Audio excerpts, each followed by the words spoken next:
live from England, cricket's greatest rivalry, the Ashes. Stark is over the wicket at him. He's bowled him! It's to taken! Coney's left on the pad. They're up, he's out. Stephen Smith, it's a screamer. That is Test cricket at its finest. From a cafe, celebrating 30 years of coffee fit for an Aussie. England versus Australia, the Ashes on SEN Cricket. Good morning and welcome to SEN Test Cricket live from Lord's from McCafe, celebrating 30 years of coffee fit for an Aussie. Right off the top, important breaking news. Nathan Lyon is in the building, but he's entered the pavilion on crutches. We've been told by Cricket Australia that the medical team will regroup this morning to provide further information, but this seems on face value fairly conclusive about Lyon's prospects, at least in the short term. And given Australia still have 16 wickets to take in this test match, it's going to be a mighty impediment for the tourists. England did give them a lovely little boost across 45 minutes of madness late yesterday when Pope, Duckett and Root all fell in the short pitch trap. They had the chance to grind Australia without Lyon and missed it. But they'll get another opportunity to do so this morning if Brook and Stokes can pick up from where they left off, adding an unbeaten 56 before the close last night. Brook in particular looks $1 million, while the captain has been so far the most conservative of the England batters, but we all know the damage he can do if and when he decides to shift gears. So just as it was 24 hours ago when England had to win the first session, and duly did, that's now the task for Cummins and co. And remember, they're only 2 wickets away from a long tail, so it makes for an intriguing couple of hours. I'm Adam Collins, and with me to begin our broadcast on a glorious morning in northwest London is Damien Fleming, former Australian Quick and Ashes winner. Bharat Sundaresan with us as well. Flem, the Lion news. We woke up this morning and we had no idea what was going on. Then Adam White from our commentary team saw him at the pavilion with the crutches, and, well, 16 wickets to go. It feels like a hell of a mountain to climb without Lion. Yeah, morning, Colo. Bharat, listeners, Whitey was on it early, wasn't he? He was out there, he was on Lion watch, got him on the crutches.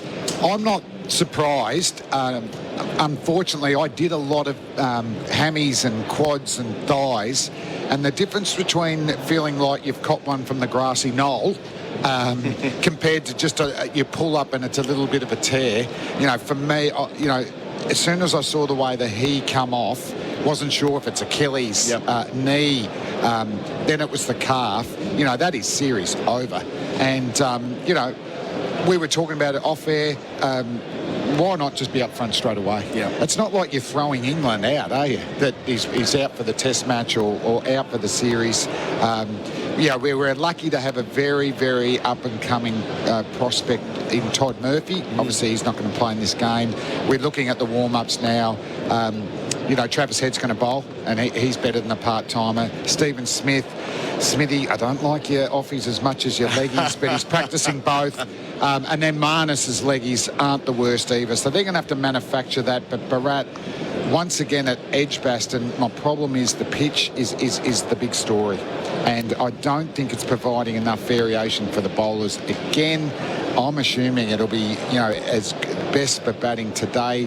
The only little bit of hint or bonus for the quicker bowlers might be some inconsistent bounce. But besides that, there's minimal seam movement. And unless we get really cloudy, a bit more humid conditions, it's not going to swing too much. And Baz, you've had the binoculars on for the last 2 or 3 minutes and you've been sort of shaking your head and pointing at something. What's going on? Pat Cummins is bowling off breaks. That's not a good sign. He's been practicing his off breaks. Tells you a lot. So just on that quickly, it's not the most obscure thing because he's got the best off-cutter slower ball. Yes. And we saw Colin Miller, Bruce Yardley do that. But surely he's the fourth spin option here you would today. think so, yeah. He's not going to go full Tony Greig yet. By the way, morning, Flem. Morning. And listeners. And going back to the pitch, Steve Smith said once the clouds moved away, it was as benign a pitch as what we saw in Edgbaston. And we saw that Australia had to go to the bumper ploy because nothing else was happening. There was no movement in the air. We didn't see a lot of things happening off the pitch anyway on day one. But once that happened, and you can look at it now, I mean, it doesn't look as dry and crusty as the one in Birmingham, but there's nothing on it. And England wanted flat pitches. That's what they're getting. Yesterday they had one for 182 on the board when Lyon went down, and Australia, I think it was described last night as last chance saloon, going all short pitch attack, knowing that They needed something to change in the energy of the test match there and then, and England fell straight into the trap. It felt decisive at the time, and then Stokes calmed things down, and perhaps most instructive is that Stokes is willing to play a different kind of role than the one that his teammates are playing at the moment, if and when required. It seems a little bit odd, but it seems to maybe work. Well, they have to win for it to make it work. I'm surprised, that if Stokes and McCullum are going bang, bang, back yourself. Duckett, well played with that shot. Pope, good on you, even though you got out playing that. I think he said to Duckett down the other end, I'm going to hit it out of the ground. And he goes, go for it, gets out, disappointing. I wonder how long it can go if everyone's doing it but not the captain. It sounds contradictory to me. And then, my worry again, how sustainable that is if everyone's not in. So I'll be intrigued the way they go about it this morning. But Brook just goes along his way. He was a bit more sedate later on. He's a run a ball. We've got a yarn coming through here. I'm going to read it out. This is from Ben Horn and Dan Cherney. So Ben Horn's back in Sydney and Dan Cherney's with us here in London. Lyon to be ruled out of Ashes. Australian superstar Nathan Lyon is expected to be ruled out of the rest of the Ashes series after suffering a calf injury on day 2. While nothing has been officially confirmed, Lyon arrived at the ground on crutches with all signs pointing to him missing the remainder of the series. So that's effectively bolstered on what we've seen captured this morning. But nevertheless, the fact that it's being published in that way, they would have made their telephone calls this morning to put their name to a story like that. So more information there about Nathan Lyon.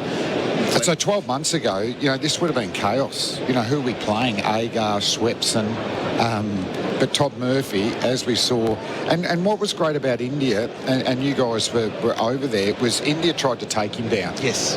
So, they tried to, and that's what they've always done to off-spinners. There was a little bit of Bazball about that, and he finds a way. He doesn't mind them coming at him and changing it up. And I'm not saying it's going to be easy. For a 22-year-old off-spinner, we have got a remarkable backup that we didn't know about 12 months ago. And I'm not even going to compare him with Nathan Lyon. You can't. He's someone who's taken nearly 500 test wickets. But Flem, to your point, the way he improved every spell in India. He got Virat Kohli out four times in that series, but 4 different ways. He beat his outside edge, he beat his inside edge, and Nathan Lyon took 2 tours to get used to bowling in India with the side spin and finding that variety. Todd Murphy did it literally in 2 sessions, and there is something of a bit of the genius kid about him, just the way he goes about his cricket. For the first time ever in more than 10 years, Australia have a spinner ready to just step in, but it's a huge hole that Nathan Lyon will leave behind. We're talking about 100 consecutive tests that Australia have gone, and knowing that one end you have Nathan Lyon regardless of the conditions. And we need 16 wickets to win this test match. The Australians probably want the sun to come out a little bit more when we're batting and to dry the pitch, so reverse swing can be a factor, because then all of a sudden Stark's a superstar. Hazelwood bowls it beautifully.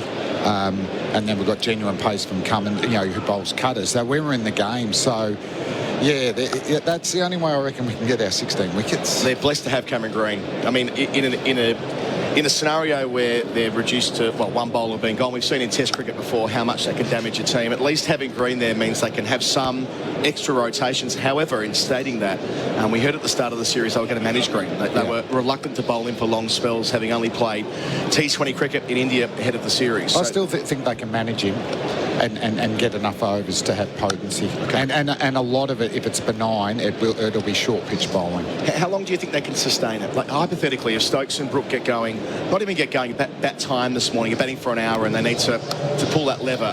What's realistic with the 3 big dogs, Hazelwood, Stark and Cummins, bowling short? Can they do it for 2 spells of 6 overs apiece? It tires you too. Yeah, it tires you out. And what we don't want is actually what Pat Cummins and Nathan Lyon did against it in the chase at Edgbaston. They put on 55 runs. England went with a bouncer barrage, not as fast, and the boys only engaged a couple of times, and they cruised, got 55 runs to win us a test match. So it really dictates how England play. If England don't engage, how are we going to get the wickets? It's a huge huge impediment, as we said, off the top. And as for Harry Brook, just how well he was going last night, I know that he started in sort of unorthodox fashion, got dropped by Labuschagne at square leg. That was kind of lost in a bit of the commentary last night. Yeah, he was put down just when he was flying, but we've seen already in his brief test career, Bharat, that he can really punch the bruise. When a side's down, he can make it count.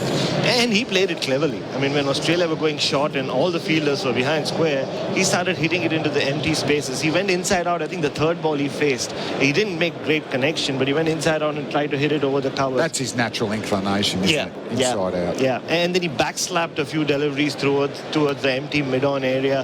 And as his innings developed, and once Ben Stokes came, and it almost feels like Ben Stokes and the way he played, it's like he's a boss who asks all his employees to invest in the lottery, and he just keeps his money in the fixed deposit. I can't see him changing too much if Brook gets going, because he also knows he's got Bairstow. Yeah. And Bairstow just naturally baz balls. Where I see that Stokes' intent may change is when they get to number 8, Robinson. And then, you know, we know that he can go through the gears like he's doing traditional Test cricket now. Or I'll do a bit of 50-over cricket, and like we said at Headingley at the end 4 years ago. Bit of Big Bash, bit of T20 cricket. So he's still dangerous, isn't it? We're still waiting, but probably for the team, he doesn't need to do it until they get to the tail. Yeah, it might be a lazy headline, but, you know, baseball feels like baseball sometimes, and we know that different guys in the lower order for England only play that way. I wonder who'll come in first, Robinson or Broad, because they are a longer tail this week on account of the recalibration without having Mo and Ali. So that's all ahead of us. Johnny Bairstow ahead of us as well. He's the next man in, and he's been the man who's epitomised the change in England's fortunes over the last 12 months or so. We'll take our first break on SEN Test Cricket for today. Our pre-game is for Drinkwise. Remember, if you're drinking to Drinkwise, on the other side of it, we'll have Daniel Norcross picking up the conversation with Jeremy Coney and whoever else you can drag along for fun as well. SEN Test Cricket. Daniel Norcross, Phil Walker in the house. Our pre-game is for Drinkwise. Remember, if drinking, drink wise. Now then, I put it to you, Phil Walker, that with the game so deliciously poised and in the balance, first ball, in comes a big burly Australian, bangs it halfway down. Harry Brook goes to smash it out of the park and is caught at fly slip. That's the only way I can see this game going from the very beginning. Am I being cynical? Have I not got over what happened yesterday? Am I still in a state of shock? I think, as I said to you yesterday, you feel personally upset and affronted by what Oliver Pope did, because Oliver Pope is the boy you never had, the child you never had, Dan. That's right. And that was an injudicious moment, to say the least. What I would say, having had a night to reflect, I don't think it's right to necessarily group all of those 3 dismissals as one homogenous brain fade.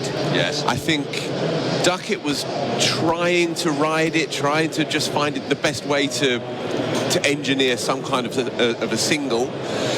And it got a little bit big on him, and it's not a natural shot, I guess, for him to play, and he made a mistake. But I didn't mind too much, having reflected on the thinking. Yes. I did mind the thinking on Pope. And there were 1 or 2 moments with Brook which blew my mind as well. Do you remember that shot where it almost took out leg stump, and he was trying to hit it over the grandstand, and it sort of misapprehended what was coming down. He missed it by miles and miles, and then burst by a fraction. and then burst out laughing. And I think I said at the time, it's what you said, it's not funny. Yeah, it is not funny, Daniel. It's not funny. Harry Brook has a touch of genius about him, and resumes on 45 here. He holds the key today, but I would also add the way that Stokes played in the last hour was very telling, and I think he conveys his team talks via what he does rather than what he says. Yes. Invariably. He doesn't speak often, but when he does, it's to the point people listen. But he really is a man of deeds, right? And what he did yesterday when he came out and he eschewed the short ball, didn't play a shot in anger, really, didn't play a cross-bat shot. It was almost sort of extravagantly orthodox in the way that he played, and I think that is his way of saying there are other ways to do this, lads. We have to be smart, even within the doctrine of Bazball and all that nonsense. Well, I heard a brilliant question asked of our colleagues at ESPN Cricinfo, which was has Stokes been gaslighting his team? Which I thought was a brilliant way of putting it. We've got Jeremy Coney with us and Phil Long. There are a couple of things I want to just have a little look at, though. Statistical oddities, and numbers may bore you, but they can tell you extraordinary things as well. Firstly, we talk about Harry Brook, and we can't jinx him, incidentally. It's impossible to do because we're just commentators. But he is currently on 941 runs. This is his 14th innings in Test cricket, his 9th Test match. If he were to get to another 60-odd runs, he will get to 1,000 runs. Third quickest in the history of Test cricket. 14 innings, quite extraordinary. He'll do it in the second quickest amount of time. Do it in well under a year. Only Herbert Sutcliffe quicker than that. But what was a feature of his batting yesterday, and a feature of all England's batting, is what we have coined the busyness index. Now, the busyness index is easily worked out. You take off the number of runs scored in boundaries. Yep. So in the case of Harry Brook, he scored 16 runs in boundaries off 51 balls. So he scored 29 runs from his other 47 deliveries. Ben Duckett was striking at over 50 from the balls he doesn't hit boundaries off. England's dot ball percentage is the lowest in the database. Australia 75% dot balls, England 50%. And so we've got to be a bit nuanced about what aggression and Bazball is, haven't we, Jeremy Coney? It's not actually about hitting loads of boundaries. Australia hit 53 fours and 1 6 out of a total of 416. England have only hit 23 boundaries, but they look to get bat on ball constantly. Duckett left only 2 balls yesterday and made a joke of it at his press conference. The approach is about constantly turning over strike, isn't it? Well, Ben Duckett, I was interested in some of his comments that he made post-play yesterday. I think Agnew might have asked him a question, what about that period of play yesterday? When we'll come back to what you're saying. I personally think it's partially to do, just to answer you directly, with the men either side. There are plenty of opportunities, even if it's just a dab on the offside, you take a single. And so that's the way they keep things, just going all the time.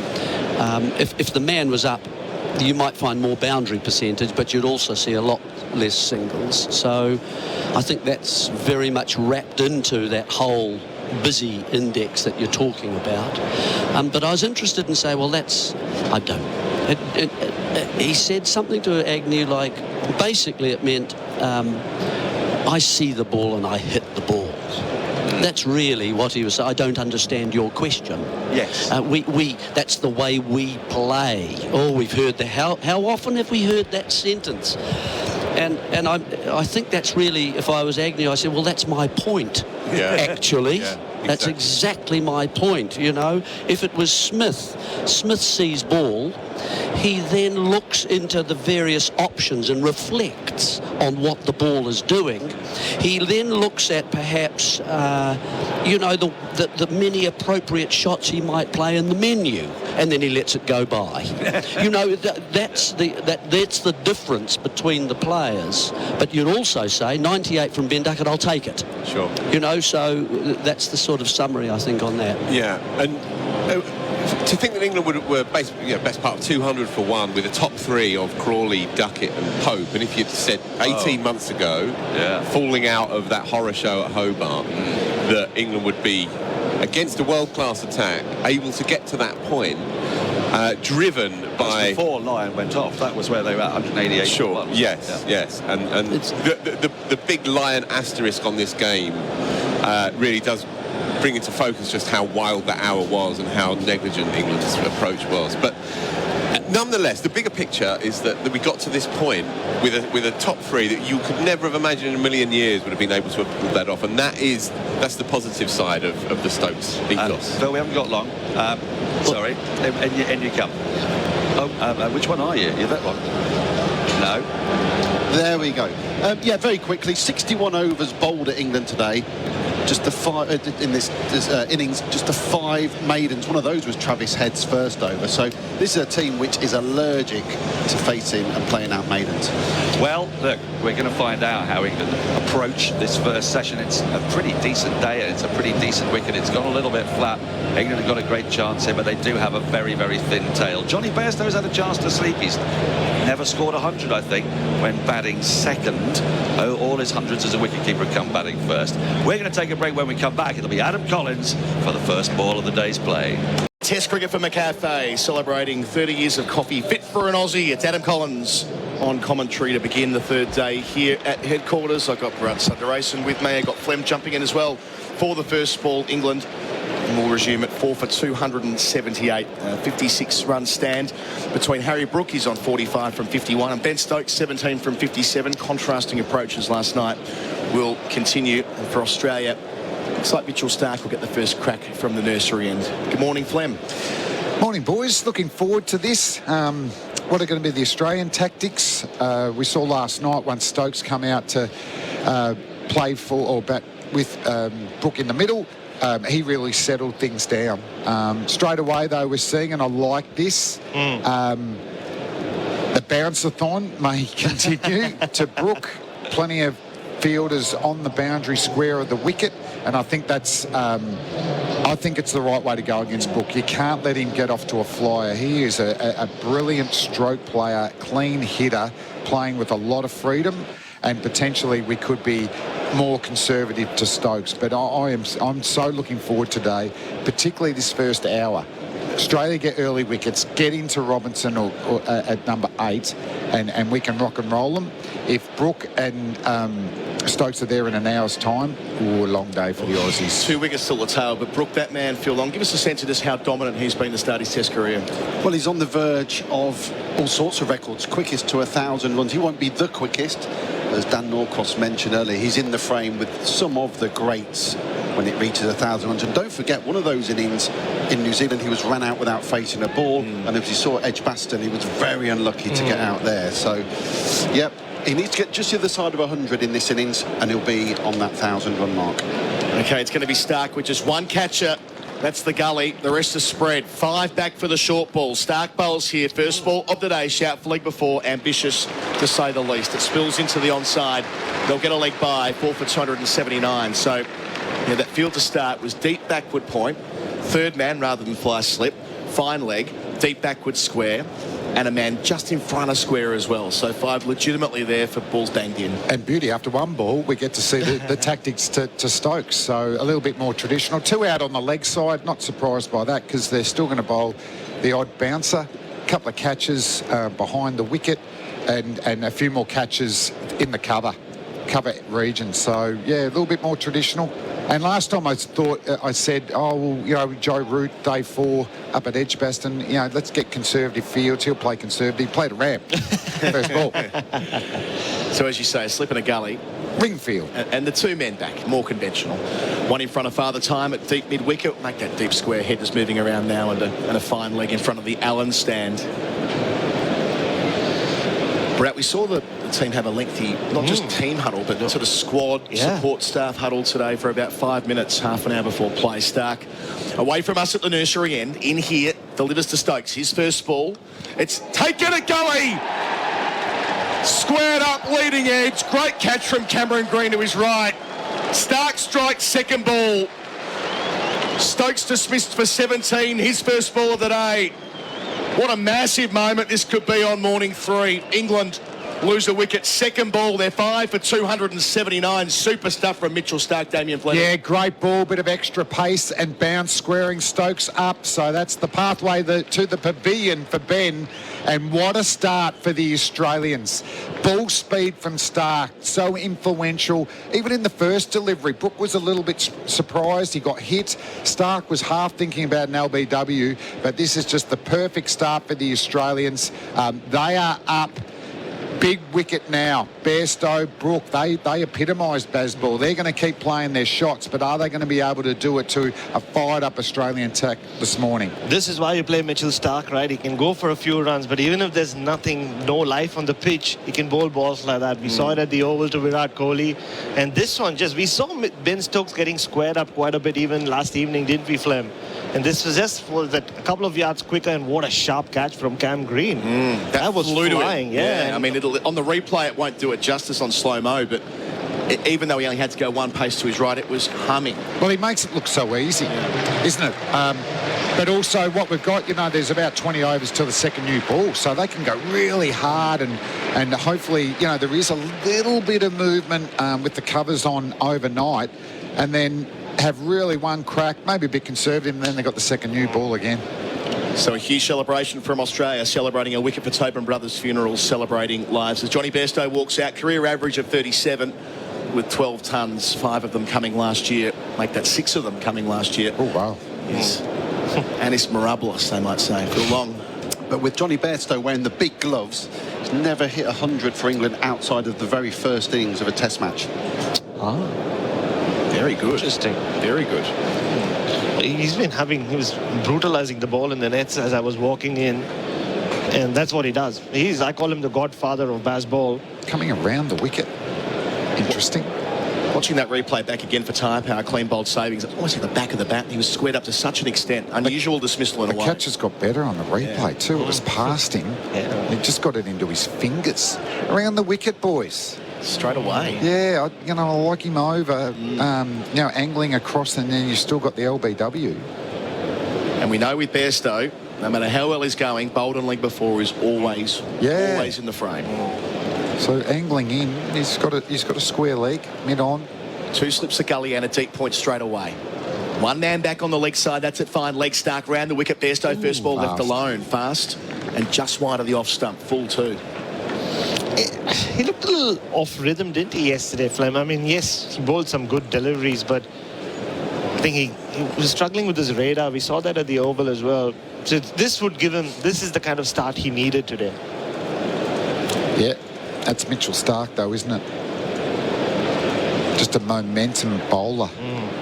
Wicket early, bowling fast. This is a massive breakthrough to get, isn't it? Get into the tail. Stark halfway through the first over of the day, already a wicket up here, bowls to Bairstow, back of a length defended down the pitch.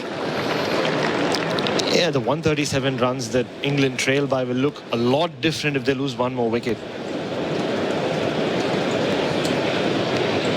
You're right, Flem. Every replay you get a Green's catch. And even that one, because Stokes looks like he's working it into the leg side, Cam Green doesn't get an early look at this. Great news to welcome Watergates from New South Wales and Queensland for the first time tonight. Australia a wicket with the second ball of the day.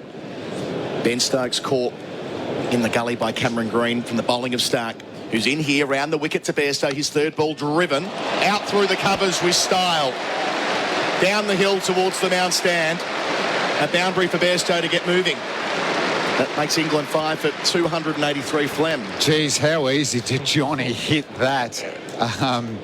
Maybe not quite a half volley, but it was full.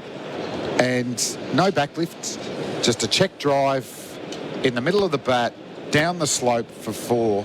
But that's the ball that is easier to play from around the wicket.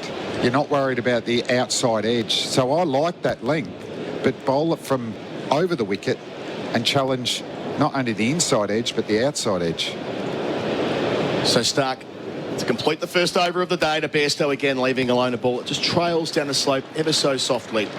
So England trail by 133, but crucially, they've lost their captain in the first over of play. 5 for 283 the score. Brook 46, Bairstow 4. That's on the Beaumont Tiles scoreboard.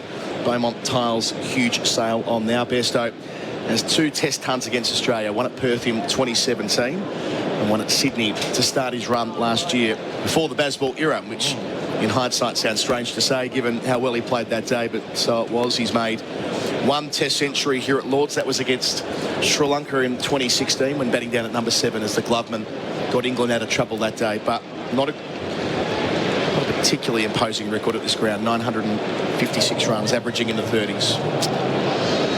Yeah, we saw already in the few balls he plays, he wants to go after the ball. That's what he does. And the first wicket, getting that early wicket, just looking at the Australian balcony, Nathan Lyon is sat there in the corner, trying his best to, have a smile on his face.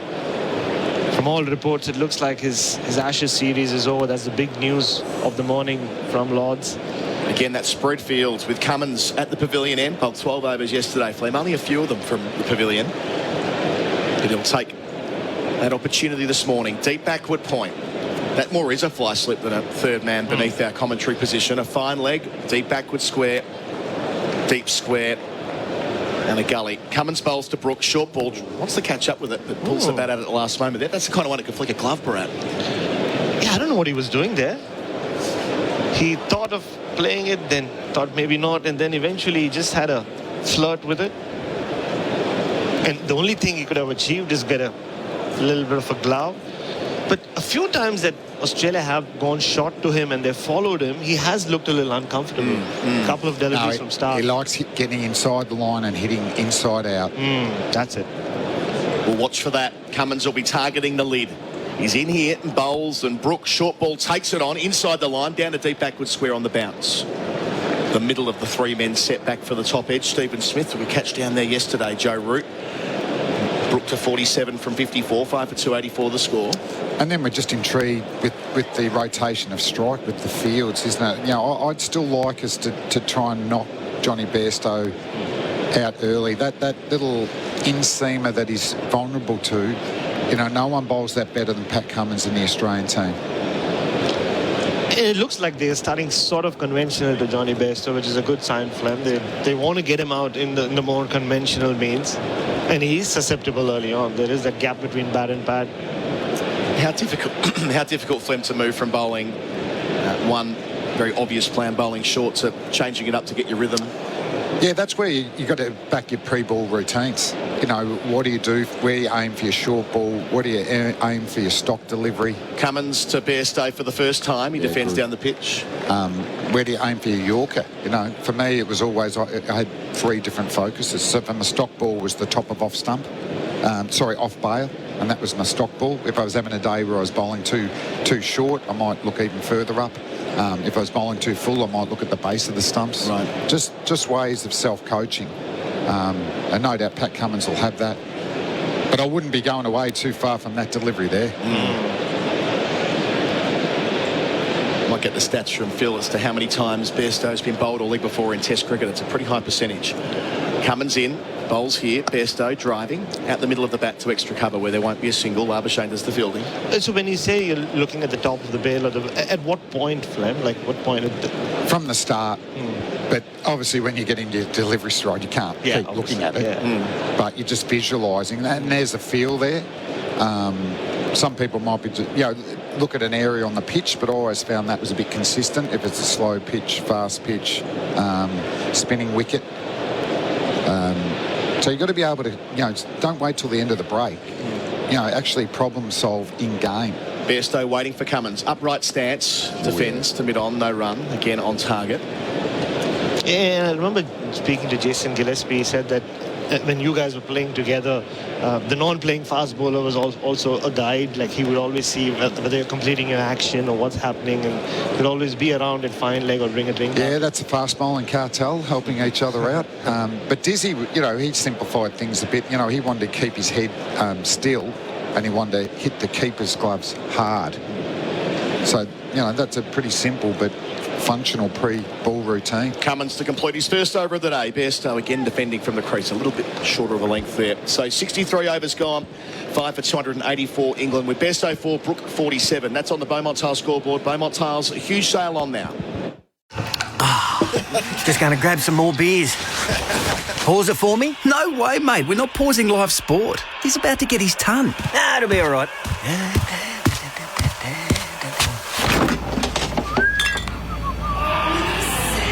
Oh, what? Oh, no. Did I miss it? Come on, mate. You got to rewind it, please. Oh, not a chance, mate. You can catch it on the highlights reel. You won't miss a moment if you drink wise. Our first session is for Drink Wise. Remember, if drinking, to drink wise. The experts with me for Red Energy, 100% Australian electricity and gas. Damien, Fleming, Bharat, Sundaresan. Stark away from us. Bowls to Brook, back of a length, defended into the onside where there is a square leg. Now, that's where he was dropped yesterday. Not the backward square leg, it was the more conventional next to the umpire. So those two fielders are right in front of each other. It's an unusual setting, having usually you try and set it up that you have a and just gap. That was similar to the first ball he bowled to him. He looked down the pitch, that didn't bounce. Yeah. That pace wasn't the same. So if you start to play the pull and hook shot, you have to trust the bounce. But with inconsistencies, you can get top edges. Tough to keep the ball down. And it's been slower from this end throughout the test as well. Nursery end. Bowls here, Stark to Brook. Extra bounce, rides it into the offside. Well played for one. Weights it down to point. Brook 48, England 5 for 285. Interesting that after that first ball, because of the slowness of it, they drag deep backward square in 20 metres in front of Warner stand, as if to think, well, we're not sure if the top edge will carry the whole way to that corner. Well, Starkey hasn't got a legitimate bouncer through yet, has he? Like Cummins at the other end. Got Phil Long as well. Yeah, Johnny Bairstow, you mentioned being bowled in Test cricket. 38 times out of 150 in Tests. At Lords, 12 out of 25. I would say that'd be one of the worst ratios. I think not even just for a batsman, a bowler. Yeah.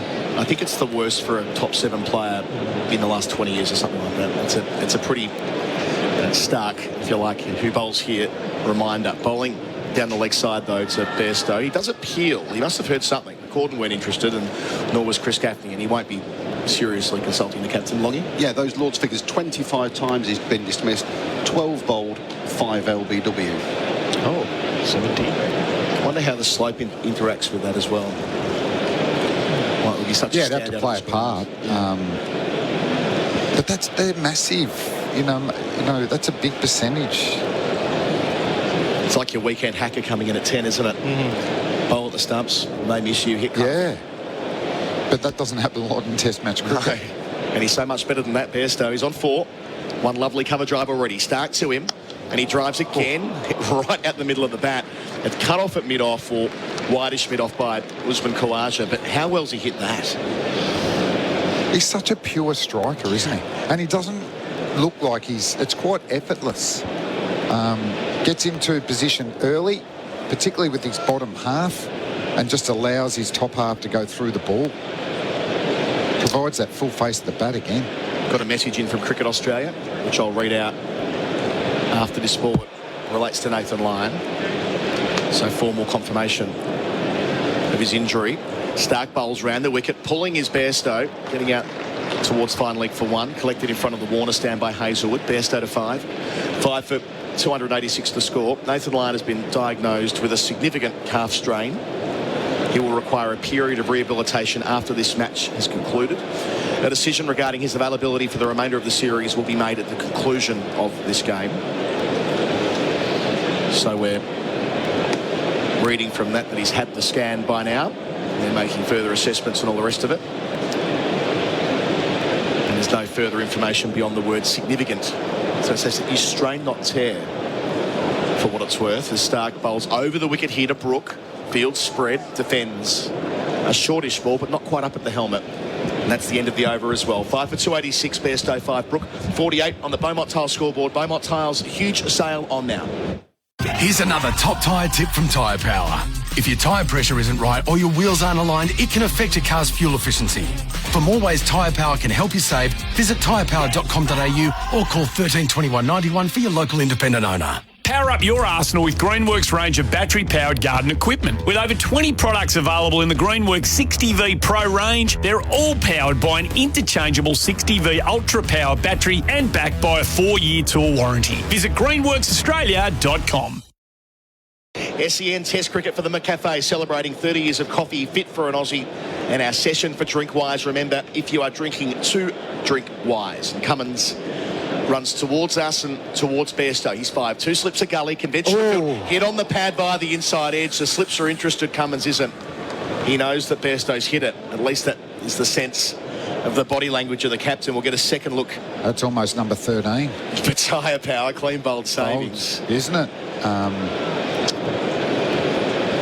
TV just saying, he does get into position quick with his feet, but he was very slow, wasn't he, when he tried to hit the ball? Well bowled, Pat.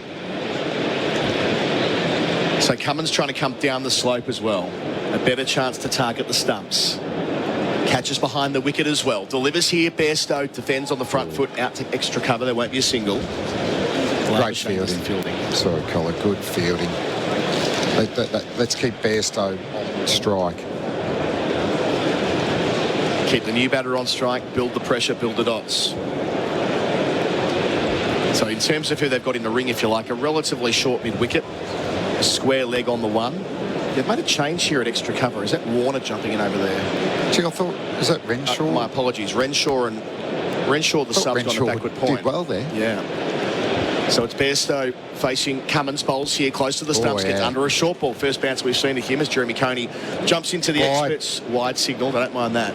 I'm sick of these bounces not being called wides when they're way over their head. Yeah, that's one of the few I've seen called, and that's not necessarily the highest one. But that surprised Johnny. He's worried about getting bowled in LB. He's forward pressing, and surprise bouncer. Next one will be on the money, and they've just put backward square onto the boundary now. So 2 back for the first time for Bairstow. It's Cummins to him. Pavilion end, over the wicket, bowls and inside edge for the second time in the over. Onto the pad, spills down. Jeremy Coney's with us for Red Energy, 100% Australian Electricity and Gas. JVC, what do you see? Hello, Adam. Sorry to be, I was just the old man finding his glasses. Anyway, I'm here now and I can see you all. It's excellent. I can see the game. Suddenly they all come into focus. Yeah, well, I suppose the lengthy reconnaissance that Stokes normally likes has been broken. And so the weather vane rotates once again in this game, doesn't it? So that's good. That moves the game on. Obviously advantage Australia early on. One more wicket here and it will really feel like a different test match though.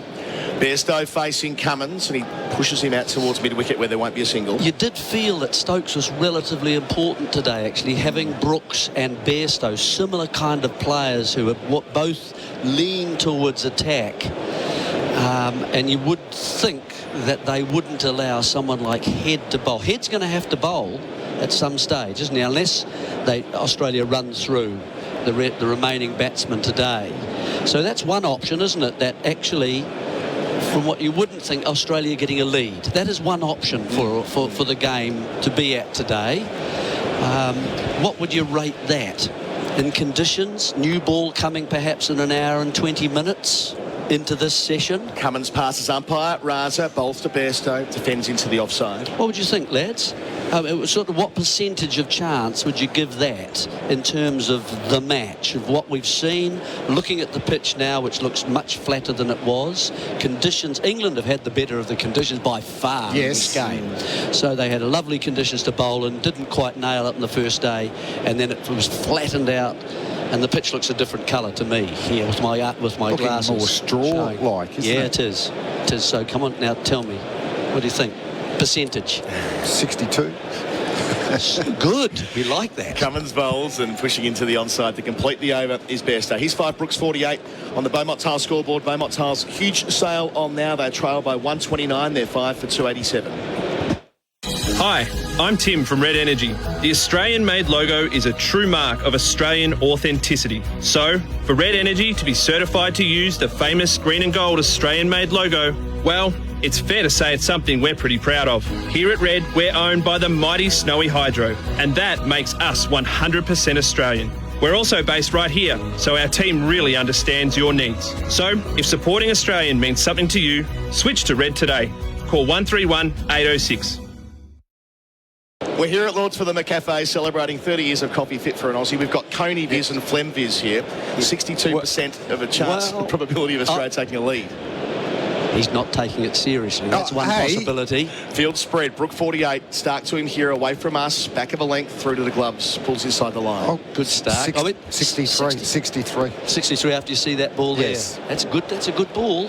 Moving across. Flem Viz updates every ball. Oh, okay. Okay. Yeah, okay. I'm actually bullish on England taking a lead. Well, okay. So that's one possibility. Then parity is obviously another one, isn't it? Where you're getting 140 to 150 with the remaining batsmen. Now that means one of these two have really got to bat. If this is broken, they've got to bat through with the tail. Strictly speaking, parity's 129 away. Well, Stoke bowls here over the wicket. Hits Brook, who tries to ride the bounce. Off the gloves it comes. Stark charges in. No forward short leg, but that is something we've rarely seen from the nursery end. Flem Viz 69%. This is with a bat pad. Wow. Yeah. Get a bat pad in there. But I think the Australians are sensing, they've got to get on the attack. Ooh. Just what you were saying, Jeremy. They get one of these players out. The other one's probably going to be more likely to play heaps of shots, but that's got to hurt as well. That's I think he's uncomfortable, particularly when Stark's bowling short. If he takes it on, You know, there's 4 fielders out there on the leg side. Hit the left index finger. Bowls again. That's wider, but it's moved prodigiously after passing the stumps. And Carey has taken it in front of where second slip would otherwise What's happened in this over is he's bowling faster and he's actually getting the ball to bounce steeply. And Brook there, that's nowhere near him, but he looked uncomfortable, didn't he? He did. Looks like that. You know, a little bit of movement, a little bit of movement. He wants to get inside the line. I'd keep it going, Starkey. Yeah. 71%. That's 90 miles an hour. Like it up to 71. It's increasing it. He'll be over 100 shortly, folks. It's a very good spell, this. To Brook on 48. Stark again, back of a length, rides the bounce, gets it round the corner. So ball negotiated by Brook, who slips over at the non-striker's end. Otherwise, he was considering charging to the danger end for his half-century. Instead, he's 49, 5 foot, 288 the score. So you don't have a lot left. So parity, you haven't given us a parity where, okay, 120. Don't split hairs. It could be 130 to 140. They might be 15, 20 ahead. That's parity. You know, if it becomes sunny conditions and the pitch is flat for today, I think Australia can still be well and truly in the game, 60, 70 runs behind. Okay. And the other one, of course, is an English lead. Sorry. Well, if these two get going, that's what I'm That's a possibility as well. Yeah, there's only 29%. Important half an hour. Stark bowls and Bairstow digs out a full delivery out towards mid-on. There'll be no run there. It's a very Australian Australian view. but anyway, what about you? What do you think, Adam? You watch a lot of cricket. I'm still a little bit bullish. You're English, aren't you? I'm Australian, but No. I'm sorry. You're thinking you'll get a lead. I'm on the basis that Brook's in wonderful nick, and Bairstow's a freak at the moment. When he gets going, I feel like one of these two might get away. Well, they could have a lead this session, but I like that second new ball available later. 15 overs away. Stark bowls short ball. Bairstow takes it on. Out towards deep square leg it goes, and it won't quite carry. It won't quite carry. It was Labuschagne herring in off the rope in front of the grandstand. Not far away at all. Cummins applauds his bowler. 66 overs gone, 5 for 289 the score. They trail by 127 on the Beaumont Tile scoreboard. Beaumont Tiles, huge sale on now. Bairstow 6, Brook 49. G'day, Merv Hughes here. New Farm's been there for Aussie growers for 100 years. Through prosperity and heartache, drought and flame. Through the unprecedented and through innovation. New Farm's high-quality crop protection products are formulated right here in Australia because Aussie growers are tougher together through choosing Australian. New Farm understands local conditions and the importance for Aussie growers to have the right products at the right time. New Farm, Australian through and through. To learn more, visit newfarm.com.au. Our first session for Drinkwise. Remember, if drinking to Drinkwise, Phil Long. Yeah, 11 for 1 in the first 5 overs this morning, just the one boundary. Snooze ball. Really good over from Stark, I thought. Got to keep him on if they can get another wicket early today. Cummins wants in, but Bairstow says no. And if anyone's going to have an issue with the sight screen at the members' end at Lords, it's going to be Jay Bairstow. All right, okay, he'll go and carry them out. Carry them out of the ground. If needs be. He has. He made a statement. Even with sight screens to take out an entire grandstand, he still finds a problem. So they're going to drop a second man back straight away here. That's Travis Head out at deep backward square. We saw Bairstow on the pull in the previous over from the back of the bat, nearly caught out there. Cummins in, 15th over. Bowls here, Bairstow rides the bounce. Gets one, out towards point. One hand off the bat, but did it pretty well with soft hands. He's 7, 5 for 290. At that angle of Stark and bowling at 90 across the two right-handers, he can get a nice line now against that working. Very hard to hook the ball where it's coming at you at 90 with it's getting a nice height up around shoulder high and beyond to try and get it round. That's why I didn't know why he started around the wicket to Bairstow. Because it's not only it's harder to hook and pull, but you're challenging the outside edge as well. But even that delivery from Cummins, they're getting a little bit out of this pitch. The England batsmen are getting apprehensive and sparring at the ball. So Brook on 49 facing Cummins. Hits him again. Again off the glove, I fancy. He went behind Brook at our end, but he's whacked on the index finger in the previous over from Stark. And you're right, Jeremy, that was a belter of an over. And Cummins has got it up there as well. I wonder whether we might get medical attention. It's helmet, not glove, because umpire Raza has signalled to the England balcony and said he'll need a concussion test. He's been hit flush on the grill. Wow. Yeah. It's a backward defensive stroke, obviously, because it's short. He doesn't like it up there, does he? No. The perfume balls. He's sniffing a bit of leather. Eyes wide open. Harry Brook on 49. He's only added 4 runs in 28 minutes this morning. I doubt there are many 28-minute periods in his life he's only scored 4 runs. Australia have bowled well to him. Yeah, this last 2 overs, just generating. I think Fleming is just heading up to that 78% for an Australian lead. They still need to get the wicket, though. They do. But I don't think English tail will fancy facing this bowling. They will not. It's if they one get ball away, Flem. This to suddenly have an end open and or a good catch, you know. What sort of questions are they? You know, each individual, do they put the questions that they want to get asked? You know, is it standard questioning? You know, where are you right now? What's the score? What's Flem Viz at the moment? You know, these key. We've got to keep this going, this Flem Viz, I think, really. I think it should be part of the concussion test. One of the questions used to be, who's the Prime Minister? And for a time they were in Australia. Yeah. That wasn't the easiest question to answer. No. On the basis that we had such a rotating series of PMs between 2010 and, I guess, 2022. They pulled that, I believe that question got taken out. Yeah. Someone told me. And another one of the questions is, Flem, spell your surname backwards. Okay. What's the Flem Viz for that? Wow.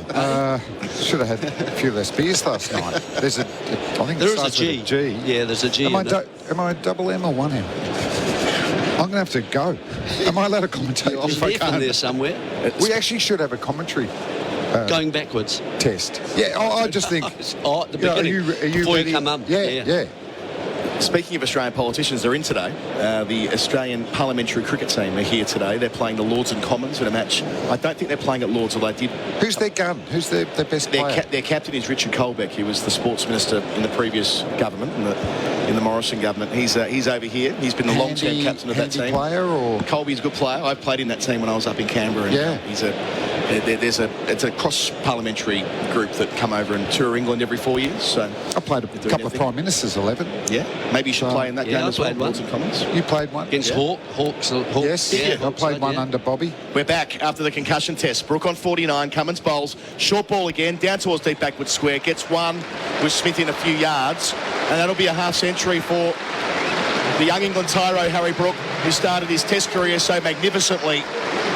The first Test 50 here at Lords. He's got there in 63 deliveries. Moves England to 5 for 291. Only the 4 boundaries, but we know he can shift gears quickly. We know he can put the foot down. We know he can put teams to the sword. Phil Long. Yeah, 8 times in 14 innings he's passed 50. 4 times he's gone on and made 100. What's he scored today? He came 45 off 51 overnight, so 5 off 12. Cummins in. Bowls again and defending his Bairstow, but gets around the corner for one to deep backward square as I welcome audiences joining us in New Zealand for the first time tonight, Jeremy, on SENZ. Yeah. How do they text in, Jeremy? Well, they text in. This is the 8th day of the series, 88. And then this is the 3rd day of this match, 3. 88, 3. Talk to us up here in the tower. We got the Flem Viz. Yep. We can tell you the numbers. Done every ball. Back into the. I'm going 75. 75 for Australia to have a lead. Yeah. Wow. 88, 3 in New Zealand. 1 wicket. I'm going 100%. 1 wicket here. We've got, how long have we got left? 2 balls of this stint. More sight screen dramas at the pavilion end. They live a charmed life, the members here. I don't think they realise that Cummins is going around the wicket. They know now. Brook on strike on 50. 5 man back for the short ball. 3 on the leg side. Delivers here. He takes on the short ball. Is there an inside edge? Cummins thinks yes. Umpire Raza thinks no, but he has gone straight to Alex Carey. Nothing, and I'll be very surprised. Well, interesting. As a bowling captain, Jeremy, he was convinced there was something going on there, but Carey called the whole thing off. And nothing from the fielders close either. And they've got a bat pad in there. That's a good move now. Get a second look here for tyre power. Clean bowled savings. Ooh, Gee, that's close. What else is it hit? It's not to the glove, though. Is it the bat? No, the bat, the edge. Yeah, it's the edge. Oh, wow. Tell you what. Ooh, I think let's have a look. Oh, that is so close. Nothing on Carey's ultra edge. right. Oh, no. The bounce is after. working beautifully. Cummins got a short leg now. Brook inside the line, but pulls out of the hook shot. Another event full over. Many of them this morning so far. England 5 for 292 after half an hour. There'll be a change in commentary. Daniel Norcross in for me. Our coverage is for Macca's. Here's the 30 years of the McCafe. Bairstow on 8, Brook on 50. Beaumont Styles is proudly sponsoring the Ashes, and I'd like to bowl you over with these Beaumont bargains. Coming at us at top speed is their monster bathroom wear catalog sale, packed with everything at up to 25% off. Vanities, baths, shower screens, even the kitchen sink. And yes, up to 25% off Australia's biggest tile range. Well, that's bowl me over. Up to 25% of all bathroom wear and tiles. You'll be happy you chose Australia's #1, Beaumont Tiles. SEN Test Cricket for Macca's. Here's the 30 years of McCafe. Daniel Norcross with Phil Walker, Jeremy Coney and Phil Long. As Australia have started really well today. Picked up that crucial wicket of Stokes. Playing a false shot, trying to turn a bouncing delivery into the onside. The edge flew to Cameron Green, the octopus, who shoved out one of his many arms and took a very, very sharp catch indeed. England still 124 behind. The cloud is there. The bowling is bouncy and hostile and fast. Coming at England, false shots being played left, right and centre. Near nicks. The field is spread. There's a fly slip. He'll be in play. There's a fine leg as Stark is in, and that's just chopped down on dabbed, if you will. Back with a square on the onside by a waiting Bairstow down to long leg. One of 3 men back for the catch. They won't have long to wait, you fancy. And Bairstow moves to 9. As I say, the fly slip, backward point, shortish extra, saving one. The deep point. Brook yesterday, when faced with this short ball attack, gave himself room outside the leg stump, tried to whack it through mid-wicket or over the top of extra cover. It's a deeply dangerous and difficult shot, but he seems to like to go for it. It's the first time I've seen Brook uncomfortable with the hook shot. Yeah. It's a bit hit quicker. Twice, round in the gloves as well. Stark, who's motoring in, left arm over, gives himself room, does Brook, to play exactly the shot of which we spoke, and it comes off a bottom edge and lands, for all that sound and fury, it indicated next to nothing as it dribbled out about 3 yards on the left-hand side. 5 for 293, Brook 50. Bairstow 9, a key moment not just in this match, but you fancy in the whole Ashes series. Phil Walker. Yeah, it feels like it's a pivotal moment, really, hinge point really in this game, but if Australia were to win it, then in the series itself. Yep. Stark rushes in. Brook waits, back raised, and gets a bit leg side and then guides the ball to backward point. Quadra does the fielding and there's no run. Yeah, 8, 9, 10, 11. With probably Ollie Robinson at 8.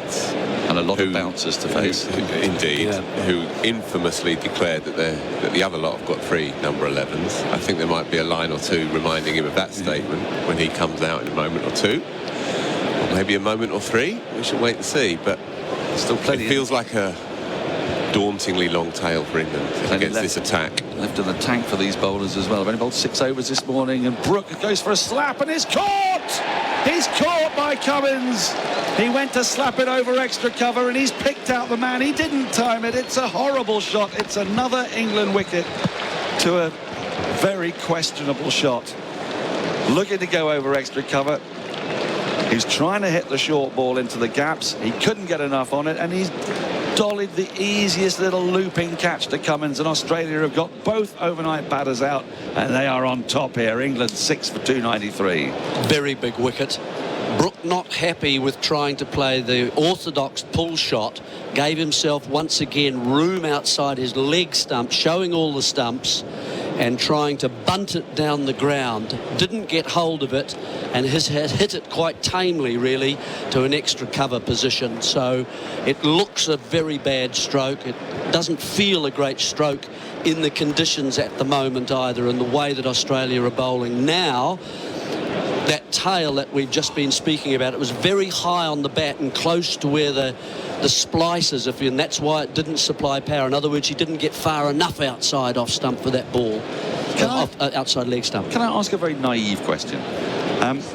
With these two bowlers bowling in tandem, they're probably going to want to take the new ball with these two bowlers as well.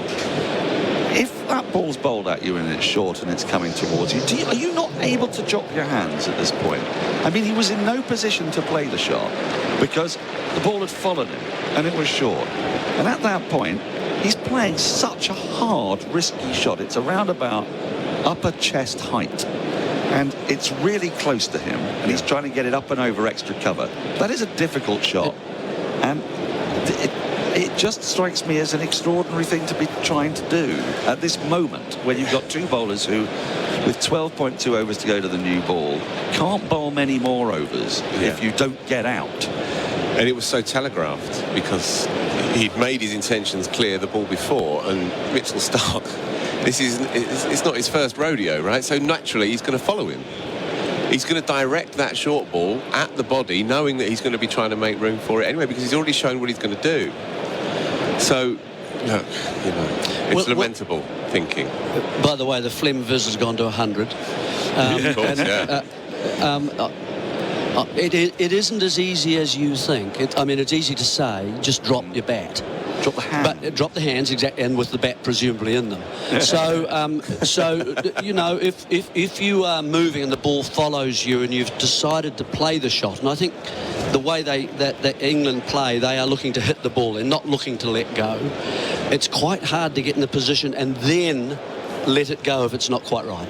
The Nighthawk has come in as a morning hawk. It's broad. He defends his first ball off the front foot, squeezes it out into the onside. Cummins tidies up, moving from mid-wicket, and he's off the mark. England 6 for 294. So is this another attack?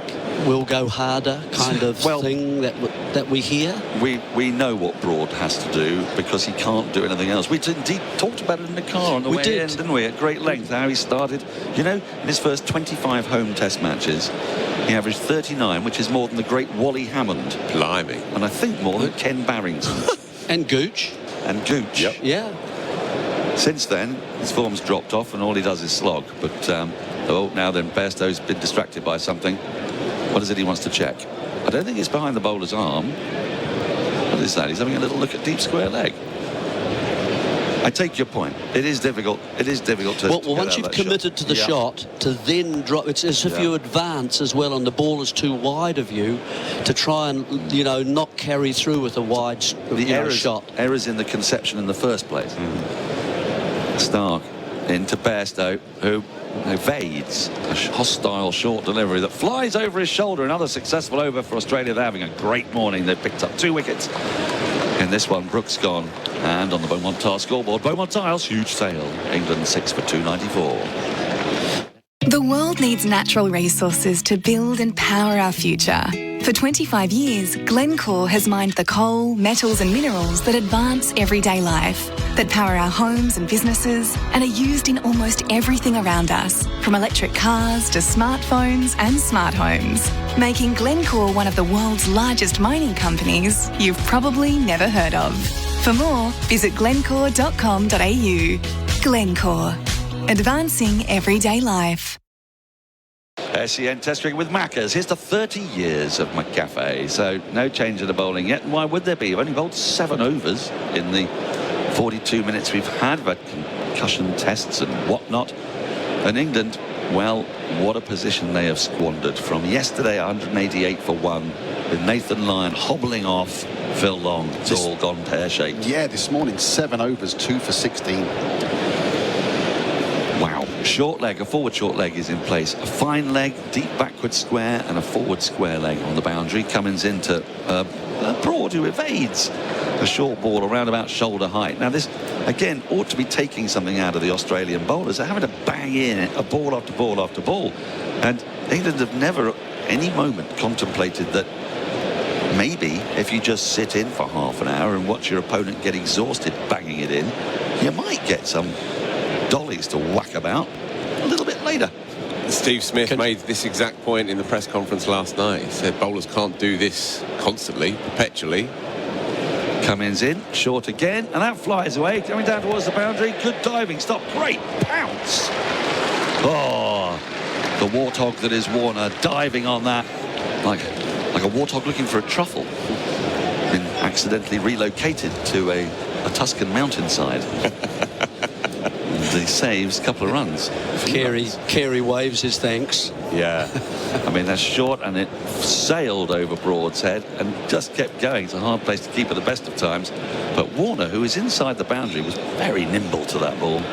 So leapt on it. England have lost 5 for 107 by my maths. On a flat deck. On a flat one. In the best conditions. In the best conditions. Days 2 and 3 at Lords. They're the days to bat here. And only one of them caught in the cordon. Nothing bothering the stumps, nothing bothering the pads.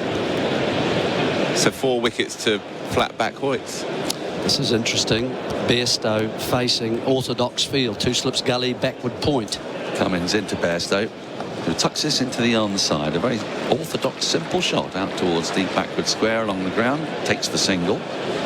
6 for 296, but he's in a pickle now because he knows at the other end Australia could go not just bang, they could go bang bang, and if they do go bang bang, there's every chance they'll go bang bang bang bang. And then it's boom, isn't it? Then it's boom. Yeah. Bang bang, he shot me down. 6 for 296, Broad on strike. It'll be entertaining though. It'll be entertaining to watch. Australia will be batting by lunch, I would imagine. So don't go anywhere, folks. Cummins rocks and rolls in, and Broad gets up on his toes and defends a short ball really well. It was slightly outside the off stump. You might argue he could have left it, but he didn't. He put bat on it and found a little gap on the offside. Gets a single, rotates strike. Now, Broad has played how many test matches? Well, I can tell you exactly how many test matches. 163. 163 test matches. He's seen a lot here. Does he go into the well of his experience, or is all that a thing of the past to be forgotten? As Cummins is into Bairstow. Bairstow defends into the ground, but then it rolls behind the stumps, and there is no run. But we saw Stokes going into the well of his experience. I mean, in fairness to Stokes, his shot doesn't look great because he's trying to turn the ball into the onside, but anyone can do that and get a bit of bounce, get an edge first up. This is the only England dismissal that didn't look unspeakably ugly. Yeah. Doesn't bode well for England taking any wickets, does it? Because you can't see Usman Khawaja getting out in any of these ways. This is the concern for England. It's a relatively benign track now. We see the way Broad gets up behind it. Cummins in, Bairstow pushes into the offside, wants a single. Broad's not interested. It goes out to backward point. That's the end of the over on the Beaumont Tiles scoreboard. Beaumont Tiles, huge sale. England 6 for 297. Just going to grab some more beers. Pause it for me? No way, mate. We're not pausing live sport. He's about to get his ton. It'll be all right.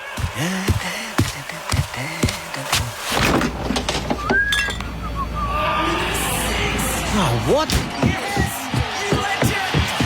Oh, no. Did I miss it? Come on, mate. You got to rewind it, please. Oh, not a chance, mate. You can catch it on the highlights reel. You won't miss a moment if you drink wise.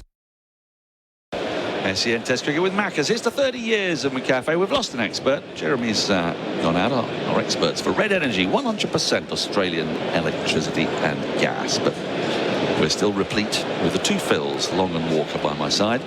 Stark is in, and Broad is facing down the leg side. A shortish ball, hip height, taken low by Carey. So they've left the 3 Poms to stew in our misery.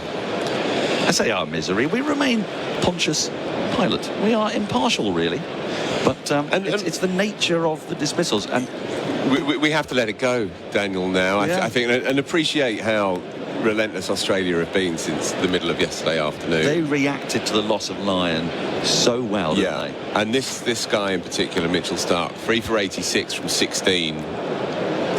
He's in again, left arm over to the left-handed Broad. Broad gets up on his toes and is very nearly caught at silly point. There is a silly point. He's close. And again, just another example of just how on it they are to have that silly point. This is Broad's weakness. He does stay leg side. He does tend to pop it up because he plays. He doesn't duck. He plays everything. He'd rather it come off the glove than try and get in the tangle and get out the way of it. It's like a less adroit Duckett. Much taller. But Stark, you know, I think he had 6 overs for 40-something with nothing to show for it. I mean, he's changed the tempo and direction of this game. He's in now, and that's another vicious bouncer around about armpit height wide. Where's that come from? Well, it's not a wide. I didn't think it was that high. Maybe it's an optical illusion from our commentary position, but that looked pretty decent. We're going to have a little look on the replay stream with tyre power. Clean, bold savings. I mean, objectively it is, but I didn't think we played them anymore. Well, they seem to have given up on those. Yeah, Lion bowled one off the cut strip yesterday. There's been a handful from both sides that have been, no doubt, wides. I just thought the umpires had given up. Maybe they're feeling sorry for us. Stark is in. Broad defends quite solidly into the offside of the back foot. There's no run. This is Stark's 5th over of the morning, Phil? That's right, yep. So there's a question of stamina. How much longer can he go? I can see a bowler warming up down at deep third. I think that's Hazelwood. Yeah. Hazelwood. Yeah. So there's Hazelwood and Green still to come. But as Phil mentioned, at just after 5 o'clock yesterday, he had the figures of 11 overs, no maidens, 0 for 70. Right. So he's got 5.3 overs, 3 for 17.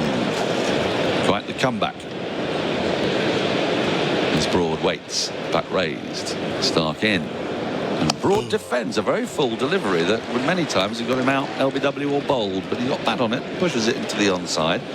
There's no run, and we're seeing a very different Broad. This is, of course, the scene of his highest test score, 169, which he scored against Pakistan back in 2010, an infamous match. In the black marked game. Sorry, a no ball. We're a wide and a no ball here now. Every run precious for England, 6 for 298. Yep.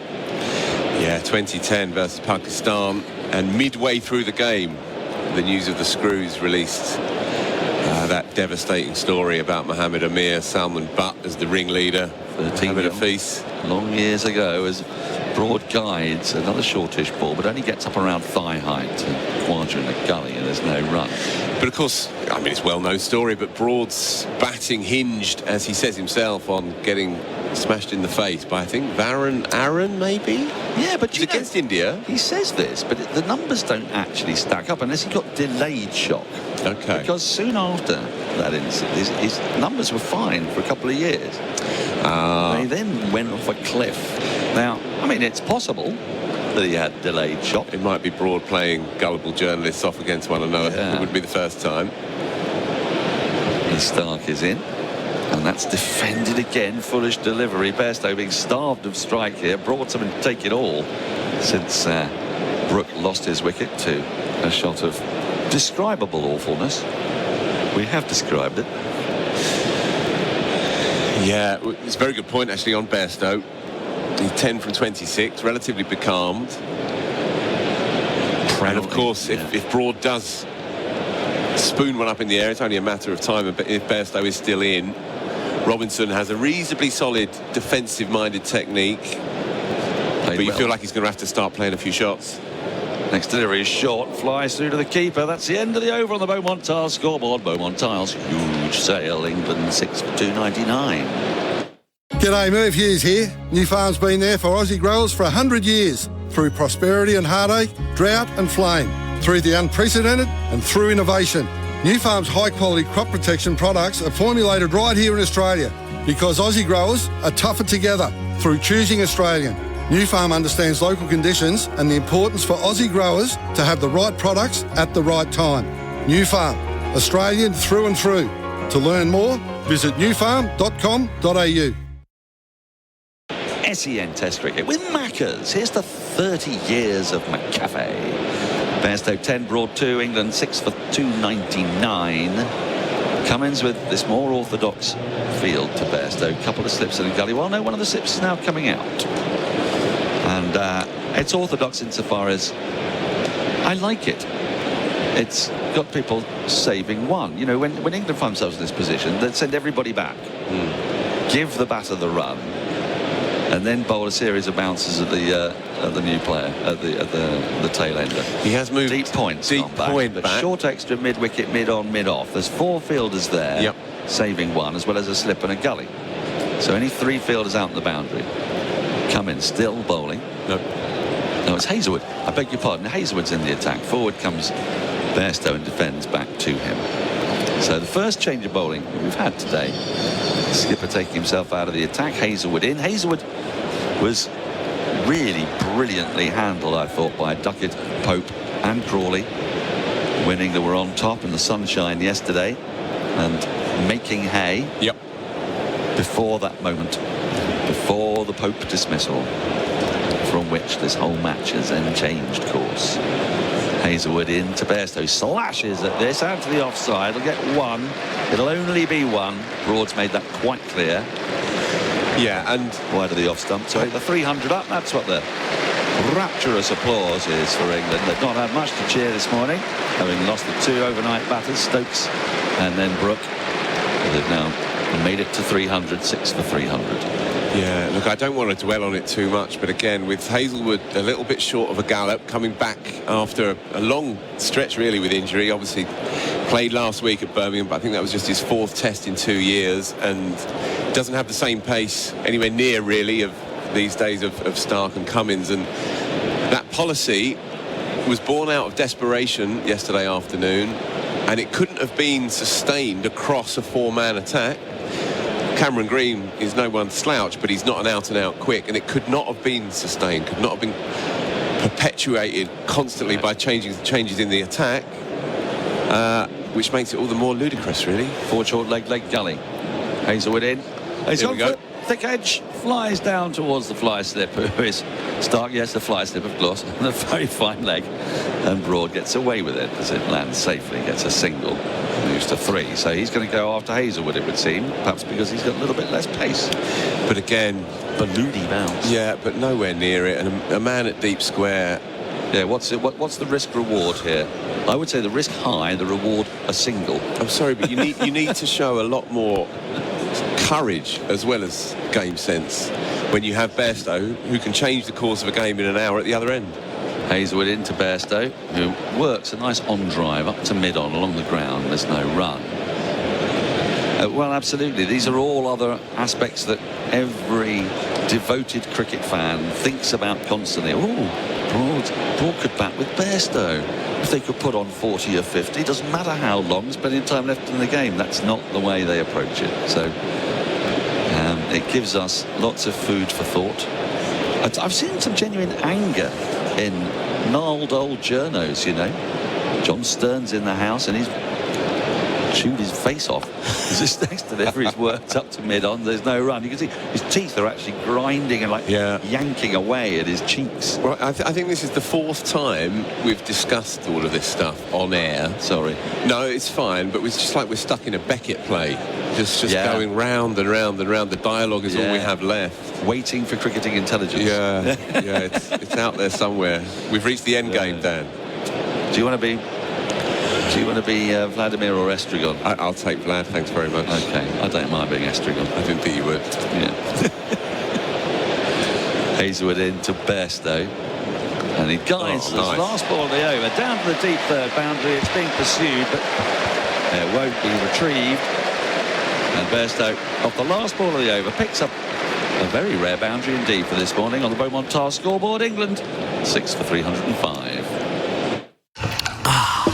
Just going to grab some more beers.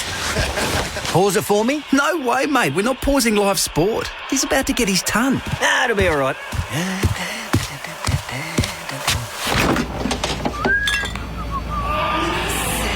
Oh, what?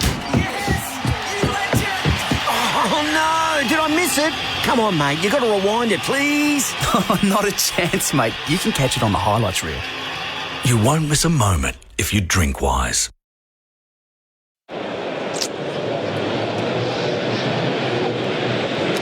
SEN Test cricket with Maccas. Here's the 30 years of McCafe. We've got another change bowl, a double change. Hazelwood from the pavilion end, and now Cameron Green from the nursery end. And I have terrific news. The SEN app is now synced perfectly with free-to-air television, so there's no excuse. You can join our witterings, splice them together, with a visual action as Broad pulls his first ball from green straight at Marnus Labuschagne. I was looking for it at mid-wicket, but it's just bounced off Labuschagne, who's showing absolutely no discomfort, as he seldom does. And the ball ricochets towards the stumps. England 111 runs in arrears, 6 for 305. As we have another look at that on the replay screen, my word. Our replays for tyre power, clean bowled savings, and that's just hit a completely motionless Labuschagne in the chest, and he doesn't react after it's hit him. Wow. Next delivery is slapped over extra cover by Broad. Will it make it to the boundary? It's being pursued, and it just does now. That was a shot of some authority. Short and wide outside the off stump. Not that wide, but wide enough for Broad to swing those albatrossian arms and get it up and over extra cover for 4. Yeah, I'm not sure he's going to get too many more in the slot outside off stump. Good shot. Rode the bounce. Stayed in the shot. Moves to 7. England 6 for 309. The deficit 107 now. There's a forward short leg and a leg gully, a fine leg, a deep third who's quite fine, and a deep backward point. Green in, and rides the bounce again and guides this ball past a diving gully down towards deep third for a single. The one disadvantage Australia have when Green bowls is that Green's not a gully. He hasn't yet mastered that. He's got long arms, but they're not that long. Only a matter of time. Yeah. They're probably engineering another Green in a Petri dish somewhere in Perth. Yeah, it does feel like that. You know what they're like. Giant supermen being made in experimental laboratories up and down the country. Right-handed Bairstow on strike. Slight change of field. It's a little bit, well, it's very similar to the field for Hazelwood, actually. Slip gully, extra mid-wicket, mid-on, mid-off, only the 3 out at backward point. Long leg and deep backward square leg. Green into Bairstow, who clips this nicely into the onside, but can't beat a diving fielder. Khawaja in there, I think. Khawaja's everywhere. So why is Khawaja at gully for the left-handed Broad and at mid-wicket for the right-handed Bairstow? Yeah, good question. It's extremely confusing. I saw Khawaja pull off one of the most extraordinary catches you will ever see at indoor against Australia. And the very next ball after he pulled it was a wonder catch. He was sent to long on. It was like, oh, what? I forgot you were there. Green into Bairstow, ducks a ball. Doesn't get up a lot. Goes through low to Carey. I mean, it felt so unfair, didn't it, Bharat?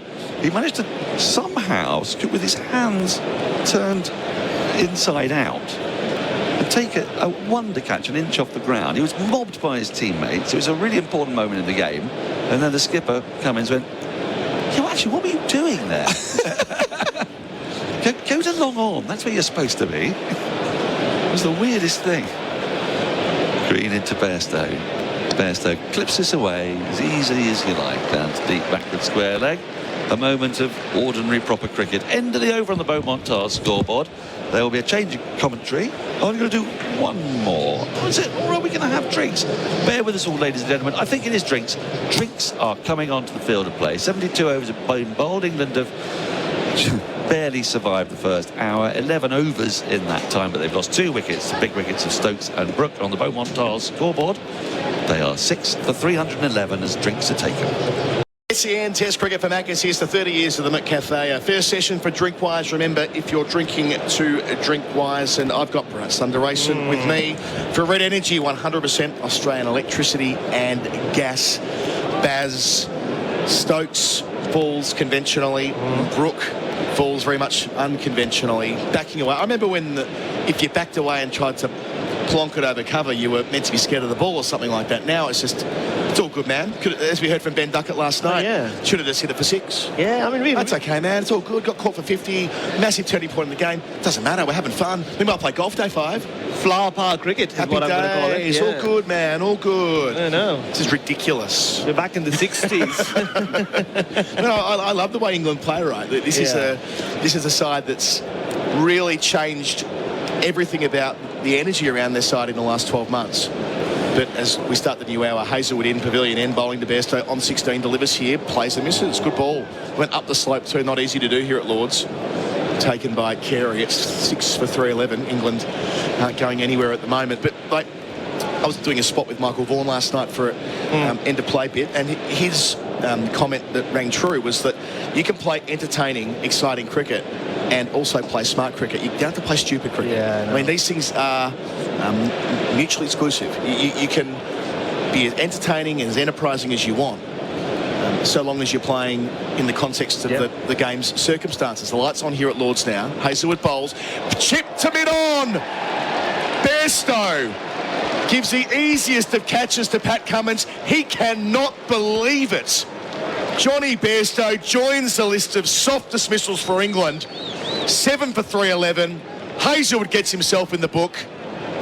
Dear me, England had the chance to drive home the advantage a couple of times in their first innings, but they're still 105 in arrears. A long tail. What's going on, Baz? Well, they say, right, they don't like to play the second new ball. They want to bat and score a lot of runs before it gets to the second new ball. Looks like that's what they're doing. It's really just a full delivery from Josh Hazelwood. Johnny Bairstow didn't get to it. Maybe it stopped on him a little. He was trying to hit it aerial, wasn't he? He was trying to hit it as hard as he could. All he managed to do was hit it straight to mid-on, and flower power cricket continues. There's no sense to what they're doing. Longy? While you were talking about flower power, behind you, Adam, on the screen, Quick Fizz came up 53% to England. Now suddenly both ends are open. I think that's going to have gone down by a great amount. I mean, I just want to make this point again, because I don't want to be sort of taken out of context here. The way they've played is a wonderful thing for world cricket. And was probably summed up even in the Ireland game a couple of weeks ago, which in the circumstances it was relatively easy conditions. Ireland's attack was undercooked, but they did not hit a 6 until the 50th over. They were hitting 4s. Last week at Edgbaston, it was about singles. It was about calculated aggression. Over the last 2 sessions, it has been madness, some of these dismissals. It is not sustainable cricket to play that way, and they're doing themselves out of an opportunity to get back into the series. They had a fantastic day yesterday, with the exception of 45 minutes. Remember, Australia started at 5 for 339. They took 5 for 77, England. They got to 1 for 182. They were cooking Australia. Line was gone. Line is gone. And they're still 105 in arrears, and they've lost 6 wickets since then, and 5 of them have been calamitous, to say the least. And isn't Test cricket all about seizing the moment? And they were so far ahead of the game when they were 180 for 1 and Nathan Lyon left. And we thought maybe they'll come back today. And Hazelwood to Robinson's got a short leg straight away, and he turns it out towards deep square. 1 of 2 men set back in front of the mound stand. Robinson off the mark, first ball with a single, 7 for 312. Phil Long. But Johnny Bairstow gets out like that, but his figure's 16 from 36. It's not, a runner ball, but those shots. Exactly. I mean, even yesterday during that 45-minute period, they didn't hit a single boundary. They just tried hitting every ball they could. And like Ben Duckett's press conference really summed it up for me. Yeah. I mean, the way he described Ollie Pope's dismissal, no, we weren't disappointed with the shot. We were gutted it didn't go for 6. How would that ball have gone for 6? And you get the sense they're not happy about the interrogation. Yeah, they're getting snappy. They're getting snappy about it. Well, believe me, I've lived over here for a while. The interrogation's only just begun with the press and so on. Silly point for Broad. Bouncer from Hazelwood. It ends up in the gloves of Carey. So a silly point. A man around the corner at leg gully. A conventional gully. That's Cameron Green. A fly slip. Mitchell Stark. A deep point. Extra cover. Wideish mid-on. And a deep square leg. I had a fine leg as well. My apologies. Yeah, I mean, clearly what England have said is, we're not going to play percentage cricket. We're going to play the odds. But yesterday the pitch was so flat. Steve Smith said it was benign, and they were on top, and they could have just, I'm not even saying they could have ground Australia to the dust, but they were already scoring at 5 and over. In Hazelwood, pavilion end over the wicket.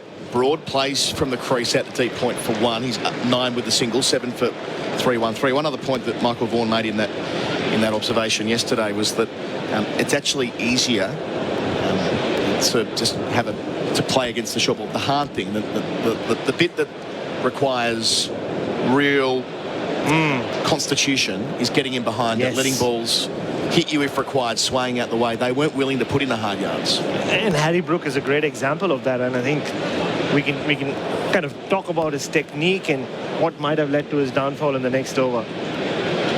Completing the over here is Hazelwood. Bowling to Robinson at the middle of the bat, driving out to extra cover. Over bowled 73 gone, so 7 away from the second new ball. England 7 for 3, 1-3. Our coverage is for Maccas. Here's the 30 years of the McCafe. Robinson 1, Broad 9. Hi, I'm Tim from Red Energy. The Australian-made logo is a true mark of Australian authenticity. So, for Red Energy to be certified to use the famous green and gold Australian-made logo, well, it's fair to say it's something we're pretty proud of. Here at Red, we're owned by the mighty Snowy Hydro, and that makes us 100% Australian. We're also based right here, so our team really understands your needs. So, if supporting Australian means something to you, switch to Red today. Call 131 806. Australia had the chance to celebrate another wicket for Tobin Brothers Funerals in Hazelwood's over. Celebrating lives. Stark 2 this morning, Hazelwood 1. The session for Drinkwise. Remember, if you're drinking, 2 Drinkwise. You see Travis Head come back into the attack. Once Nathan Lyon goes, you think with the third test so close by, what you would want to do ideally is to get the Australian fast bowlers to bowl more and more overs. Get them into their third and fourth spells. It's a really good point. As Head starts to spell the first over of the day to Broad down the leg side into the gloves of Carey, long fill on. Just a 1 over from Cameron Green before Travis Head comes in to replace him. I mean, you look at it, right, 3-day turnaround. If they make the Australians bowl bulk overs as Head delivers and Broad defends, it might be the case that Australia need to make a couple of changes through just workload management. Yeah. Hazelwood played last week as well. Of course, Cummins will play as captain, but might require Nisa and Boland to come in. Head bowls, inside part of the bat from Broad, out behind square for 1, moves to 10. 7 for 314 England's score. They trail by 102. And Edgbaston was the first innings lasted for 78 overs, the second for 66.102. And they bowled 66 more overs the England fast bowlers did, or the bowlers did, comparison to the Australians. This is what you would want to do. I mean, Nathan Lyon's gone. That's one end gone. So Australia are forced to use their best bowlers from both ends. Instead, England have just said, let's have fun. And this is where the Brook dismissal is just inexplicable. If you look at them all in isolation, they're bad. But the Brook one this morning, they'd just gotten through, hadn't they? Well, nearly gotten through that Stark spell. Using his feet here, up and over the top, Robinson clears mid off. It stops and props and trickles towards the rope, but it won't reach it with Cummins doing the fielding 15 yards inside. Robinson to 3 with a couple, 7 for 316. They're probably 9 or 10 balls away from seeing off Stark's best spell so far of the match, and instead couldn't help himself. I think with Harry Brook it's technical as well. We saw every time, even yesterday, when the short ball follows him, he locks himself into such a position that he has nowhere to go. Heads round the wicket to Robinson, dances and catches it on the full. Cummins to his right, stops it at mid-off with the dive. They get through for 1. Robinson 4, 7 for 317. They trail by 99 now. You'll remember a bouncer late last evening where he tried making room like he always does because he likes to hit inside out. And Stark followed him and he just closed his eyes. He couldn't do much. Head bowls, Broad, plays out through mid-wicket, gets plenty of that. Down the slope towards the mound stand. Labuschagne slides in at the right time and keeps it to a couple. Broad is 12, and that completes the over. England trailing by 97 on the Beaumont Tile scoreboard. They're 7 for 319, and our coverage is for Maccas. Here's the 30 years of the McCafe. G'day, Merv Hughes here. New Farm's been there for Aussie growers for 100 years. Through prosperity and heartache, drought and flame. Through the unprecedented and through innovation. New Farm's high-quality crop protection products are formulated right here in Australia because Aussie growers are tougher together through choosing Australian. New Farm understands local conditions and the importance for Aussie growers to have the right products at the right time. New Farm, Australian through and through. To learn more, visit newfarm.com.au. SEN Test cricket for Maccas. Here's the 30 years of the McCafe. It's going to be Cameron Green following Hazelwood from the pavilion end. All the lights on, good conditions for it. Second new ball not far away. Bowls here to Robinson, chipping into the onside. Nice shot. Aerial route, but lots of space to work with. Robinson to 8, out the middle of the blade. His first boundary, 7 for 323. Yeah, that's a good shot. Full from Cam Green. He has been guilty of going a bit too full this morning, and nicely helped along over mid-wicket. Ollie Robinson can bat. Made a good 40 here on Test debut a couple of years ago. Green bowls, Robinson making room and swinging and missing. Let's have fun. Let's have fun. I mean, it's if he edges that and it goes through it and ends up on the catalogue of dismissals that have been like that, he gets away with it. So they'll all have a laugh on the balcony. Yeah. Happy days. They're just getting worried that the 80th over is not too far. Yes. Yes, we don't do second new balls, right? We don't do second new balls. We don't do draws. We don't do day fives. Will they declare, says Phil Long. Yeah, declare behind. Sees the advantage. Short ball again from Green. Good one too. On the line of the helmet, ducks out the way. If you just see Harry Brook, I hadn't seen a lot of him from up close, but I've watched a lot of him in Edgbaston in the nets. He does get into that power position where he kind of locks himself there, and which is what is his strength. If you bowl anywhere in his zone, he's in such good position. We saw the first ball he faced from Josh Hazelwood yesterday, where he just punched it, even though it was full. But the problem with that is if the bouncer follows him, and he hasn't faced a lot of short pitch bowling in Test cricket so far. Green pavilion end over the wicket, bowls here. Short ball. Robinson tries to hook it, but doesn't make contact. It's just understandable that he has nowhere to go. He gets locked into that position. He locks himself there. So he's... You see a lot of them do that in white ball cricket. And let's face it, he's averaging over 70 in Test cricket, or he was before this innings. So obviously he's doing a lot of things right. But you have to also then break down where those runs have come, who he scored them against. And this is always going to be a problem. And every time Mitchell Starc bowled to him, or even Cummins kind of followed him as he was trying to make room, he had no shots. Fly slip goes back beneath us. Making room, Robinson swinging over deep mid-wicket. It'll land in front of Travis Head. Another premeditated shot from Robinson, clearing the front leg in the process. He moves to 9 from 9, 7 for 324. They're going to keep scoring as quickly as they can, as is their way. So what you described there, I mean, it's kind of like a baseball stance, isn't it? Where you are ready to swing hard over left field, if you like. But your point before about analysing Brook's career in context, wouldn't the smart thing to do to be evaluating where it's not going so well, where he has weaknesses and vulnerabilities? Exactly, and he has such a good eye, and I'm sure he's got all the skills in the world, and he'll work on it. We saw it during the IPL as well. He got that 100 early dose. Yep. And then they changed the way, every team started changing the way they bowled to him. Didn't get too many after that, did he? Greenwood's going to finish the over, but there's something going on at the pavilion end in front of the sight screen. Timeless tweet, Phil Long. Yeah, very quickly on that Harry Brook average, 72.76 now in Test cricket. Fair enough. But in England, it's down to 37.25. On the England balcony, happy days, bucket hats on. Moeen Ali's got the binoculars out as well, looking at something over in the tavern stand. Last ball here from Green, round the wicket. Short ball hits Broad on the arm. Spills over the top of the stumps. That was nasty. Over complete. 5 until the second new ball. It's 7 for 324. Our coverage is for Macca's. Here's to 30 years of the McCafe. Robinson 9, Broad 12, and Broad's not well. We'll come back after the break. He's not. Beaumont Styles is proudly sponsoring the Ashes, and I'd like to bowl you over with these Beaumont bargains. Coming at us at top speed is their monster bathroom wear catalog sale, packed with everything at up to 25% off. Vanities, baths, shower screens, even the kitchen sink. And yes, up to 25% off Australia's biggest tile range. Well, that's bowled me over. Up to 25% of all bathroom wear and tiles. You'll be happy you chose Australia's #1, Beaumont Tiles. Might Australia's short pitch attack claimed another victim here. Stuart Broad's jaw. We're behind Broad at our end where he faced that, so we haven't actually seen a replay yet for tyre power. Clean bowled savings. We will here. So Green round the wicket, and it hits him. Oh dear! Wow. Flush on the jaw underneath the grill.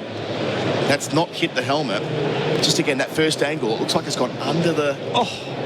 Now, if it's hit him there, on the side of the jaw, at that pace, well, it's going to leave a bruise at the very least. And Broad's going through some tests here with the England physio. Doesn't look good. He's trying to just see if it moves his jaw. It was like an uppercut, wasn't it? He just someone in a boxing ring landing a proper uppercut. And he was a little shaken. So David Warner was the first Australian cricketer to run to him, just to check on him. So they're going through a pretty extensive process here. I'm all right, he says. I'm all right. You can sort of read his lips here. He's going to continue. But we know that Broad has suffered a dreadful injury before when hit by Aaron all those years ago. That did affect his batting. He's got a funny old record here at Lords. Of course, that 100 that we come back to all the time. 2010 here against Pakistan. 169 not out, but that feels an eternity ago. It's good to see him smiling, though. Yeah, I think he's okay. Yeah. So it'll be Travis Head. They won't mind that. Bit of respite. 6 balls where it's not being bombed there. Yeah. And Ollie Robinson played a lot of shots in the previous over against Cam Green. You'd expect him to do the same against the off-spin of Travis Head. Field is spreading. While we wait for the fluorescent vests to leave the field, our delivery of the day for Macca's order via McDelivery on the My Macca's app was Mitchell Stark's second ball, finding the edge of Stokes to get them going this morning. Bowling here is Head and stumped straight away. It might have been an edge, my apologies. Head gets the wicket. Robinson dancing. He was miles out of his crease. Wasn't in the same postcode. Made his mind up. He was going to charge Head first ball.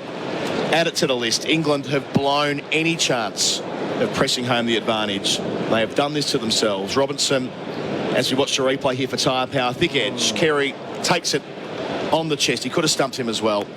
They're 8 for 324. Robinson gone for 9. Yeah, he had made up his mind in the previous over itself. You could see that, yeah, I've had enough. I'm just going to go down swinging.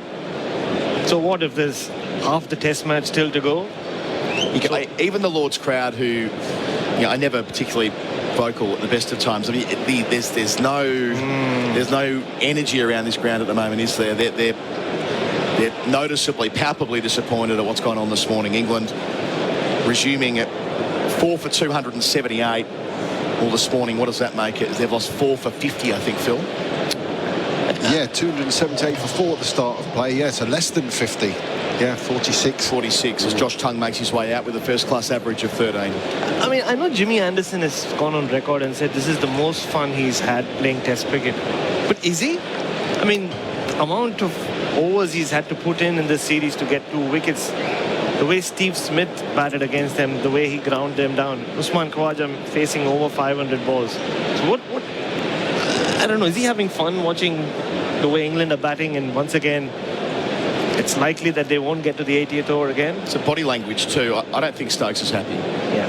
He only read so much into this, but he went straight out to the balcony after he was dismissed. Yeah. Went out there on his own. He can't be. I mean, he's the captain of the England Test team. Yeah.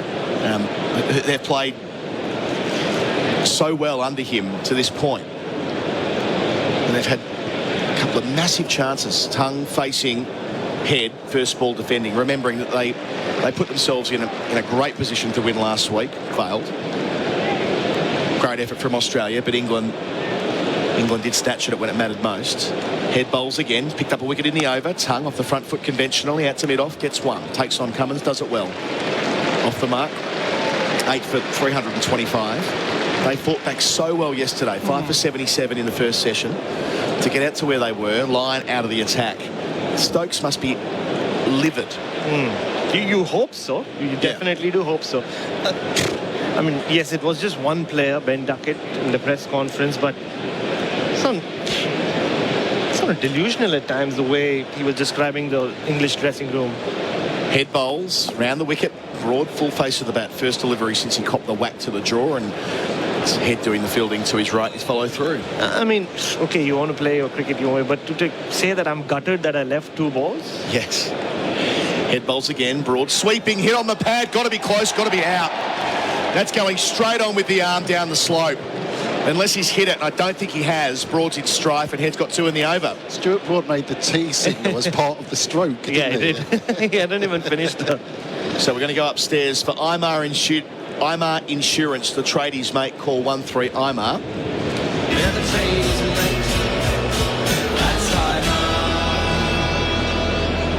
I love that jingle. They're 91 behind. On the board, it will read 9 for 325. We'll get a first replay here for Tyre Power. What are you seeing, Baz? It was really, really full. Yeah, I think that should be hitting leg stump. Yes, he was bowling around the wicket. It was so full. Stuart Broad does get a big stride in. He was attempting a slog sweep of some kind. So no edge, just to clarify. That ball slipped under his bat. It'll be ball tracking. At umpire's call at best, it should be clipping leg stump, if not hitting it. So it'll be 2 reds to begin. Impact in line with middle stump, and it is hitting leg stump. Head's got 2 in and over. Broad's gone for 12. That's a 5th wicket in the space of 85 minutes this morning. A calamitous session for England. They're down to 9 for 325, and this won't take long to be over. Broad leg before wicket for 12. Well, if you know one thing about Travis Head and his test career with the ball, he loves to go bang, bang, and that's what he's done yet again. He takes multiple wickets.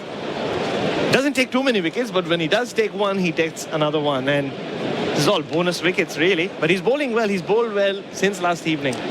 Test wickets 8 and 9 for Travis Head in that tournament. We'll never forget the first 4. Jeremy Coney was there for that. Gaul last year as well. Hello, Jeremy. Hello. Hello, Adam. Wow, what a change. When I arrived here this morning, I thought really England was slightly ahead, I'd have to say.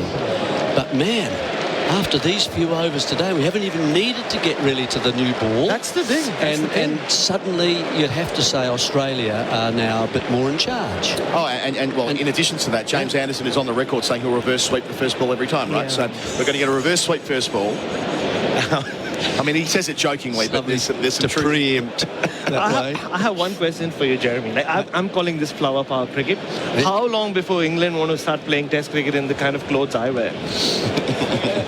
Yeah, it's a good question. They'll probably discuss it at the end of the day. Aussie have found, I think, a way to control the England approach. And that's that short ball. Bang it in. Absolutely. They weren't able to do it really last week. The pitch was too slow, but they've worked here. Yep.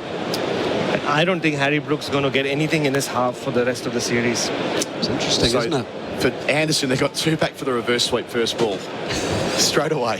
Head round the wicket. Anderson dances and drives to mid-on. What are you doing, Jim? Don't make a liar out of all of us. End of the over, 9 for 325, where Head's gone bang, bang. Our coverage is for Macca's. Here's the 30 years of the McCafe. England still trail by 91. The world needs natural resources to build and power our future. For 25 years, Glencore has mined the coal, metals and minerals that advance everyday life, that power our homes and businesses and are used in almost everything around us, from electric cars to smartphones and smart homes, making Glencore one of the world's largest mining companies you've probably never heard of. For more, visit glencore.com.au. Glencore, advancing everyday life. The Macca's I'm loving it moment of the session. It's a new season for the McSpicy range at Macca's. Was without a doubt when Harry Brook backed away, made room and slaps Stark inexplicably to cover, and he was 50 as Cummins gets to the crease. New spell for him. Bowling here to the England number 10 Tongue. It's deflected into the onside, no run. It's a new season for the McSpicy range at Macca's. I think it's this allergy with the second new ball that gets to them. They almost feel, and they take pride in it as well, don't they, Adam? They've said it a few times. What you said about the press conference last night, Duckett saying, oh, well, good as gold, out for 98, missed the chance for an Ashes ton at Lords, but I'll hit it for 6 next time, or whatever the second line went.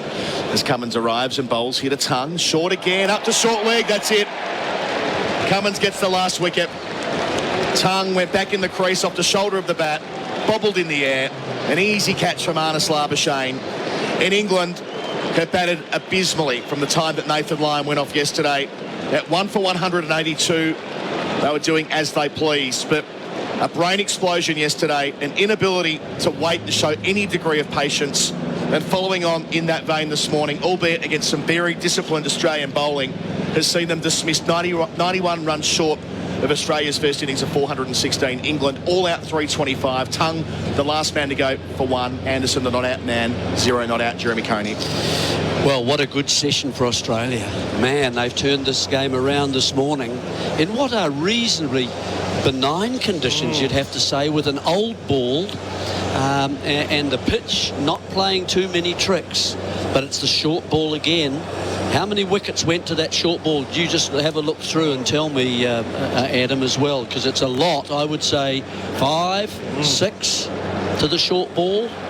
I reckon it's 6, but we'll get confirmation from Longy as we go. Well, certainly Pope, Root, Duckett and Brook that we've seen. Yeah. And then that last one with Tongue, there may have been another one as well. So that's 5 or 6. So, as I say, Australia have found a way.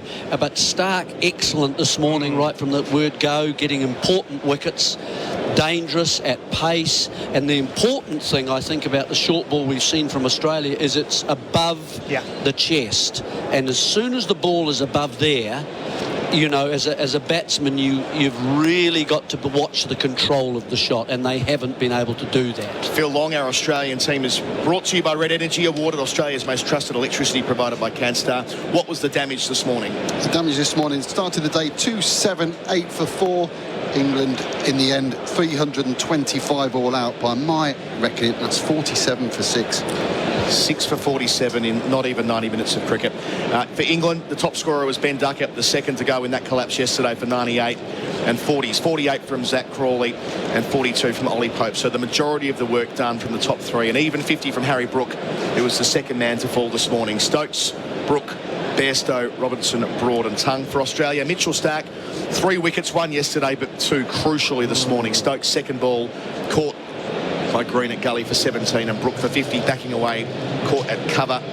Other wickets for Josh Hazlewood, 2 for 71. Both of those coming today. Travis Head playing his role, 2 in and over to go through the bottom half, 2 for 17 from 7.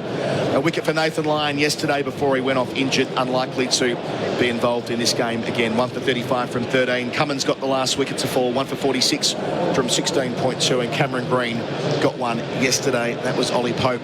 He finishes with 1 for 54 from 9. We're going to take a break here at Lord's. England in a world of pain now, all out for 325. In about 7 minutes from now, Australia will begin their second innings. Our coverage is for Macca's. Order via McDelivery on the My Macca's app. Just going to grab some more beers. Pause it for me? No way, mate. We're not pausing live sport. He's about to get his ton. It'll be all right.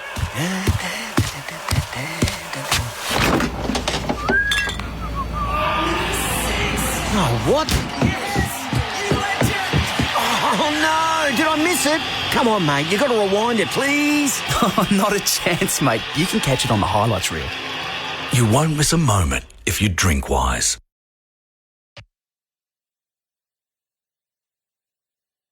It's never been more important to buy Australian than right now. Our local manufacturers and growers produce world-class products known for their quality, safety and reliability, all while generating local jobs, supporting our communities and helping Australian families now and into the future. So look for the trusted green and gold kangaroo logo. Buy Australian now. Visit australianmade.com.au.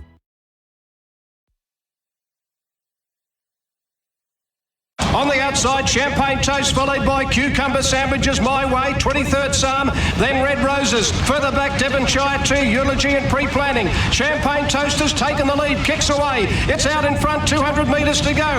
Tobin Brothers celebrating lives. Tobin Brothers celebrating lives flying. Thanks, Brian. For the final weigh-in in life, how would you like to be celebrated? Find out more at tobinbrothers.com.au. Tobin Brothers Funerals, celebrating lives.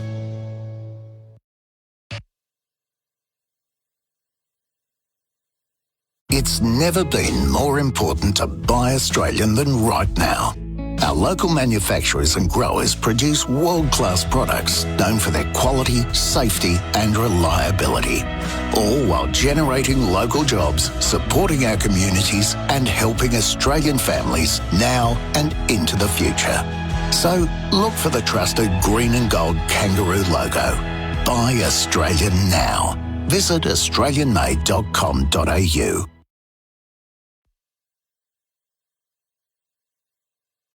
Hi, I'm Tim from Red Energy. The Australian-made logo is a true mark of Australian authenticity. So, for Red Energy to be certified to use the famous green and gold Australian-made logo, well, it's fair to say it's something we're pretty proud of. Here at Red, we're owned by the mighty Snowy Hydro, and that makes us 100% Australian. We're also based right here, so our team really understands your needs. So, if supporting Australian means something to you, switch to Red today.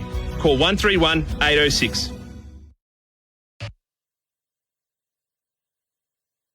G'day, Merv Hughes here. New Farm's been there for Aussie growers for 100 years, through prosperity and heartache, drought and flame, through the unprecedented and through innovation. New Farm's high-quality crop protection products are formulated right here in Australia because Aussie growers are tougher together through choosing Australian. New Farm understands local conditions and the importance for Aussie growers to have the right products at the right time. New Farm, Australian through and through. To learn more, visit newfarm.com.au.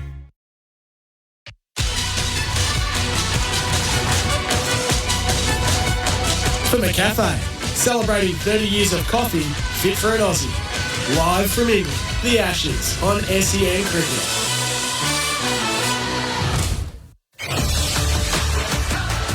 As Cummins arrives and bowls, hit a tongue, short again, up to short leg, that's it.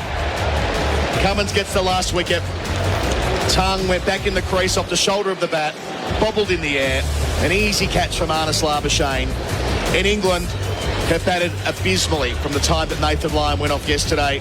At 1 for 182, they were doing as they pleased. But a brain explosion yesterday, an inability to wait to show any degree of patience. And following on in that vein this morning, albeit against some very disciplined Australian bowling, has seen them dismissed 91 runs short of Australia's first innings of 416. England all out 325. Tongue, the last man to go for 1. Anderson, the not out man, 0 not out. SEN Test Cricket with Maccas. Here's to 30 years of McCafe, and you know I don't consider myself to be a particularly patriotic man, and as a result I should be able to maintain great calm in the face of English losses to Australia. I'm a 54-year-old human being who's witnessed quite a lot of it, sometimes at the hands of the man next to me, Damien Fleming, many times at the hands of pretty much any Australian they can put out on the park. But I have just witnessed something ever since actually Nathan Lyon went off that you wouldn't show to anybody of a nervous disposition. Anybody under the age of 18 or over the age of 70, it could be fatal. You need really, as an Englishman, to have a defibrillator on hand, because apoplectic fits and general dyspepsia will take over. That was truly horrendous, and it's very hard to make any kind of logical sense of it, Damien Fleming. Yeah, you enjoyed it though? Oh, I loved it. Yeah, loved it. Yeah, you were riding. I saw that up the back there. Yeah, they obviously don't. England batting don't listen to a classic Australian rock band called Aussie Crawl. Their big song, "Don't Be So Reckless." That was just reckless. It wasn't baseball. That's not baseball. That is. There was apprehension against a bouncer plan and an inability to problem solve out there to actually counterpunch, which they did quite well in the first test, England, to force Australia to have another plan. That's test match cricket. If they actually decided to duck a lot of those deliveries, the fast bowlers would lose incentive and then have to find another plan, which would probably be bowling full or maybe going wide of the crease and setting field, whatever that was. That's a win to actually change the plan. And then Travis Head comes on and gets a stumping and an LB straight away. So that, you know, that is, for me, I don't think that's got anything to do with baseball, as opposed to playing smart, astute cricket and making sure that when momentum's going against you, how do you build a plan to change that? And there was nothing of that. Jeremy, when Nathan Lyon went off, there was a collective gasp in this box from all the Australians, and you could hear the fearing, the wailing and the gnashing of teeth from 10,000 miles away. Somehow England managed to take that huge advantage and hand Australia very nearly the test match. Well, the 91-run lead is something perhaps Australia wouldn't have expected, I think, when they arrived here this morning. They would have held a hope, of course, and certainly the way that Stark and Cummins bowled this morning, they've now exposed the bottom half of the, and they'd already done it yesterday to the top half. They've shown they've found a way to control the England batting and the way that they've approached things. And once again, they've actually got good conditions for England. Now they've got humid conditions. They should be able to swing this new ball everywhere, get themselves back into the test match. Anderson is starting from a nursery end, which is interesting. His first ball to Khawaja is left alone. He goes through to the keeper. Bairstow, there's no run. Anderson always takes the new ball from the pavilion end, even though his numbers suggest he should go from the nursery end. Maybe there's some kind of semblance of sense coming. So that's the first sign of intelligent cricket that England have produced. Well, he's bowling the first 3 hours of playing time. So it would have been his choice of ends. I certainly don't mind it from England's perspective. Anderson into Khawaja. Just the 3 slips, not 4 as it were the other day. And Khawaja defends with an angle bat late to backward point, and there's no run. For Australia, the task is very simple here. Bat for as long as they want, because England have made it very clear that they won't draw and they want to go after anything. Here, I mean, I'm sounding moderately ridiculous, but if Australia batted for 5 sessions, scored 480 runs at a reasonable pace, set England 570 on the final day, they'd have to go for it, apparently. And they wouldn't stand a snowball's chance in out. That'd be my plan if I was Australia right now. Anderson into Khawaja, who guides this to backward point again with soft and late hands, and there's no run. Dan, let me give you some positivity. Oh, yeah. England have successfully avoided the second new ball again, so let's cheer up. Save money. Yeah. Save, and that'll go to the kids. I was quite surprised they didn't declare to try and make the best use of the Can you declare halfway as the ball's going halfway down? Yeah, we're done. Thanks, guys. Yeah, in you come. Anderson into Khawaja. Khawaja gets one on the pads, which rolls away fine, but Bairstow moves to his right to collect. There's no runners. There were some pretty ugly shots today. Brooks was probably the most egregiously repulsive, but Johnny Bairstow's wasn't much fun either. Just hitting a full ball to mid-on in the air. And with our less positive England hats on, Australia needed 16 wickets to win this test at 11 o'clock this morning, didn't they? Now they need 10. About that. Now they need 10. Concerned about that. Yep. Well, there's time to go in this test match. The lights are on. The clouds are lower than they were at the start of play. And the crouching Khawaja waits and drives elegantly, but can't beat Pope, who was on the field of play. He missed the best part of a day of fielding, but he's out there. He's not in the slips, because England have only gone for 3 slips. That's Stokes being defensive, and it actually is quite a defensive field. 3 in the ring on the offside, that mid-wicket, mid-on, and the long leg. Wisdom just put out a tweet. Describe England's innings in 3 words 3 minutes ago. We're up to 125 quotes, 127. I may read some out. Anderson is in. Let's have that in the next over as the final delivery is pushed back up the wicket. And there is no run. A maiden to start for Anderson. Australia yet to get going.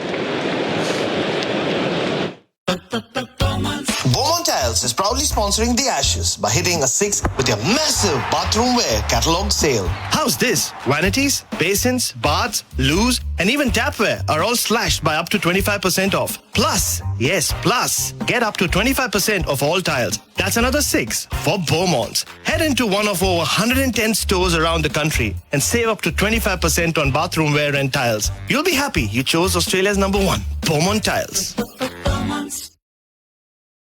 SEN Test cricket for Maccas. Here's the 30 years of McCafe. And now it will be Broad from the pavilion end, where he bowled pretty well. He bowled that lovely delivery to get rid of Carey yesterday. Way we play, Dan. Way we play, yeah. That's 3 words. Yeah, way we play. From the Wisdom, they've reached out. Yeah. Flemviz has worked out already that 100% of the suggestions are generally negative towards.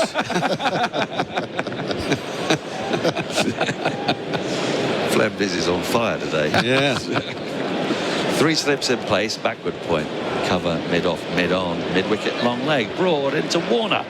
His first delivery is a short one, and he gets up on his toes, plays back to the bowler, no run. Now, amidst all the doom and gloom that England fans will be feeling, England will be remorselessly positive, because they're nothing but remorselessly positive.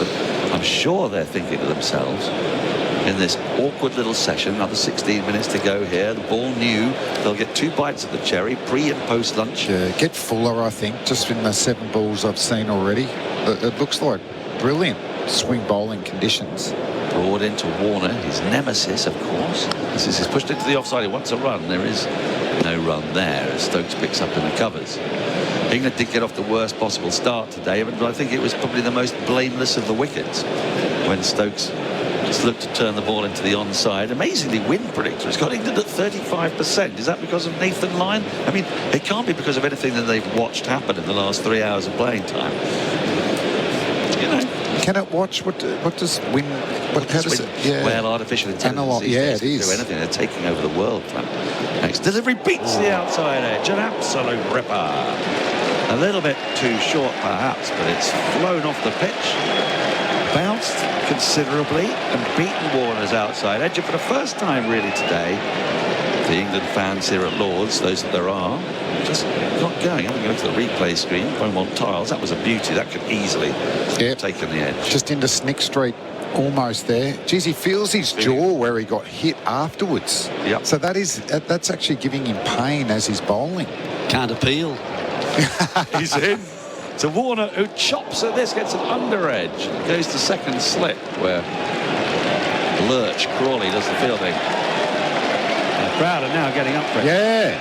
First time for the Test match. This matchup's still so exciting, though, isn't it? The battle within the battle, Broad to Warner. It's each other's villains, isn't it? It's villain to villain. Yep. We love that. Geez, Ollie wants to get in there, doesn't he? Yeah, well, Broad... I think Broady said, oh, yeah, I'm the number one villain. He was very unhappy when Robbo took that mantle. There's Broad into Warner. Warner lets us go by outside the off stump. I think Head looks like a villain too with that tash. Yeah. Sort of Victorian, superstitious, Victorian kind of villain. Kindly eyes though. He's do you think? He's a bit of an ersatz villain for me. I think Dave Gregory, our first Test captain back in 1877, was rocking that, and it's a bit of an ode to Dave. That what it is? Okay. Yeah. Was it? Had 8 cricketing brothers. Not Sid. Was it Dave? Was it? Oh, there's a Sid Gregory as well. No, I believe Dave was the first one, the taller of the clan. There must have been a Greg Gregory. Oh, there have to be. Broad in. Warner. Ooh, decides to leave this at the last minute. I've seen him get out like that to Broad before.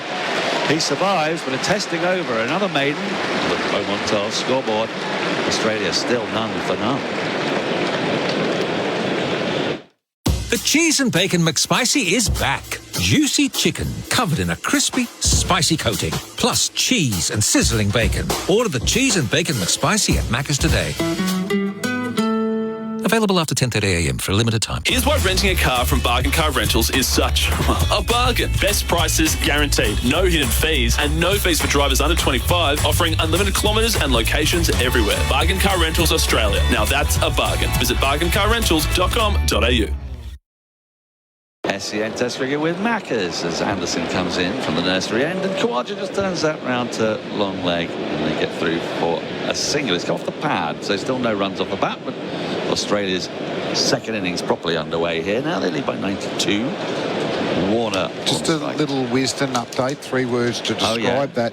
Pete Lloyd, bring back Tavares. Well, do you know, Chris Tavares is a man who I thought would have benefited from Bazball. He was a hard-hitting whacker. I heard that in county cricket. He used to smash it all over the place. Got like a 110 ball, 160 in a 60-over game at one point. But he decided to change his grip and his whole way of playing the game, because those days you didn't get in the England team by being attractive and hitting the ball for 4, as Warner tucks the first run off the bat, off his pads, down towards long leg. Gets a single. Australia none for 2.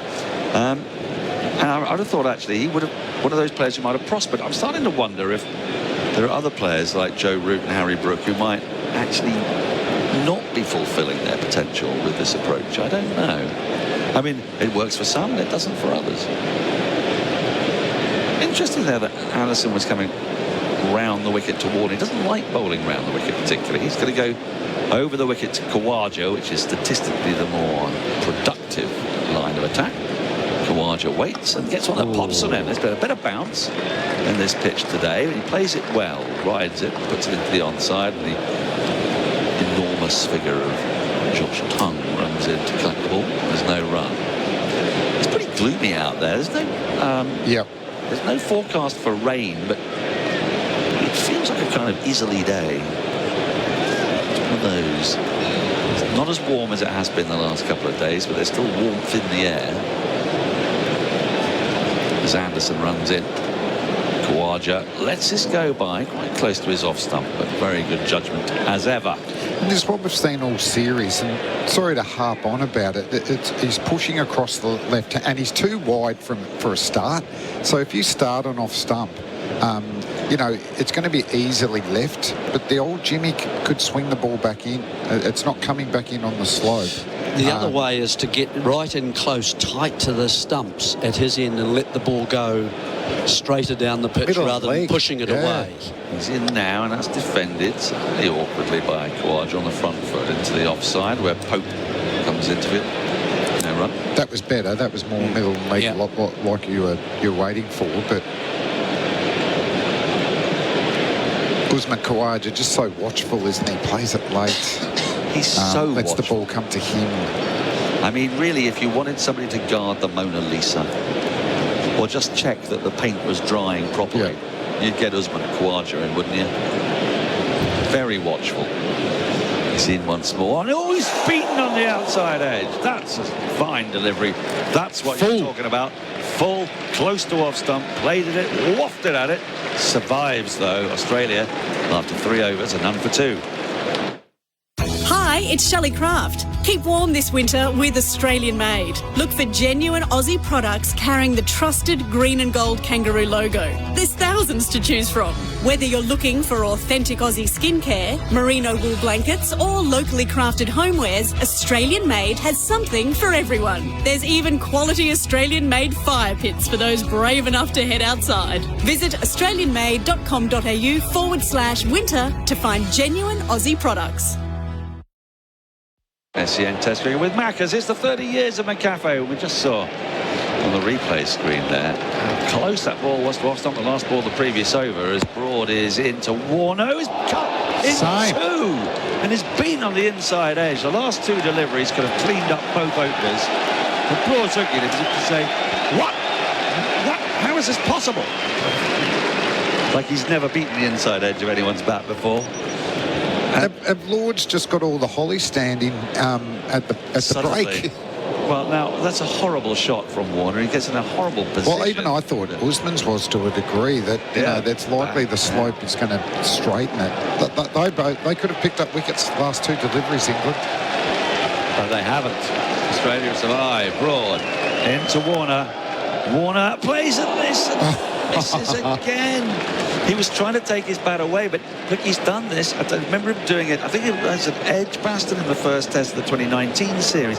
Kept the little feather, the little under edge. He's leaving at the last minute. He has a wry smile on his face, but oh my word, that's so close. Wobbles, he's going away. Dave's, he was better in the first innings. He was letting them go. Now Broad is waving. He's waving at the mound stand. He's waving at the grandstand. He's trying to get this normally placid Lords crowd to find their voice. He's in now.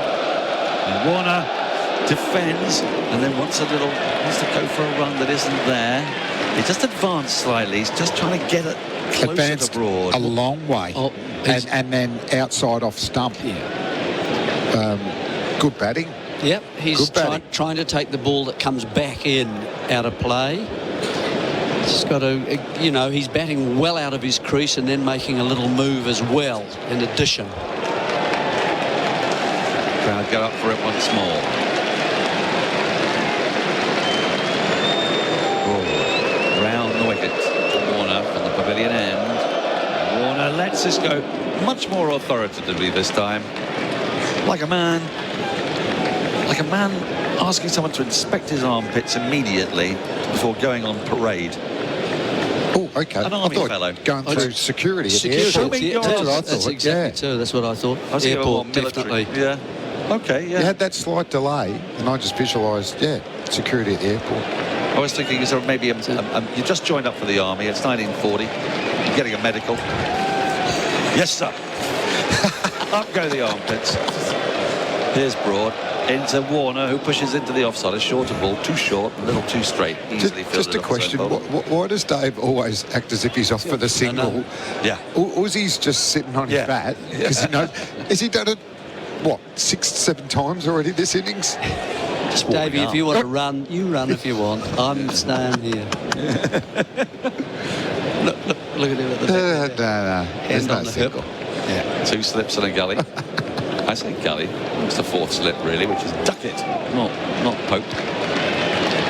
As Broad comes in to complete his over, the 4th of the innings. And Warner dabs into the offside again. Did it sets again. off for a run that isn't there. A maiden over from Broad. There have been 3 maidens so far. The first 3 maidens of the morning, all bowled by England. But Australia still well on top. At the end of the over, they're none for 2. If you've got to build it, lift it, power it, floodlight it, do it right with Oz Equipment Rentals. They're helping Aussie industries go higher by supplying access equipment, lighting towers and materials handling equipment to the construction, mining and roadwork industries. If you are building a new runway, a new road, a new warehouse, a new highway, the name you want is Oz Equipment Rentals. They also support community sporting clubs like Lara Cats, Werribee Centrals and the Ultima Kangaroos. Visit ozequipment.com.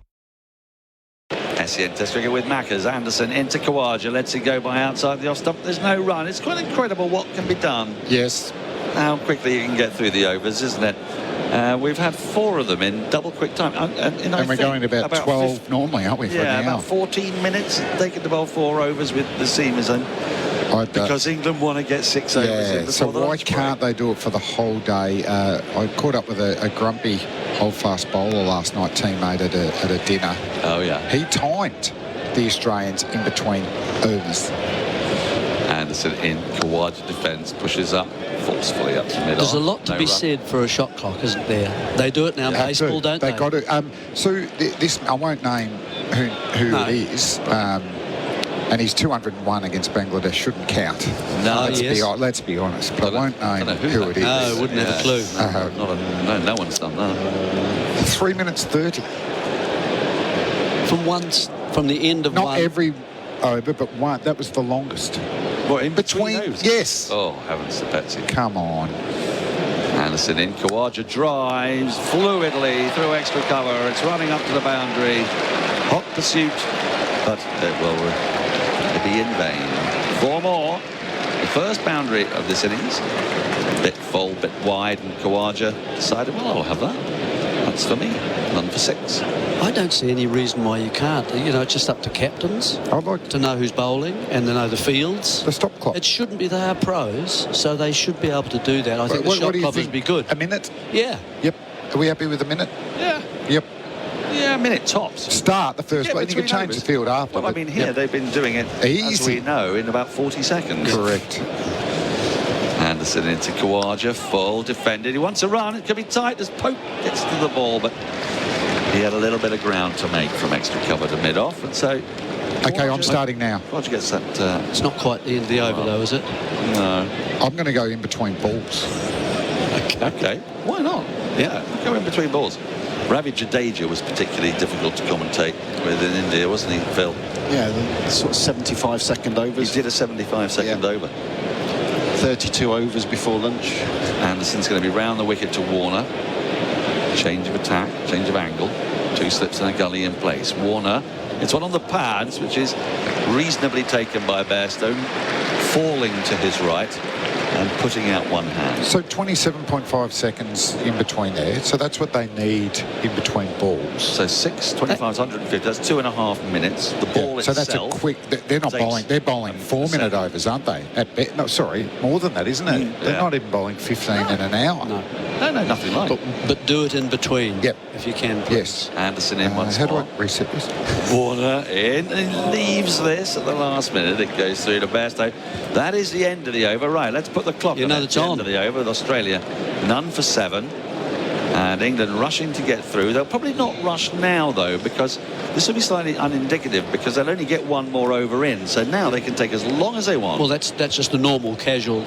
This is just kind of a walk. Normal casual walk. Stokes just having a little. Oh, they're having a chat. They're having a chat now. Umpires are in position. If you want to know, so the umpires are in position in 25 seconds. batsman's rear is sort of checking his guard, almost ready. As we know, the slowest moving thing in the world, and I include in that glaciers, is umpires. So if they can get there in 25 seconds, then surely fit young athletes can do the same. Right.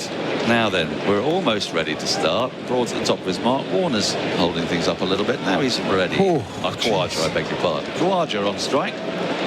To Broad. Khawaja plays at the offside. Slightly shorter ball. So they didn't rush there. It was still only 53 seconds. So if you take 53 seconds plus 150 seconds for the time in between the balls, you've got 203 seconds, and the time for each ball might average out at 4 seconds each. Well, it depends on the speed. For 4, you know, who's bowling? Yeah, 85 miles an hour versus 75 milliseconds, but still over 6 deliveries.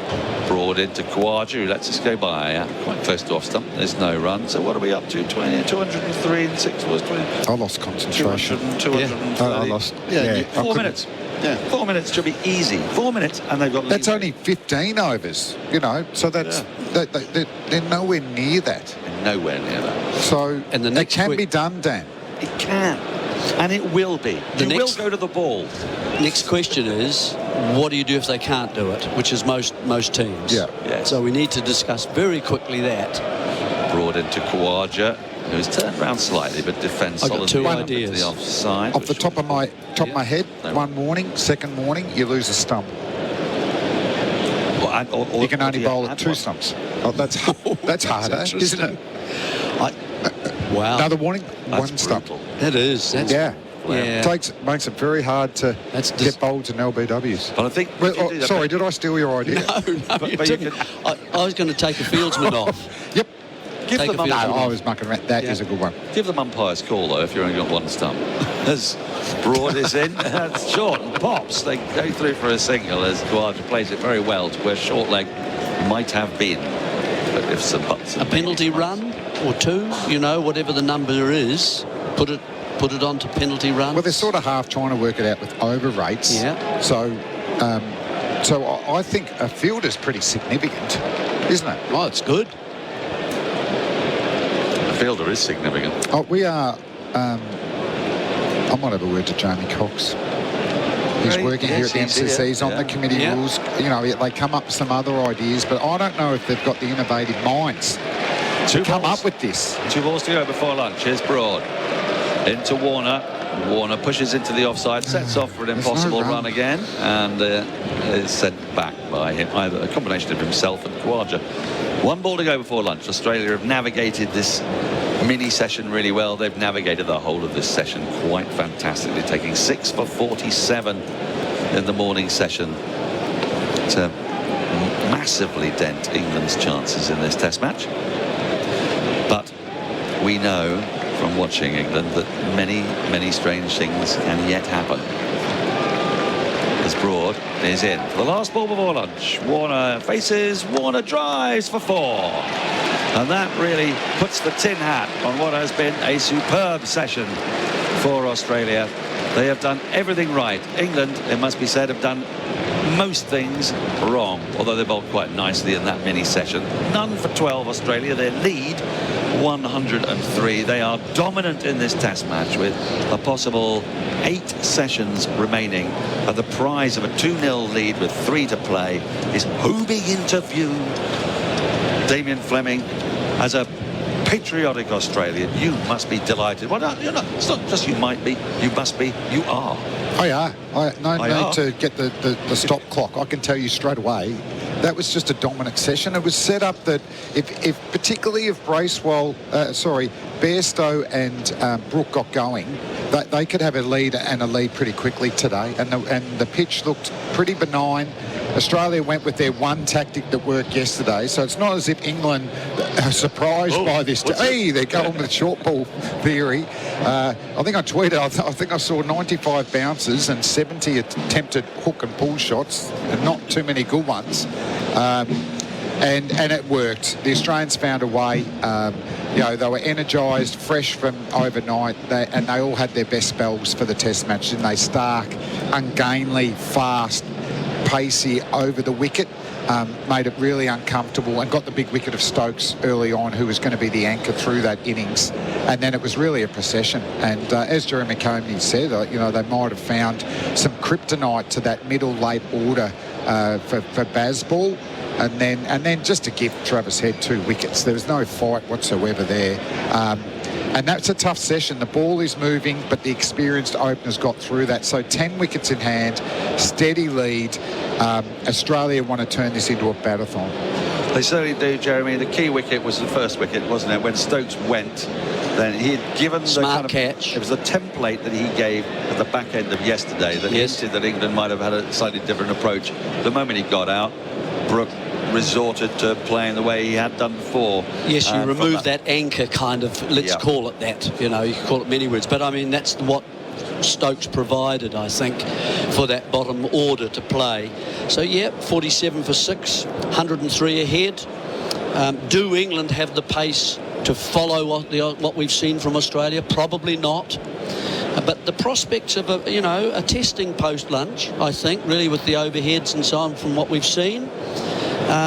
Nevertheless, Australia in charge. So before we go and get our hake with mussel butter, which I'm very much looking forward to, really? Macca's delivery of the day. Who's going to choose it today? Well, the bowlologist can choose. Yep, it led to the pathway to Pavilion for Benny Stokes, and it was the first one. It was a significant one. Didn't do a lot, but it was an extra pace of bounce, squared Stokes up, and an incredible catch from Cam Green that we come to expect. The unusual, the sublime catching from Cam Green, so I'll go with that one. And I'm sure Jeremy Coney concurs. Yep. So, it's time for us to have our lunch. We'll be back in about 35 minutes or so with the afternoon session. But to take you through the lunch break, I'm delighted to say you're in the very capable hands of Paul Sebastiani.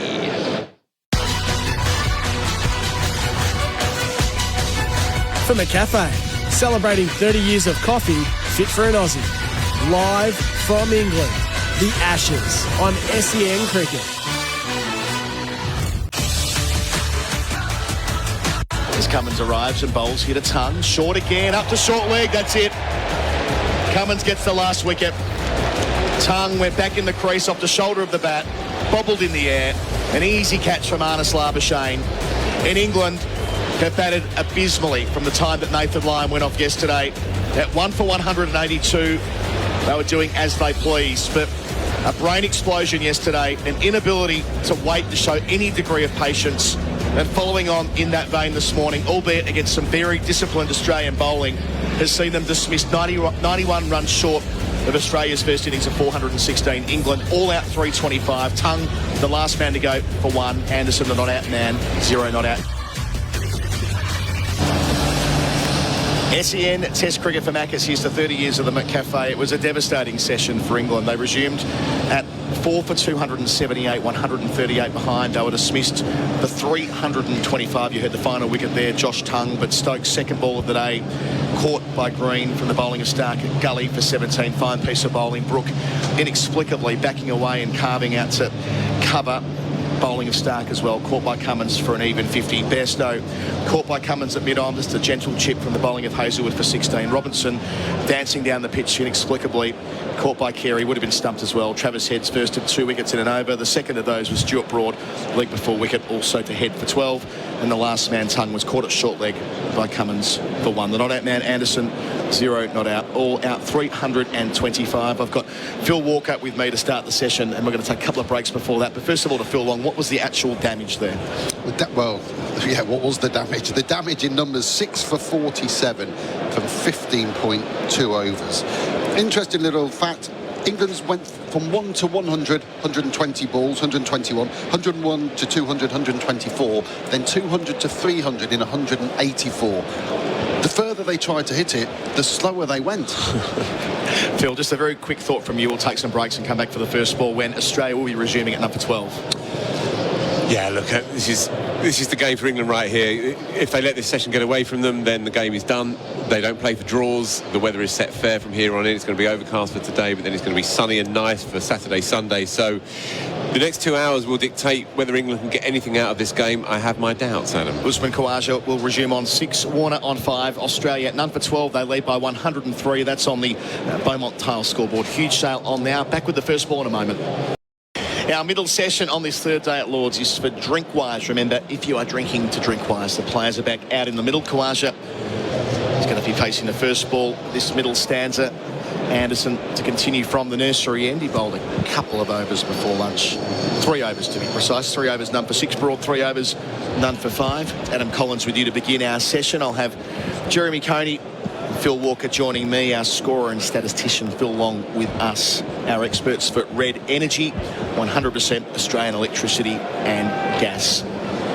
So much to discuss about England's batting, Phil. It's going to be a dominant storyline given the position they found themselves in when Nathan Lyon left the field yesterday. And the consensus seems to be from those I've been talking to at lunch is that this just isn't the way England were batting last year. They'll explain it away as they always do, but there is something different going on here at the moment, and it's causing them enormous grief. And it means they're behind in the Test match by a long way. By a significant way, 103 behind. Yeah, look, the theories, the counter theories will begin. The culture war will ramp up. You used the word inexplicable twice in your post-lunch intro, and I think that's absolutely the perfect word for it. But to the here and now, Jimmy Anderson as well. There's a narrative developing around Jimmy as well. First ball of the session. Over the wicket, Khawaja leaves the line. Doesn't quite make the gloves of Bairstow. Dies as he takes it in front of first slip. Jeremy Coney, good afternoon to you as well. Hello, Adam. Well, 105. It's a good lead, isn't it? Really? I think when we got here this morning, we all, as one, thought, well, 16 wickets for Australia to get.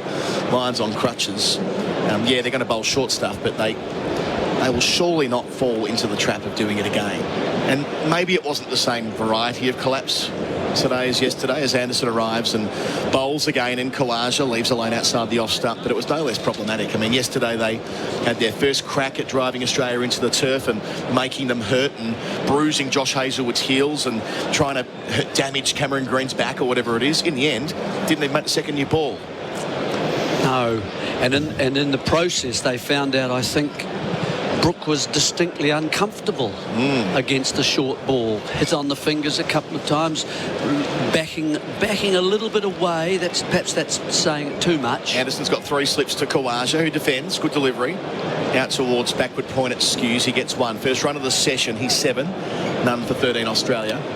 Perhaps he was more trying to go leg side and then open up the offside with his bunt that he likes to, because mostly there isn't anybody in that straight V, if you like, when you're using the short ball. Most of them are positioned outside on the leg side, of course. So there are areas of the field which are unprotected, and that's what Brooke is trying to take advantage of. It cost him his wicket in the end. As Bharat noted before lunch, it's unlikely Brooke will see another ball in his half this series, Phil, after that today. Anderson round the wicket, delivers here to Warner. First ball for him for the session, hits him on the pad, close. Turned down by umpire Raza. It was going down the slope. Anderson's looking towards his captain. He wants a review. And Stokes trusts Anderson on these matters. Height, I don't think it's an issue. And they're going. So the DRS is for Imar Insurance to trade his mate. Call 13 Imar.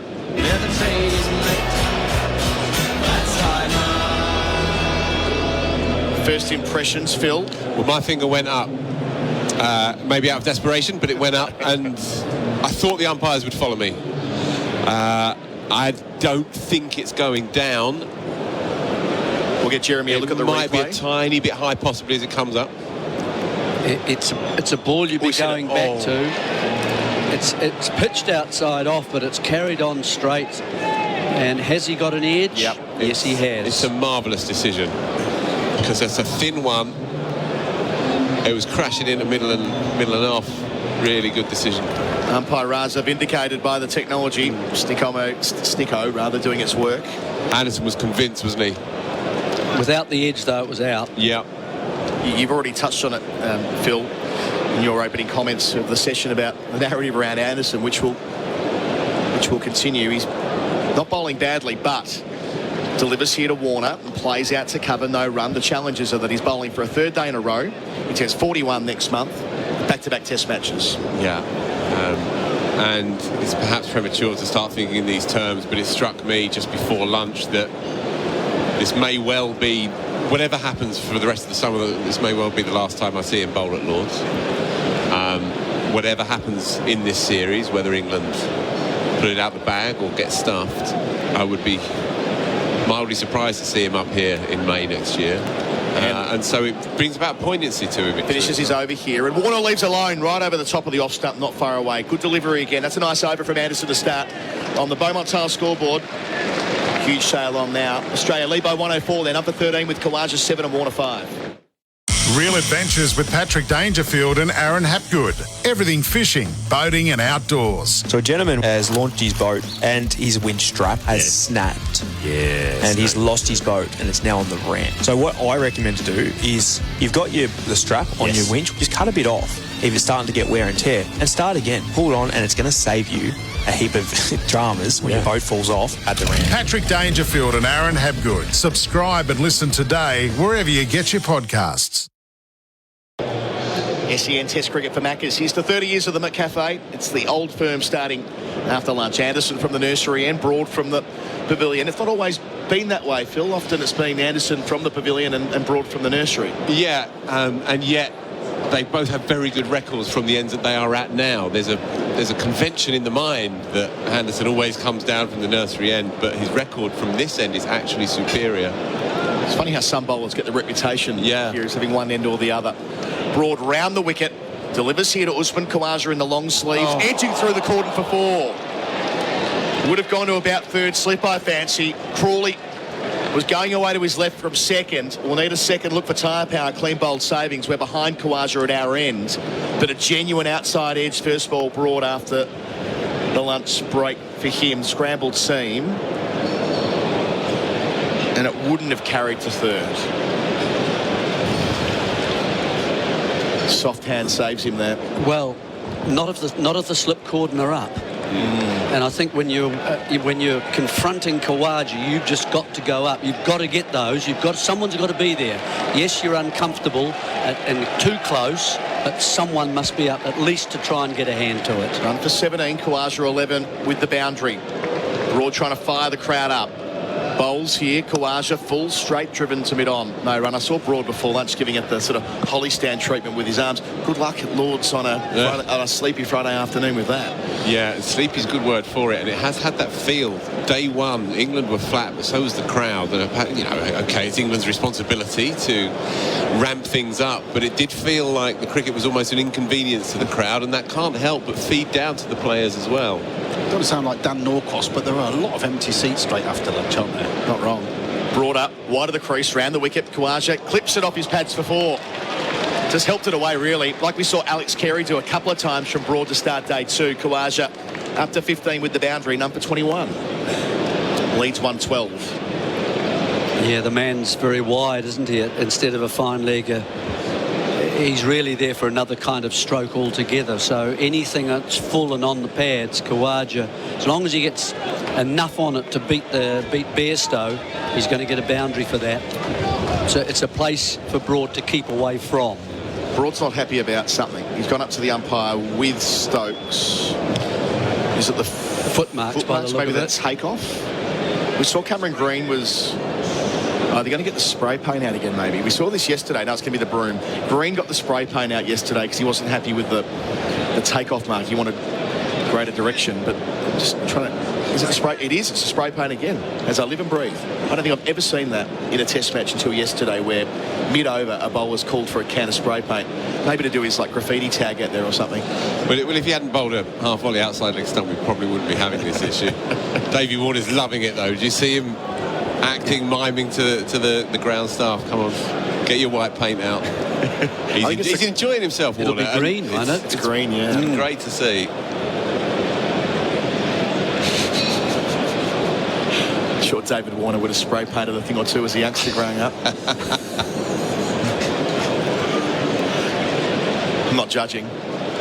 Not judging at all. We moan about over-8s these days, but there's some crazy things which slow down play. Look at this. Yeah. All he's doing, now let's be clear, I've got it on the screen here for Tyre Power Clean Bolt Savings. He's simply marking green over the white. So there's nothing, I mean, what's the proposition here? The Broad can't see it because it's white, and it's going to be more... What is that? You're quite right, it's a very fair question. That's harder to see. Stuart. Is that putting him off? Stuart, please. Those were the Cam Green ones, were they? Yesterday. They must have been.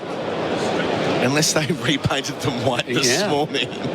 We haven't seen anyone batting from them, have we? You couldn't make up Test cricket sometimes if you were trying to explain it to a new person. I mean, part of why we love it, but not so much delays of this nature. Anyway, lights on Stuart Broad, relatively new ball pavilion end. Should be hard work here for Khawaja. But there have been 2 boundaries in the over in 3 balls. Delivers here, Khawaja fends from back of a length out to backward point where there won't be a single. Feels like all these neurotic ticks that have been under the surface in this Bazball era are all just coming out to the surface. I've got a theory, Phil. Go on. We sort of said that the batting was different last year to this one. I'd go as far to say it was different in Pakistan as well, on very, very flat tracks against a different team. An attack that was in all sorts. Yeah, ravaged by injury. We will, as Broad gets up and bowls and delivers now and Khawaja leaves.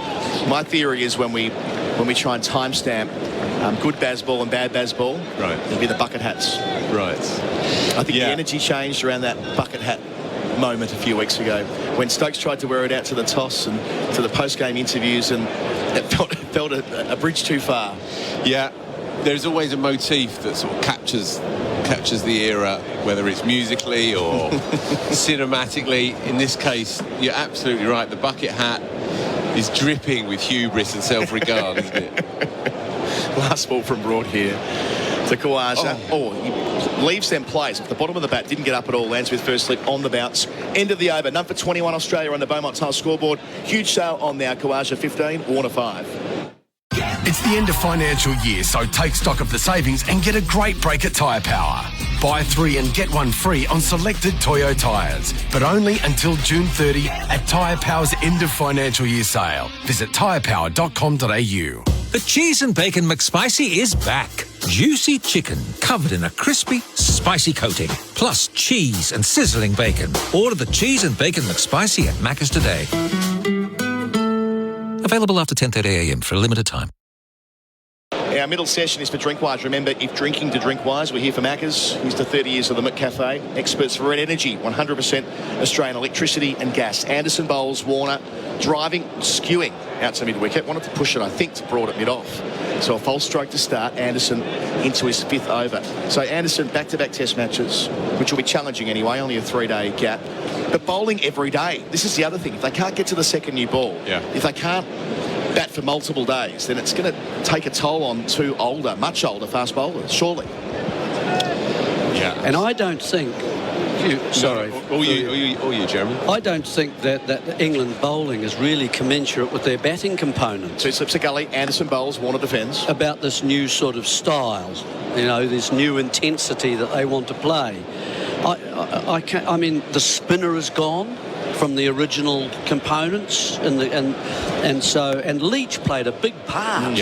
Often bowling 20 to 25, 30 overs in the first innings or on the first day, and was able to bowl with a new ball, and they could use Leach, but they haven't got that spinner now, so that's missing. Anderson round the wicket, away from us to Warner here, back of a length. And the inside part of the bat just trickles down to Anderson in his follow-through, who backhands it towards Bairstow, no run. And I'm not suggesting he'll be bowling here this time in these sort of conditions, but that part is gone at the moment, sadly through injury. Has Robinson, I don't know whether you guys... it just looks to me as if he's putting the ball there rather more than bowling it. He seemed a nippier kind of bowler when I first saw him, and I don't see that now. It looks hard work. Anderson bowls, Warner leaves a ball that does take off, but it's well outside the off stump. He just looks laboured. Yeah, the numbers back you up as well. Last year he was averaging 82 mile an hour, which in in new money is 130 odd. Now he's averaging in this Test match and the last combined 78.5. Yeah, that's an average. So he might be a few up there, but there's quite a lot below as well. There's a significant drop off. Yeah, he is a bowler who needs to bowl, and you would have played with many like that. He needs to bowl. He didn't bowl for 4 weeks with a red ball before Birmingham. Yeah, that's a problem. That is.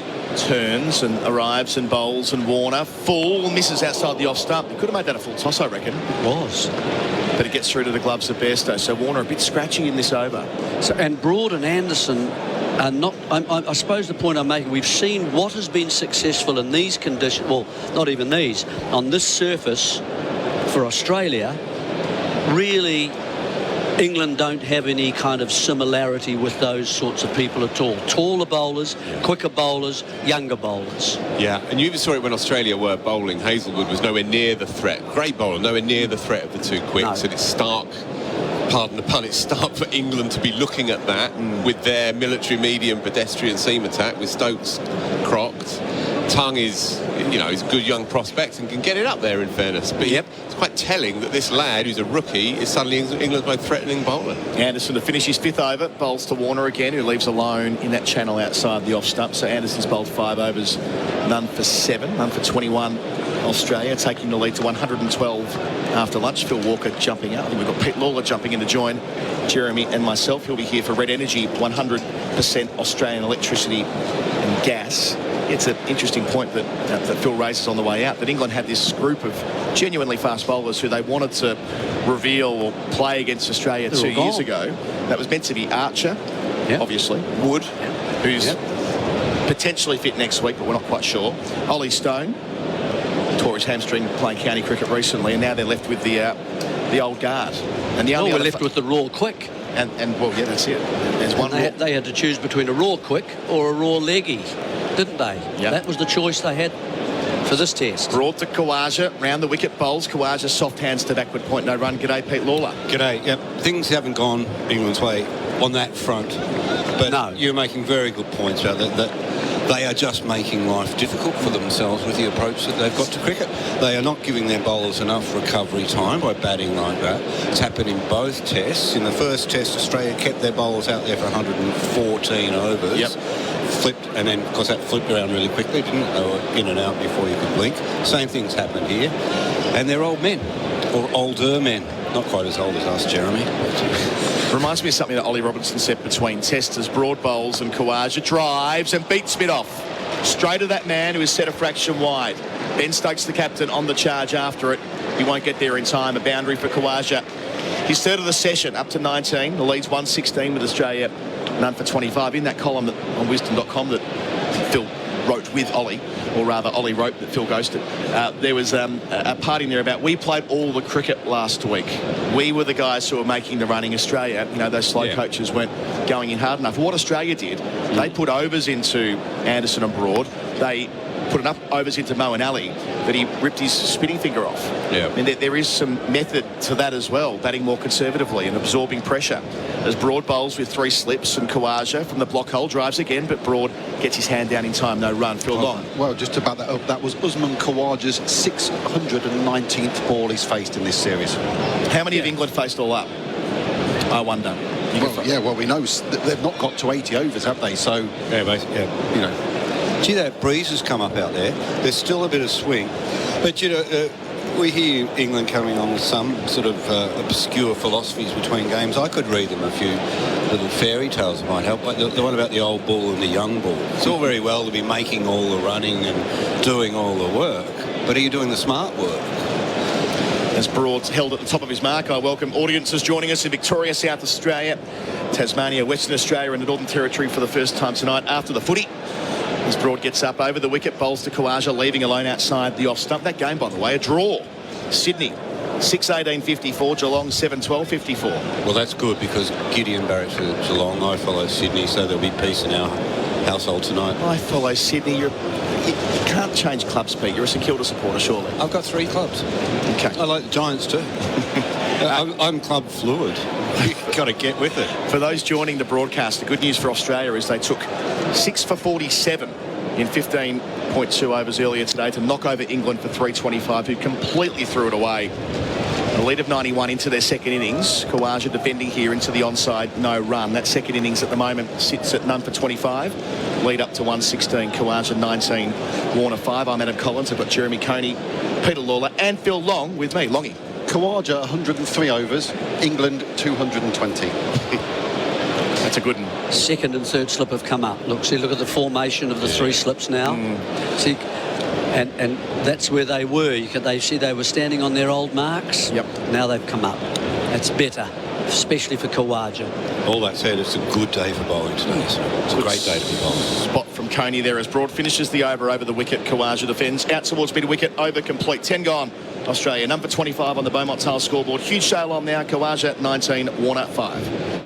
I tell you, kids these days, they don't know the meaning of bargain hunting. Back in my day, I would sleep outside the store all night. No tent. And then once you got in, I still have a scar from a stock take sale back in 91. But these days, with Kogan Mobile, you can sign up for the best value gigs per buck while sitting on the toilet. Talk about a bargain. Get one at koganmobile.com.au. Middle session here at Lords for Drinkwise. Remember, if you're drinking to Drinkwise, James Anderson to continue from beneath us at the nursery end. He's got 2 slips and a gully for Warner. Pete, I'm told on our screen that Sydney should have won by 5 goals. Inaccurate kicking late. Well, let's just keep an eye on Warner here. Feet aren't moving like they have been in the first few innings. Scratchy since lunch. Anderson to him here and he leaves alone extravagantly into the gloves of Johnny Bairstow. Well, just doing a little bit, but David Warner's feet aren't doing much. It's swinging mainly from the arm for the bowler, and so Warner gets a good look at which way it's going.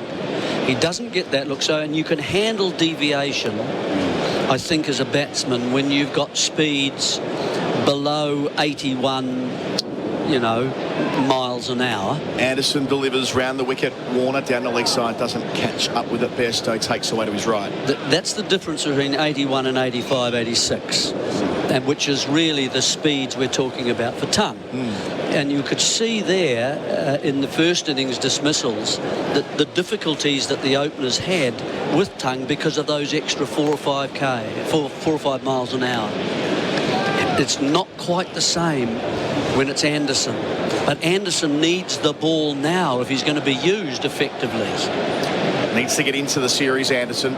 Needs some wickets today. Bowls to Warner, who leaves again. Nice carry through to Bairstow. But at that 79 mile an hour mark, it's not dangerous. It's not dangerous. No, that's dropped down a couple of Ks, hasn't it? So I was surprised Anderson actually backed up this test. I thought he almost talked himself out of this test when he said these wickets are kryptonite for me. If it's going to be like that, that's the end of my Ashes. It's not the sort of stuff you want to be hearing from your fast bowler, even if it is in a column written by somebody else for you.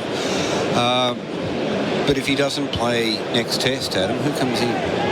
I think Mark Wood will play. So the question is, how do they reconfigure the attack? Right. Wokes is the other fast bowler in the squad. Anderson bowls here, and off the pad, Warner, just behind square. Might have been an inside edge on that. We'll look towards the umpire now. No inside edge. No, there was. Okay. So that takes Warner to 6, none for 26 the score. So Wokes, well, he's not a fast bowler, is he? He's in the Anderson mould, similar pace. He, to me, is more of a replacement almost for Moeen Ali because he's a semi-all-rounder. Sure. He's good with the bat. He's certainly there mainly as a bowler. In fact, he's got quite good figures here, hasn't he, Adam? You're onto that sort of stuff. Yep. But he also offers England runs where they kind of need it if they're going to be bringing in people like Tongue. They lengthen the bowling and the batting sort of side is weaker because of that. They could have done with his batting today, I suppose. Anderson bowls and Khawaja defends. In saying that, the way that England batted, who knows, Wokes might have tried to do the same thing. He's got a test ton of this ground back in 2018. Batted like they've got 4 number 11s, mate. Batted like Sunday pub cricket. Yeah. Some of those shots yesterday and even today, the way Brooke got out, and I know we've got audiences joining us, so we won't recap everything we said earlier in the session, but yes, it was a dreadful performance from 1 for 182 and line out of the attack. They completely capitulated and given Australia this advantage that they can drive home. Lead of 117, 10 wickets in hand. Anderson to finish his over. It's way outside the off stump, and Khawaja leaves it be. 11 overs gone, none for 26 the score. Khawaja 19, Warner 6, and that's on the Beaumont Tiles scoreboard. Huge sale on now. McCafe is turning 30 this year. That's 3 decades of McCafe making the perfect coffee to go with your early mornings, sideline cheers, road trip stops, and long swigs squeezed into short breaks. So here's to 30 years of McCafe. Coffee fit for an Aussie. Here's another top tyre tip from Tyre Power. If your tyre pressure isn't right or your wheels aren't aligned, it can affect your car's fuel efficiency. For more ways Tyre Power can help you save, visit tyrepower.com.au or call 13 21 91 for your local independent owner. Our session is for Drinkwise. Remember, if drinking, to Drinkwise. Before we leave you, Jeremy, we've got to put out a plug for what we've been saying on social media at lunch. Do we? We do. About your desire to get back on Twitter. Well, no, just to get into Twitter a little bit more. I want to know how badly injured Lion is, for example. I don't tweet. I just receive. Okay. Yeah. I think you'd be an excellent tweeter for what it's worth. Oh, thank you. Brought in, starting his 6th over to Warner, unchanged from the pavilion end so far, and he beats him outside the off stump. That's gone down the slope after pitching. Good delivery. Warner had to play it on the angle. See, I think also when I've been talking about how the slips have gone up, when Khawaja is on strike. Now that Warner's on strike, Warner pushes at the ball. You see the hands go ahead of the pad and he pushes harder at the ball. So I would want to, as a slip, half a pace back, because it's the same thing. If different batsmen do different things. Some of them go hard at the ball. Warner's one of those players to me. And it's like a bowler being a long way through his spell or into his 3rd spell. Crowd involved after beating him. Broad to Warner, beats him again. Similar sort of movement, a little bit shorter though, so Warner had the gloves beneath it as well. Just don't stand in the same place all the time, I'm saying. You're constantly adjusting. And if it's a bowler in his 3rd spell, up you go. If it's an old ball and a slightly tired pitch, up you go. You know, you're having to adjust things all the time as a slipper, not taking your mark and remaining there stoically throughout the entire innings. Well, Warner's batting well outside his crease, not giving himself a lot of time to see these deliveries. You might go up half a pace for that reason. Threw the hands up as if, gee, I'm just getting beaten here, I can't hit him. Crowd cheering, brought in. Bowls here to Warner, defending. Back to the bowler, no run. Before we lose you and we have to move off again, this topic, 0433 98 11 16 or 8833 in New Zealand. What should Jeremy's Twitter handle be? That's where I was getting to. Text us in and let us know. Your book was called The Playing Mantis. It was. Many years ago. No copies of those available now. I bought them all in the remainder bins. So I'm going for On the Conies. On the Conies? On the Conies. That's good. Very New Zealand. That one. You like that, Jeremy? I'll think about it. Something involving your favourite adjective, parsimonious. Ooh. It's a vegetable, isn't it? Yeah, it is. Done very nicely with potatoes. 2 slips in a gully. He bowls here and Warner defends out the middle of the bat towards extra cover where there won't be a single. Get your ideas in. 0433 98 11 16 8833 in New Zealand. We've got a few tweets coming in. Daniel's on commentary next. He can take you through all of those. A message here for Pete. He's loving our analysis on Bazball. It felt like fear dressed up as Bazball. As an aside, I've got a sleepy retriever keeping me warm on a freezing night in Adelaide, enjoying a Cooper Stout. Surely Pete's a fan of that. Oh, in fact, we found Cooper Stouts when we were in India, didn't we? We did, that's right. We did, in Indore, where I had a few Cooper Stouts. I wept when I saw them in the fridge. That's from Sam in Alberton, I should say. Thank you, Sam. Broad bowls, 2 left in the over. Warner here on leg stump, pushing into the onside. Wants a quick single, but sent back. I'm a Cooper's Pale man by choice, but the Stout's a lovely beer. It's lovely beer. Even the white bits are black. Well, Southwark Stout's another good South Australian Stout's a high alcohol in that imperial mode. All available at the Exeter, I'm sure, your favourite pub there. Oh, yeah. Best pub in Australia. Best pub. They serve the Coopers at the Exeter. It's excellent. They even do an aged sparkling ale there, and they often get their hands on the vintage ale as well that they'll put on tap. More of this from Pete after the break with Broad bowling round the wicket. He tries to York Warner. He's equal to it, thrusting his bat down in time. Warner 6, good over from Broad. 6 from 36, make that. 19 for Khawaja. The lead's 117 with Australia, none for 26. After the break, Daniel Norcross jumping in. Jeremy Coney jumping out as well. I'm going to go to the toilet and grab some more beers. Pause it for me? No way, mate. We're not pausing live sport. If he kicks this, we're in front. Nah, it'll be all right.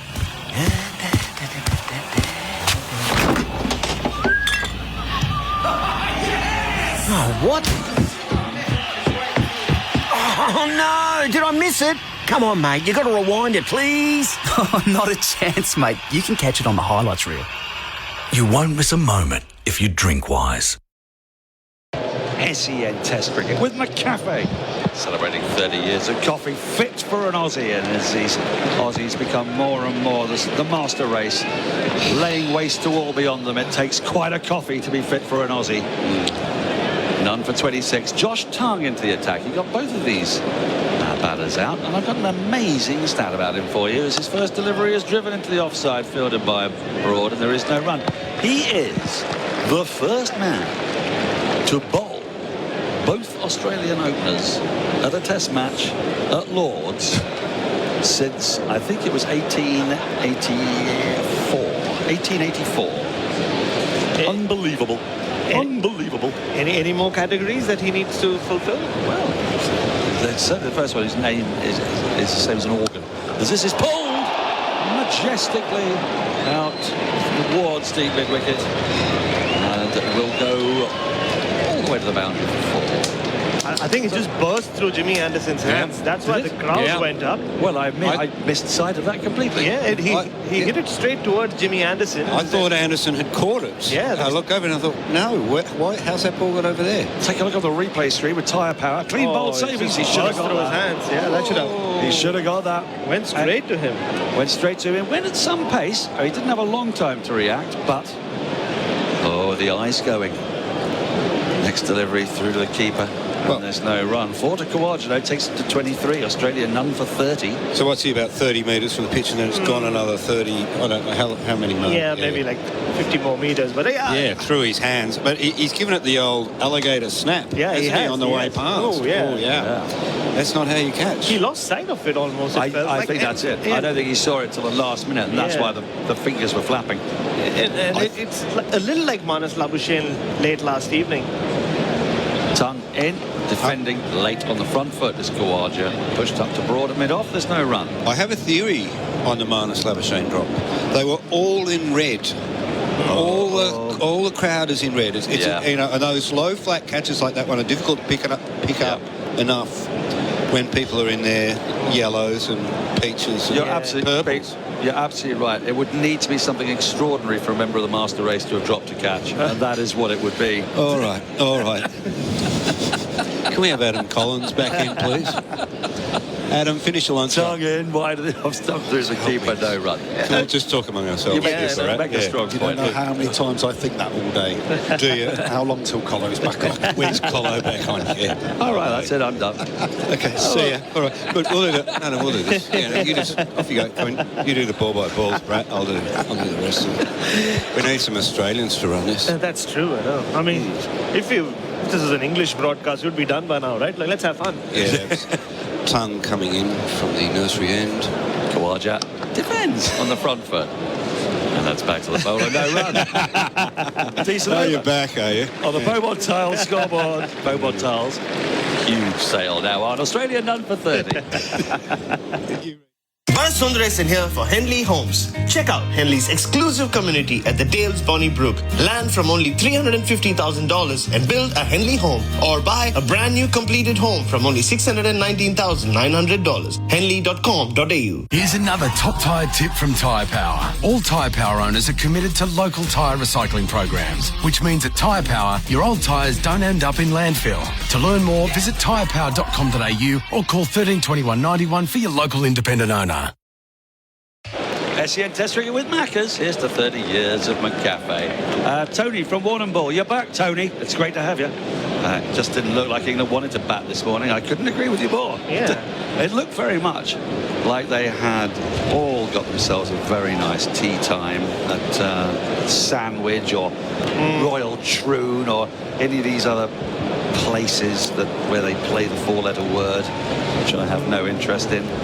And they wanted to get there as quickly as possible. As Robinson is into the attack, his first ball is dabbed back with point, no run. Robinson had a curious first innings with the ball boys, didn't he? Not ball boys, with the ball, comma, boys. He picked up 3 wickets somehow, but he looked toothless, didn't he? It's a pastry shop, wasn't it? Full of pies. I'm waiting for the pace to come up for that delivery. His first delivery cannot have been too quick, to be honest. Well, it was so slow, it hasn't registered on the speed gun. I know, they've given up on it. It's like those little cameras when you approach roadworks. You're doing it. Nothing to worry about. It still hasn't popped Probably up. go a bit faster, actually, mate. Yeah. He's round the wicket to Warner, who gets a slightly shorter ball, which he pushes out into the offside, and there is no run. It's fascinating with Warner. How many runs has Warner run but not run, if you know what I mean? Because I reckon he does 4 yards there and back each ball. He's got 6 off 38. And I also think, I've always thought he also must have really dry armpits, because between deliveries he does stick his bat under his armpit every ball. What do you think that's It's the an driest? absorbent bat, is it? Let's see. Good. Robinson to Warner, who works his ball up to mid-on, and it's fielded. Let's take a look at where his bat ends up now. Yeah, well, yes, there we go. Every ball, Under the armpit. every ball under the armpit. So he's got sweat stains on the shoulder of his bat. Yeah, you would think so. I mean, people talk a lot about Steve Smith's eccentricities, but most great batters have a routine. That is his routine. The gloves come off. The gloves, bat under the armpit, and then all the way back on again. Robinson with 2 slips and a 4th slip into Warner. Warner clips this away. It was a loose ball on the pads and an easy single. Josh Tongue will tidy up at long leg. Pick up 1 more. None for 31. Warner for 7. Fastest ball so far in the 40s ball, which is around 79. But again, like we saw him during the first innings, Daniel, he's almost struggling to finish his action. So he's got a real lack of zip. You're right. And his follow-through was just snap. There's no zip. But you watch him, he's bowling pies, they're sort of sitting up, and then out of nowhere comes a good delivery, doesn't it? Yeah. He does bowl the effort delivery. And if he gets a wicket, he picks up about 5 clicks. That's all bowlers do. He's into Khawaja this time, who works this through mid-wickets, running up towards the grandstand. And it'll be 4 up the hill. Again, loose, full on the pads. Khawaja is in great nick. He's a lot more fluent than David Warner so far. Moves to 27. None for 35. The lead 126. Yeah, that was a party pie, wasn't it? Half volley, medium pace on his pads. Now, you as a sort of naturalised Australian via Mumbai. We just call them Australians, but anyway. Yeah. Well, I don't want to tar him with that brush. As Robinson is in, this is driven up to mid-off. There's no run. Talk to me about pies. But talk to me next over, because that is the end of the over. The Beaumont Tiles scoreboard. Beaumont Tiles, huge sale on now. Australia, and none for 35.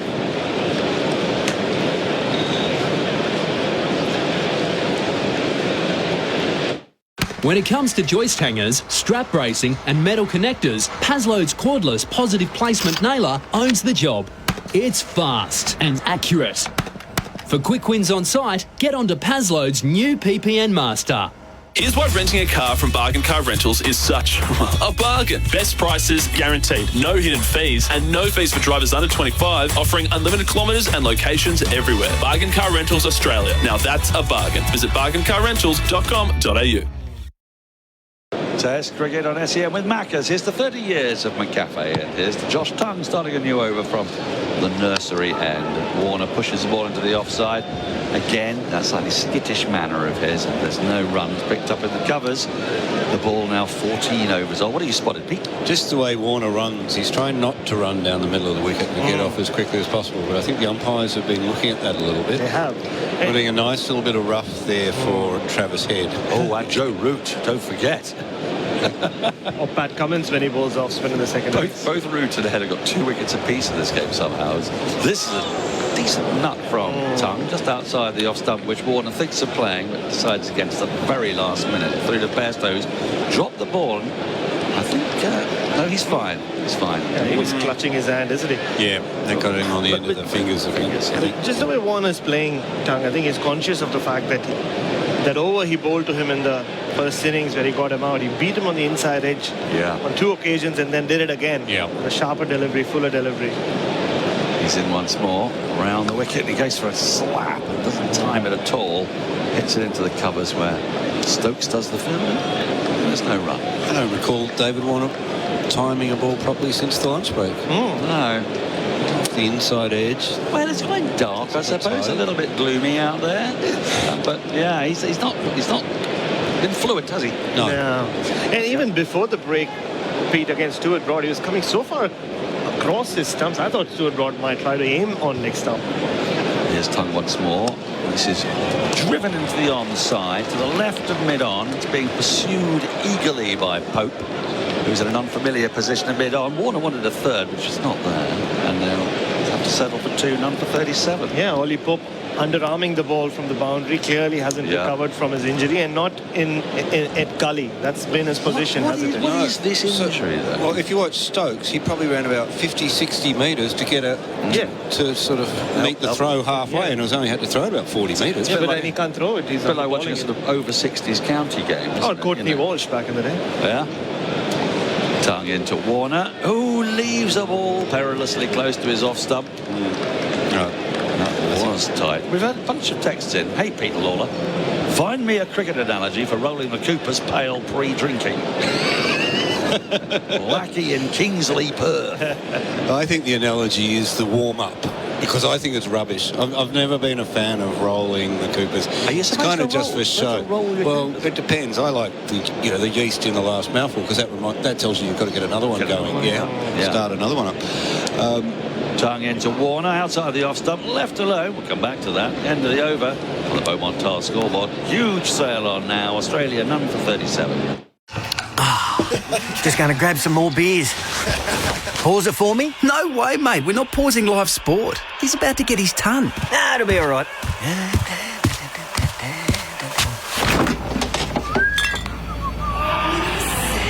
Oh, what? Oh, no. Did I miss it? Come on, mate. You've got to rewind it, please. Not a chance, mate. You can catch it on the highlights reel. You won't miss a moment if you drink wise. SEN Test Cricket with McCafe celebrating 30 years of coffee fit for an Aussie. Robinson starts a new over for the pavilion end. It's left alone by Khawaja. Last bit, a bit of bounce, and a helicopter is in the sky. That's the noise. Don't worry, it's not the hover cover. If you're thinking that's hover cover, there's a stationary helicopter. It is stationary, which is at a very irritating place. It's coming through our wrist up, mate. Are these the dirty tricks that the English are trying to use to get a wicket? To break Khawaja's concentration? Are these protesters? Is he scared of helicopters? It would do for Marnus. Marnus would be going, oh, that looks like a Sikorsky. He's a trained pilot. Here's Robinson. He's worked into the onside. Fielded at mid-wicket. There's no run. Yeah, but can he fly a helicopter? I mean, they're very separate. They're the most dangerous form of transport in the world, aren't they, helicopters? While Australia are playing champagne cricket, let's get back and talk about beer. Yes. Usman Khawaja is a big fan of the non-compulsory warm-up, which has been introduced with the new coach. Yeah. Says, I barely had a warm-up in the last 12 months. I think that's where the... Robinson in. This is driven out into the covers, fielded by a sprawling Stokes. So that's so the warm-up is the rolling. That's the rolling of the Coopers. Yeah. Scott, who is usually in Caulfield, Melbourne, is sitting on a sunbed in Mykonos and loving the coverage. That sounds lovely. Jared is in Albury, not our Jared, a different Jared, in Albury, Western Australia. So does anyone know what the orange circle is on the Aussie players' collars? That's a question for Bharat and Pete. As Robinson is in, forward, defended up to mid-on. There's no run. Is that a Pete thing? Or is it the sponsors' orange circle, or is it the indigenous? I think it is indigenous symbol. I think it is the indigenous design, isn't it? Is it? Yes. It is the indigenous design. Yeah. And also, Art Jared would never ask a question. He knows everything. That's correct. Yeah. So it is the indigenous design. That man has never asked me a question he didn't already know the answer to. He asks questions to himself as well at times. Yeah, but we never get to hear. As Robertson is in, and Khawaja covers up in solid and immaculate defence. He's very much reminding me of Rahul Dravid all those years ago. Came to England and just basically faced half the balls England bowled in that series. And India still lost 4-0. Well, that bit's going to be different, but on the sort of always being there. You know, when you look up at the scoreboard in Australia are batting, it won't matter how many wickets are down. One side of the ledger will say Khawaja, and the other side will be whoever he happened to be bumping into at the time. Here's Robinson, and that beats the outside edge. Super delivery to complete the 16th over. Australia on the Beaumont scoreboard. Huge sail on now, none for 37. Bharat Sundaresan here for Henley Homes. Check out Henley's exclusive community at the Dales Bonnybrook. Land from only $350,000 and build a Henley home, or buy a brand new completed home from only $619,900. Henley.com.au. People call me the world's best bargain hunter. I call them with my Kogan Mobile monthly plan. Unlimited talk, text, and 10 gigs for $15. Talk about a bargain. KoganMobile.com.au. T's and C's apply. SEN Test Cricket with Maccas. Here's the 30 years of McCafe. And, well, we have got news on the orange symbol. I'm going to give it to you after this first ball from Josh Tongue. Right arm around the wicket to the left-handed Warner, who drives back to the bowler. No run, he says the orange symbol. Thank you, Paul Sebastiani. Says the orange symbol is actually a native artwork called Walkabout Wickets. The symbol, according to Cricket Australia, is a commitment to reconciliation with the indigenous group Aboriginal and Torres Strait Islanders, and represents the past, present and future of such cricket as well. A lovely inclusive thing to have. England could learn a thing or two from that. They've just commissioned a 317-page report to discover how little they've been thinking about that for the last 150 years. Tongue in, defended by Warner standing tall in the crease. But I've got to say, hats off to our expert, Pete Lawler. Our experts, of course, here with Red Energy, 100% Australian electricity and gas, for finding the perfect analogy for a Cooper's roll. Was it? Yeah, rolling a stubby of Cooper's. Rolling a stubby. Because it's got the yeast sediment in the bottom. Reason? It's not it's the yeast sediment in the bottom. Because it's not filtered, as a lot of modern ales aren't now.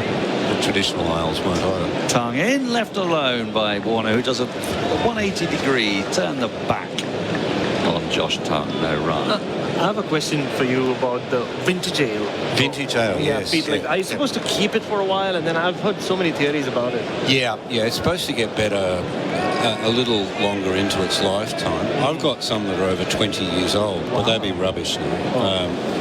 But yeah, because it's high in alcohol content and it's a unfiltered ale.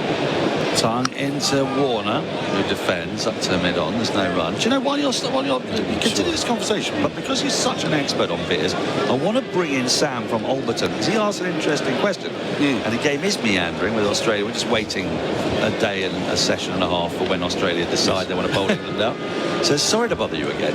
Don't apologise. Love to have you on board. If we get a slow moment of play, I'd love to get an Aussie 11 of beer. Dave Warner strikes me as a VB stubby. As Tongue is in, has turned it to the onside, and Warner gets a rare run, takes him into double figures. He now has 10 from 51. He got it to the left of mid-on. So if Dave Warner is a VB stubby, can we like set the... We can, but I just want to explain that booing that you might have heard through your wirelesses. That's because the supernumerary Australian players are making their way slowly around the boundary toward the nets. They've all actually just taken a knee for a second. It's having a breather. It's a long way around. Khawaja is in and nearly edges the ball in the channel outside off stump. Another sixth ball of the over cracker. This time from Josh Tongue. 17 overs gone on a Beaumont scoreboard. Australia none for 38. Beaumont Tiles is proudly sponsoring the Ashes by hitting a 6 with your massive bathroom wear catalogue sale. How's this? Vanities, basins, baths, loos, and even tapware are all slashed by up to 25% off. Plus, get up to 25% off all tiles. That's another 6 for Beaumont. Head into one of over 110 stores around the country and save up to 25% on bathroom wear and tiles. You'll be happy you chose Australia's #1, Beaumont Tiles. Test cricket with SEN. Association with Maccas. Here's the 30 years of McCafe. And we're going to put together an Aussie 11 of beer. David Warner is the VB stubby. We've got 10 more to go as Robinson is round the wicket. And Warner just plays this with his soft hands, guides the backward point. There's no run. He might be a VB stubby, but he is a part owner of the St Andrews Brewery in Victoria, so he won't like to hear you say that. Loves talking about it. We'll stick with VB. Usman Khawaja is, of course, a non-alcoholic beer. So Barbican. Yeah. Barbican. Yeah, 0.00. Yep. Manus Labus Gagmi. Doesn't drink much, actually. But Khawaja's a classy dude. I'm thinking it's Beck's 0. They don't make any good beer in South Africa. But no, that's true. Yeah. Robinson in. Round a wicket to Warner, who stabs at the ball, pushes it off the front foot into the covers. There's no run. He'd be a fruity mid-strength beer, I reckon. We should remind you all, while we are discussing beer, that the second session here on SEN is brought to you by Drinkwise. Remember, if drinking, drink wise. Very important. Very important. Steve Smith. A barley wine, not really sure. You know, what the hell's going on there? Is it a beer? Is it a barley? Yeah. Wine? I tell you what, it's significant. You know, it's playing me on my ear, but it's hard to define. Next delivery from Robinson is beautifully driven straight to the onside of straight. It's being chased by Pope. You've got to be careful about it. Well, that's very interesting. He's got that back with his foot. The reason being, he does not want to dive. He hurt his shoulder and he's out there fielding, but he does not want to dive on the ball. And so normally a fielder would have run up to that and then slid, but he's having to use his feet. So he's in danger of doing his Achilles instead. And Stokes is minding him very carefully. Ran all the way with him. We saw Stokes help him out last time. He had to field too. Yeah, and he had to use his left hand to balance himself in the advertising hoardings. Is mid-on a good position for him, though, you wonder? But like, where else do you keep him? That's the... Yeah, he can't really slip it, can he? Because he can't dive. No, he can't dive. Covers isn't a lot of good. Long leg. I mean, maybe the backward point, considering he's in there to just stop him. Yeah, he might want to dive a bit at backward point. Maybe. Fierce cut. Now, mid-on feels about right. It's just that was a well-played shot. Khawaja on strike after that 3 from Warner. None for 41. Khawaja is beaten on the outside edge. And Robinson nearly wheeled away in joyous celebration, but he'll have to come in all over again. Just in the last over or so, Robinson has found his rhythm, for sure.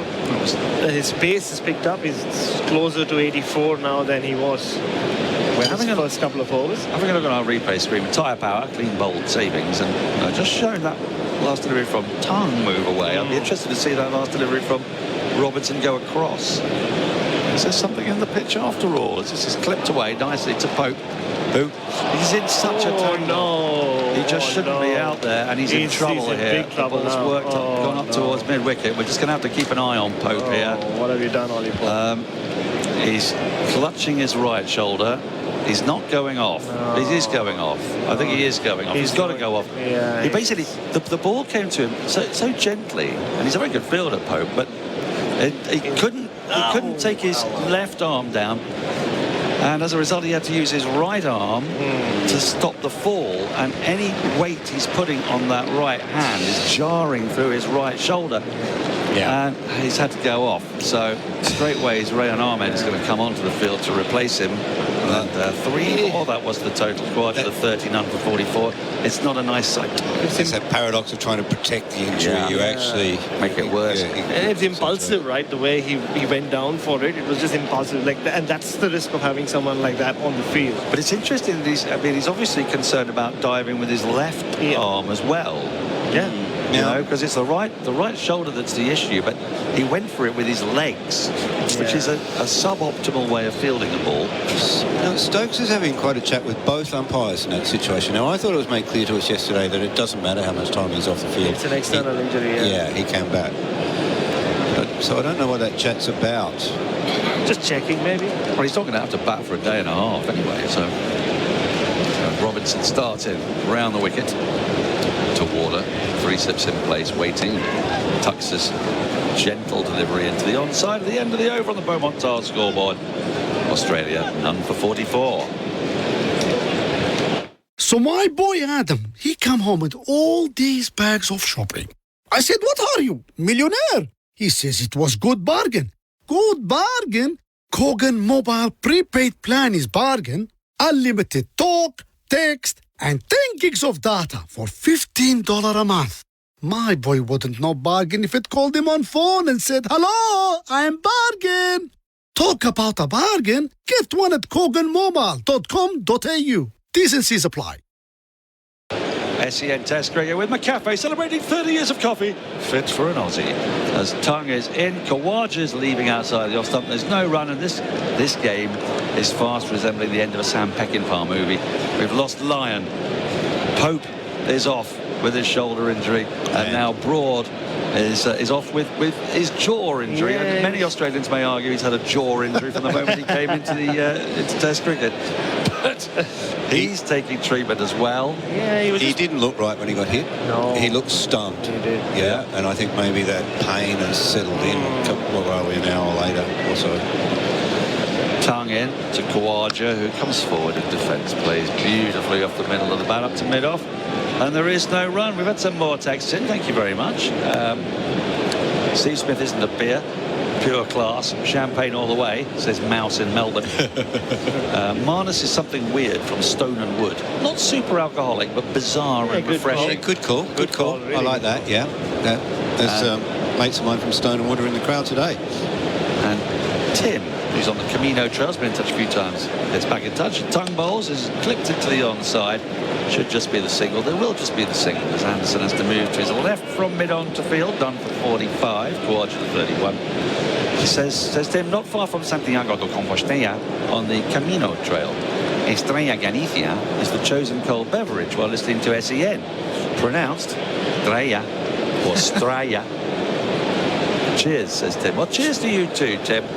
Speaking just briefly as a one-eyed Englishman, I couldn't half do with tucking into a bit of booze right now. This is hard work. As Tongue is into Warner, that's more like it. Flashes at the ball. No. It goes quite slowly. No timing. There's a couple of runs off Warner's bat at least, which is getting, which will excite the crowd. He moves to 15 from 56. And speaking of dirty tricks with helicopters, in the Giro d'Italia, the TV helicopter used to fly behind Fausto Coppi during time trials to push him along, then hover in front of his non-Italian competitors to slow them down. Wow. The mountebanks. Oh, what could possibly go wrong doing that? Yeah, helicopters. Careful with helicopters. Those blades. Yeah. Vic Morrow. Warner on strike drives, full toss perhaps, straight to Stokes. Starting to find a little bit of the centre of the bat, Warner. Not quite timing it yet, but he's been out there 57 deliveries. When Broad's off, maybe Tongue's coming a bit straighter at him. Just after that delivery again, he's just like trying to figure out where to stand and how far to come across. See, he got a bit too close to that ball when he was trying to cut it. That's why he couldn't time it as well as he generally does. But there's a little bit of width. Tongue in round the wicket to Warner. Pushes it to the offside, thinks about a single, it isn't there. The end of the over. Are they going to take drinks? I don't think they are going to take. Well, hang on, one umpire's walking off as if it were drinks. Another umpire is not. So end of the over. It's none for 47. On the other side, it'll still be me. And after drinks, it'll be Adam Collins. Bharat Sundaresan here for Henley Homes. Check out Henley's exclusive community at the Dales Bonnie Brook. Land from only $350,000 and build a Henley home, or buy a brand new completed home from only $619,900. Henley.com.au. McCafe is turning 30 this year. That's 3 decades of McCafe making the perfect coffee to go with your early mornings, sideline cheers, road trip stops, and long swigs squeezed into short breaks. So here's to 30 years of McCafe. Coffee fit for an Aussie. SEN Test cricket with Maccas. Here's to 30 years of McCafe as Robinson's first delivery of a new over sails through into the gloves of Bairstow. And there is no run. Now this is the right time of the day, I think, to say from all of us here, good morning to our New Zealand listeners on SENZ. They're here thanks to Resene, New Zealand's most trusted paint brand. If you're listening in New Zealand, you can get involved and send us a text on, all together now, 8833. Make good beer in New Zealand. Robertson in, through to the keeper. That's the nicest thing you've said about New Zealand since I've known you.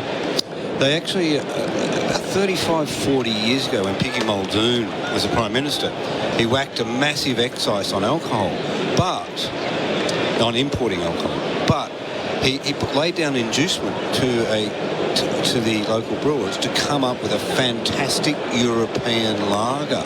Ooh. Is that Staropramen? Is that where you got Staropramen from? Stein Lager.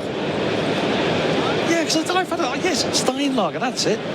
As Robertson is in, that's guided into the point region, and Wellfield tumbling to his right is Harry Brook. There's no run. So essentially that was a national, like a national competition. Come up, we're not going to import any more of these Euro lagers. Yeah. We're going to make a really good one. And there was no good beer in Australia at that point. So if you could get your hands on the Stein Lager, you were happy. And give it a kind of Austrian name, yeah. But not as happy as the bloke who designed the packaging, because he had some deal where he got like I'm going to say $1, but it was probably 10 cents for every package sold. What a great deal that was. It's like Alec Guinness and Star Wars, isn't it? It's Robinson is in, and this is played by Kawaja comfortably off the front foot into the covers, and there is no run. Jeremy Coney's not a Stein Lager, though, is he? He's not a classic European lager, is he? No, he'd be more one of your... He's a wine. He's a wine guy. Just look at it. It's a dry wine. He's not a Sauvignon. He doesn't like a Sauvignon. I think he's more of a Pickpool or a Gavi. Garage Project Craft Ale, probably. Yeah. Kiwi. It could be a bit of that. He's built like a champagne glass. Oh, hang on. I know what he is. He's a mead. A mead? A honey ale. A honey ale, yeah. Drunk by, tonsured monks. As Robinson is in, and that's played out in the channel and missed. How close to off stump was that? Goodness me, Robinson's not had a lot of luck in this spell. So a couple of times it's gone past the outside edge. England continuing to probe on that line, but not really getting much good fortune. That's gone a long way off the pitch. Too far, really. And that's been part of the problem for England. Yeah, England have had the best of the conditions so far during this test match. And then it's with the ball or with the bat. Well, you can't really blame him for what he's done there. It's just done a bit too much. Robinson, last ball of the 20th, overbeats Kawaja again. If anything, an even better delivery. This is what he can do when he's on song. It is number 27. 20 overs have been bowled. That will be drinks. I'm going to take my leave, and on the other side of the drinks break, it's going to be Adam Collins and Damien Fleming. The supercars are on track, and SEN are right behind them. This is a Supercars Championship season like no other, and SEN is keeping you right on pace with our exclusive coverage. Join me, Aaron Noonan, for up-to-the-minute news, interviews and analysis from the best in the business. It's a huge season ahead with racing right through the year, so make sure you're up to speed by downloading the SEN app today. SEN Supercars, right here on SEN, your home of sport. When it comes to cricket, like Imar, the tradies mate, who doesn't have awesome memories of watching over after over with their mates or playing backyard cricket? Chippies, builders, sparkies, cleaners, landscapers, painters and more. Imar tradies love cricket. That's why Imar is the third umpire partner this year on SEN Cricket, reviewing the umpiring calls and helping you review your insurance. Call 13-IMAR today, the tradies mate for over 35 years Australia-wide. That's Imar.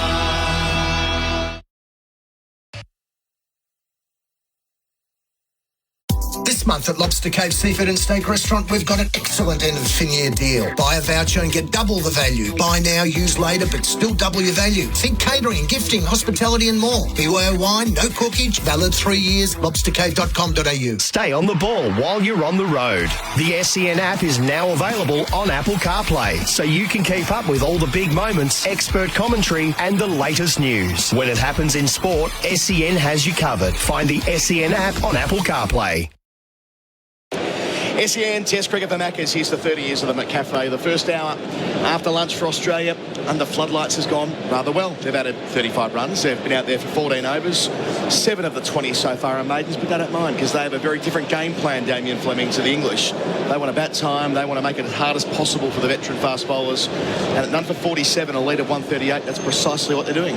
Yep, another perfect hour, wasn't it, for Australia? It's actually, as opposed to the first innings, it's Usman who's the senior partner in this partnership scoring. Dave Warner just struggling a little bit for rhythm. The England bowls have been serviceable. You know, they've beaten the outside edge a couple of times. You know, they've been economical, but you can just see they just lack the extra pace and ball speed from the Australians and this experienced opening pair for Australia. There's no limits, is there? Just bat. Time. Score hundreds if you want. Time on their side. Yeah, Rolling so important indeed. I feel duty-bound to continue our Beer 11 conversation because so many texts are coming through on 0433 98 11 16. One here saying, surely Captain Pat is a Crown Lager. Nathan in Toronto. A golden microphone. Pat Cummins. You only see them at the Brownlow and at a wedding. I can live with that. Yeah. Good. I thought maybe Stoneham Wood because it wins all the prizes. Stoneham Wood always, the thing that Pete runs, Stoneham Wood's always near enough to the top. Really? And Pat wins at life, doesn't he? I wouldn't know. I'm pretty bland with I'm pretty traditional with beer. I don't like getting too funky. Okay. Who's next? Scotty Boland, Melbourne Bitter from Phil and Bermuda. I like Bermuda. There's nothing bitter about it. No. But it's a very good beer. It's a tasty beer. And it's also a beer that's had a resurgence or a renaissance with in the indie clubs, in the nightclubs. Is that why? Because I have started to drink it again. Yeah. Because I don't think I've seen it for a while. I mean, hey, I'll have some of that. Long necks of Melbourne became a real thing in the nightclubs of Melbourne I'm looking at Dono in the back of the about 10 years ago, I reckon. You'd always see the long necks of Melbourne in the fridge. They're very good. Yep. Even at home, if you don't feel like too many, just give yourself one long neck. Put yourself to bed. Alex Carey is West End. I'm not sure about that. I think Travis Head's West End. West End draft. He's more a Cooper's, I think. Yeah, maybe they Carey Cooper. Yeah, a parallel. Tongue starts the new hour. Warner slaps it out to extra cover where there will not be a single. He's in 15, Warner from 59. So if there was a third South Australian player, are we in trouble? Is it another beer? What about the West Australians then? So Cameron Green's not really a Swan Lager, is he? Because Swan Lager is, and I'll get corrected if I'm wrong here, but I'm fairly certain that's the VB West End equivalent, demographically. So what other West Australian beers are there? I'm not sure, truth told. Tongue bowls here around the wicket. Warner defending at point, no run. Let us know. 0433 98 11 16. What's the sort of pedigree? It's got a lot of potential, hasn't it? A real all-round beer. Nick in Perth. That's it. Nick in Perth's got it. Cam Green is the Little Creatures Pale Ale. That's the Perth beer we're missing. The Little Creatures. So they're from Western Australia. Yep. Okay. Yep. He's not a little creature. It's a big creature. Have they got a big creature? Gigantic creature pale ale. Name it after Cam. Bowling again to Warner. Here is Tongue, who drives nicely out the middle of the bat. It's a point where Rayan Ahmed, the sub, who's been very busy over the last 3 days, does the fielding. No single, none for 47 Australia. It's funny hearing Daniel helming that conversation, given he doesn't touch beer. Not at all. No. He, Phil Long smiling next to me, lives off white wine.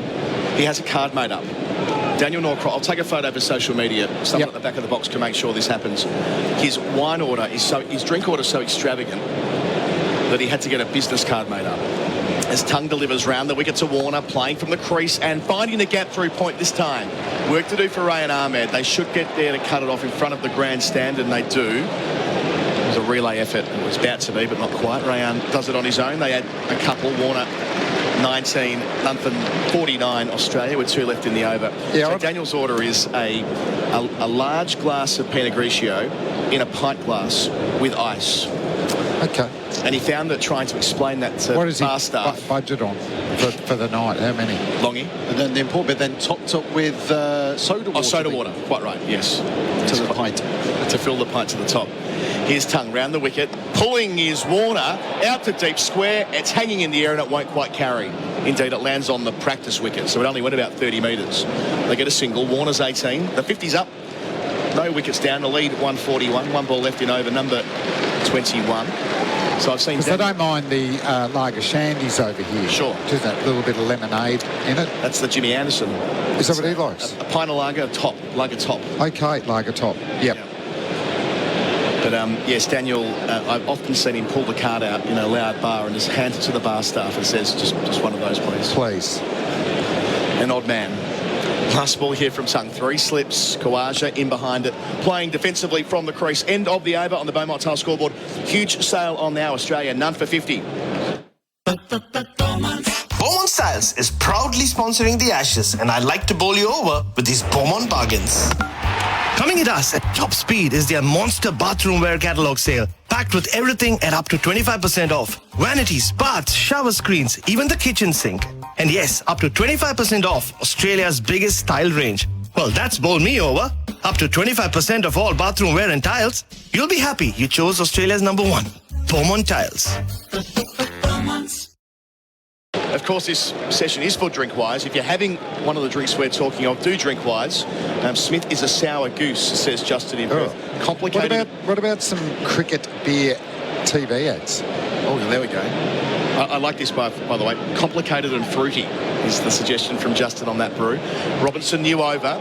Edgy from Warner, playing with his hands out in front of him. Goes behind point for a couple. Soft enough hands. Moves to 20. None for 52, the score. Phil Long. All three opening partnerships in this test match have been worth 50 runs or more. Australia's have taken 110 balls and 125. England's, of course, 61. Basically sums up the game, really. Yeah. And it actually wasn't overly baseball. They were just very aggressive and played some really good shots, didn't they, Crawley and Duckett? I remember Tui's draft ad, but it had the New South Wales players in it. Right. It wasn't even the Australian players.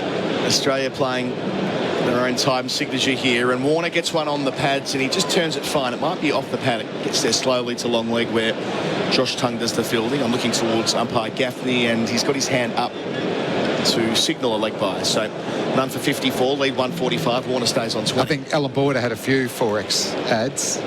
Might have one with Tomo and Greg Ritchie. So which was the Ashes tour that was, well, yes, 85. 1989 and 85, yeah. And in 93, I reckon, as well. And 93, they had 3. Did you see your old mate, Big Merv, ringing the bell this morning? Oh, no. He ran the 5-minute bell this morning, Merv. Oh, wow. Well, there'll have to be footage of it. There will be on the Lord's Twitter account. Robinson bowls, hitting Warner on the thigh pad, spills into the offside. That leads me into one story. One of the other beer at Swan Draft from Perth, they had one about Greg Norman, and it was about, they said you'd never make it, but you'd finally come through. That was the catchphrase. And Merv tells the story of the late, great Dean Jones. He goes, Dino, hey, see that ad about Greg Norman? They might make an ad about you. Like that. He goes, nah, they can't, because I was always going to make it. Good old Dino. The best. Legend. 3 slips, my childhood hero. Robinson bowls and defending, not quite. Hit Warner on the pad, but outside the leg stump, so no appeal. So great beer ads. That's where we're merging from our or even sporting ads, but it does lend itself to cricket. Got here, Big Show in St Kilda. I think that's who he's identifying himself as, not the Big Show who supports St Kilda. Cameron Green is Carlton Draft, the genuine all-rounder. Okay. Cam Green, Emu Lager. That's from John. Not bad as well from WA. Yeah, thanks for that. Cam in New South Wales. Nathan Lyon is a homebrew made by your uncle. A little bit different. Close, but not well, he is exactly at the moment. We might come back to that. Very good. Robinson bowls and Warner plays with hard hands out to cover point where there won't be a single. A homebrew made by your uncle, a little bit different, close but not exactly like the other beers, but great because you don't get hangovers when you drink it. Okay.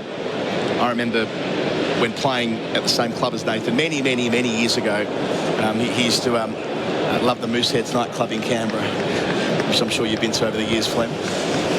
Had a few trips, had an under-19 tour there. We gave it a bit of a nudge. You had to go to Mooseheads and make the moose sign on your head, which Nathan also did. Robinson, the complete is over, and defending is Warner. Back down the pitch, end of 54 for none Australia. After 22, lead of 145, Kawaja 31, Warner 20, and that's all on the Beaumont Tile scoreboard. Hi, I'm Tim from Red Energy. The Australian-made logo is a true mark of Australian authenticity. So, for Red Energy to be certified to use the famous green and gold Australian-made logo, well, it's fair to say it's something we're pretty proud of. Here at Red, we're owned by the mighty Snowy Hydro, and that makes us 100% Australian. We're also based right here, so our team really understands your needs. So, if supporting Australian means something to you, switch to Red today. Call 131 806. The Australian team for Red Energy awarded Australia's most trusted electricity provider by Canstar. A man who played for the Australian cricket team is Flem. Tony and Warrnambool says you're a VB man. Not so much. No, Carlton Draft probably more. Tongue round the wicket to Kawaja. Start of a new over and he drives down the ground. Lovely shot. Best of the session. The on drive classically played. Hits the rope beneath us. the nursery end of the ground. Kawaja advances to 35 with his 7th form, none for 58 Australia. Phil Walker jumps in with us. He'll be having you like a lager top as well, don't you? After football. After football. Yeah, just the one lager top after football and then get into the real business. That's where I tend to go. I think you taught me what a lager top was many years ago. I'd never heard of it in Australia. I held your hand for the first 2 years when you were in England. How far you've come. It's Tongue. 3 slips to Kawaja and great nick this afternoon. Short ball gets underneath it. The thing with Tongue is that he's making them have to do different things, right? So if you're an ageing opening bat, as Kawaja and Warner both are, if you're facing a guy who's testing your melon, it's a different experience to testing you outside the off stump. And England just can't do that with the exception of Tongue at the moment. Yeah, and he's just got that unique action as well. Really falls away. He's side on down below, front on up top. But the extra pace, is giving a hurry up. Tongue under lights, bowls to Kawaja, driving for the offside, straight to Ryan Ahmed. Speaking of old opening batters, one Jeffrey Boycott was just on our screen for tyre power, clean bowled to savings. What's his beer? What would he have? He doesn't drink, I believe. No, but in this... yes. Well, he might be one of the 0%ers as well. Is that right, Phil? You did his book. You were a part of his book last year? Yeah, never used to drink when he was at Yorkshire either. Famously a loner, didn't drink, so didn't really fit in. Just how he liked it, I think. He was just shaking his head in hands, as they replayed the Brook moment. Bowling against Tongue outside the off stump, left alone by Kawaja. Geez, wouldn't it be great if we could just get him up here to go through the dismissals? Imagine Boyks. How hard he'd go. My grandmother. Stick of rhubarb and all the rest. Yeah, well, him and Norcross go way back these days, so tap up Daniel, see if he can eke him out of the... Crank him up a bit. Exec box. He's alongside Mike Brearley this afternoon. I saw the two of them. His old captain. Yep. 3 slips. Tongue in. Kawaja defends. I like this. We haven't had Hazelwood. 5 or 6, no, it would have been 2 Ashes series ago. He's just a keg. Well, Michael Clark got up at the High Commission where we went to that function the other day for the touring squad and said that Josh Hazelwood just goes straight through him. He doesn't get drunk because he's so big. Just a keg of whatever. Justin from Perth says Hazelwood, a double dry hopped IPA sitting around 6.8%, a serious beer that's guaranteed to knock you over. There you go. Clever. We might bring that conversation to a halt. It's been a good one, though. Thanks for your texts. As Tongue completes the over and Kawaja defends to cover, as he did a few times in the over, in addition to the boundary down the ground. He's 35, Warner's 20. The lead, 149 already. Australia, none for 58. They're back. Spicy Chicken McNuggets with a crispy, mouth-wateringly spicy coating. Get them before they're gone. Again. Order Spicy Chicken McNuggets at Macca's today. Available for a limited time. Bharat Sundaresan here for Henley Homes. Check out Henley's exclusive community at the Dales Bonnie Brook. Land from only $350,000 and build a Henley home. Or buy a brand new completed home from only $619,900. Henley.com.au. SEN Test Cricket live at Lord's Mac Cafe, celebrating 30 years of coffee fit for an Aussie. It's getting much darker, Phil Long tells me, in the break, and I agree with him. The lights have been on throughout the session, so it's not easy to bat in on that basis, but the track isn't giving a lot either, Phil. No, it's not giving much, but England have had the breaks, conditions-wise, and with the coin as well. Great bowling conditions on Thursday morning, or Wednesday morning rather, and again here, just can't make any headway. Strong breeze as well as Robertson starts over the wicket. Warner gets well forward before shouldering arms. Hey, Phil, back to Jeffrey Boycott and Mike Brearley. Yeah. What's the dynamic like there? There's deep respect between the two of them, actually. Boycott picks his friends quite cannily in English cricket, actually, and he has a lot of time for Brearley. He used to acknowledge that Brearley couldn't bat, but then no one could, except Boyks himself. But Brearley had a way of managing Boycott and Botham in the same side, and managed somehow to work it. Robinson bowls, Warner defends. That's a big gift, isn't it? Yeah. Big gift, because I mean, Beefy, does wrap him up, right? And Brearley took over at the Lordship's slowest, when he walks through and there's silence. Exactly. He's just made a pair. Exactly. I think he said, Mike Brearley might have said, "Do you want to play?" Of course, I want to play. And I suppose he needed to respect him because he couldn't stay out of the Test side forever, Boycott, when famously standing down for, 3 years because he was disappointed not to get the captaincy himself. Yeah, indeed that. There's always been a murmur that it might have had something to do with Michael Holding and et al. As well, but I think that's probably unfair. Well, Lilly and Thompson, sort of say that, but then he went to the West Indies when he was 40 odd. 41 and made 100 at Barbados. Robinson bowls, Warner outside part of the bat, sneaks it through the cordon. It should reach the rope. It will reach the rope in front of the new Ettridge stand. So Warner, the 24, he's only hit 2 fours. He's been out there for 72 deliveries, none for 62. The lead beyond 150 as well with that stroke. Oh, he's laughing. Davey, he'll take the boundary. Just what a crucial partnership this is. Ugly session before lunch. They got through that. He's virtually walking at Robinson. Not sure if he opened up the face to run it down the slope. But he was very watchful. I think it's a good shot. I don't think England have bowled that badly here either side of lunch. They haven't really had the breaks. But when you put yourself in this kind of position, you don't really deserve them either, right? You reap what you sow. Around the wicket to Warner. 3 catches behind the wicket. That's taken off. That's the Robinson of 12 months ago, albeit from back of a length, so it shoots through above the gloves. But nice piece of bowling, nevertheless, going down the slope. That's got to be, 4, 5 times now he's passed the outside edge, 5.5 over spell. This is more the Robinson that we've grown accustomed to. That's steep bounce. Yeah. Just feel too little too late, though, in terms of this cricket match. Warner having a nibble at it. Contest continues. Robinson a bit wider on the crease to Warner, leaving alone on length. I feel like I've seen this story before, Flem. England win the toss, balls it up, then contrive to lose wickets for no evident reason. Australia. But get himself back in. At the start of the day. Yeah, and then fall a good out. first session. Indeed. And then fall out again, and then Davey has a day out in the 3rd innings. How many times have I seen that story over the years? So where's England's counterpunch here? They did it throughout the first Test match. Got themselves into a position yesterday. Last ball from Robinson. Warner on leg stump. Helps himself to a single to long leg. He wants 2, but he won't get it. So he'll retain the strike, moving to 25. The lead's 154, none for 63 Australia. I'm going to jump out with Adam White coming in for me. It's on the Beaumont Tiles scoreboard. Huge sale on now. Beaumont Tiles is proudly sponsoring the Ashes by hitting a 6 with your massive bathroom wear catalogue sale. How's this? Vanities, basins, baths, loos, and even tapware are all slashed by up to 25% off. Plus, yes, plus, get up to 25% off all tiles. That's another 6 for Beaumont. Head into one of over 110 stores around the country and save up to 25% on bathroom wear and tiles. You'll be happy you chose Australia's #1, Beaumont Tiles.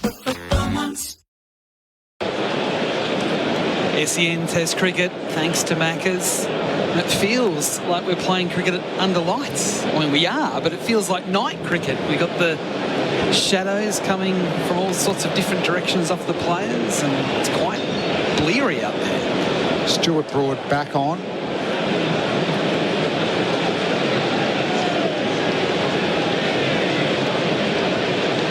Bowls here to Warner, who's hit on the pad. That's very close. No, he's out. Oh, he's gone straight up. David Warner says it's not out and immediately sends it upstairs.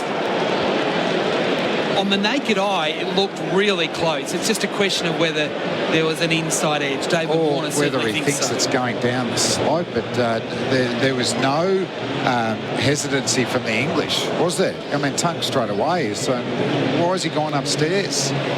Even Bairstow's shaking his head to a degree. Instant decision by Warner. Oh, I don't think there is an inside edge. No inside edge that I can see there, Adam. I reckon clipping leg, Flem? I think it's going to be umpire's call. Yeah. This is a DRS review thanks to IMR Insurance. It's definitely heading down the slope, isn't it? There is definitely no edge. And because it's given out, umpire's call will be out. Here we go. It's close. It is out. It is out. Gets him twice in the match with a very similar delivery, taking out leg stump both occasions. And probably almost certainly for the last time in Test cricket, David Warner will leave Lords heading to the pavilion. He is out LBW to tongue for 25. Australia 1 for 63. And they need it. It was tongue again. It's just the extra zip. And he must, I imagine, a hard bowler to pick up because there's arms going everywhere. He's got a high release.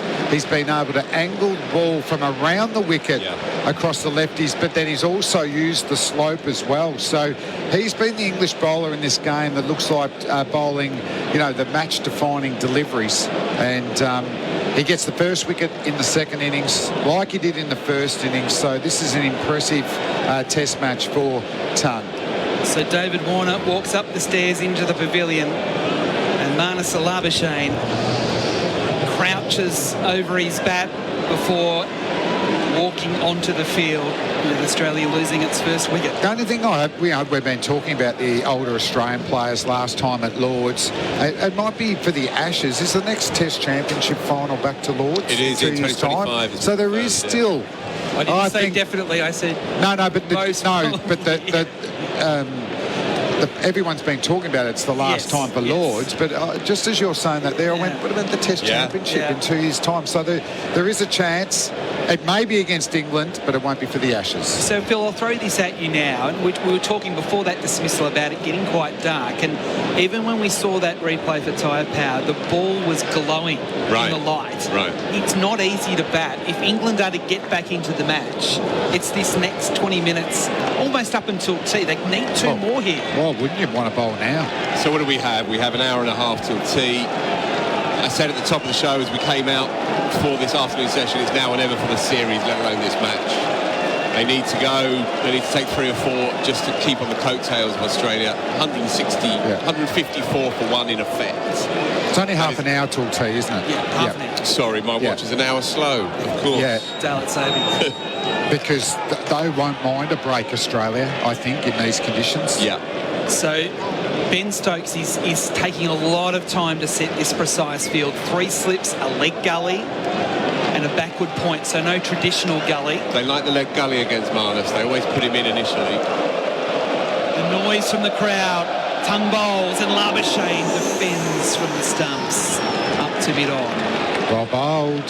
That is that avenue of apprehension. It's an uncomfortable line and length, and Marnus hasn't got going in the series really so far. So this is pressure on. So just having another look at that replay of the tongue wicket of Warner, thanks to Tyre Power. Just that ball really jagging. And the excitement from Stokes. Yeah, that's great.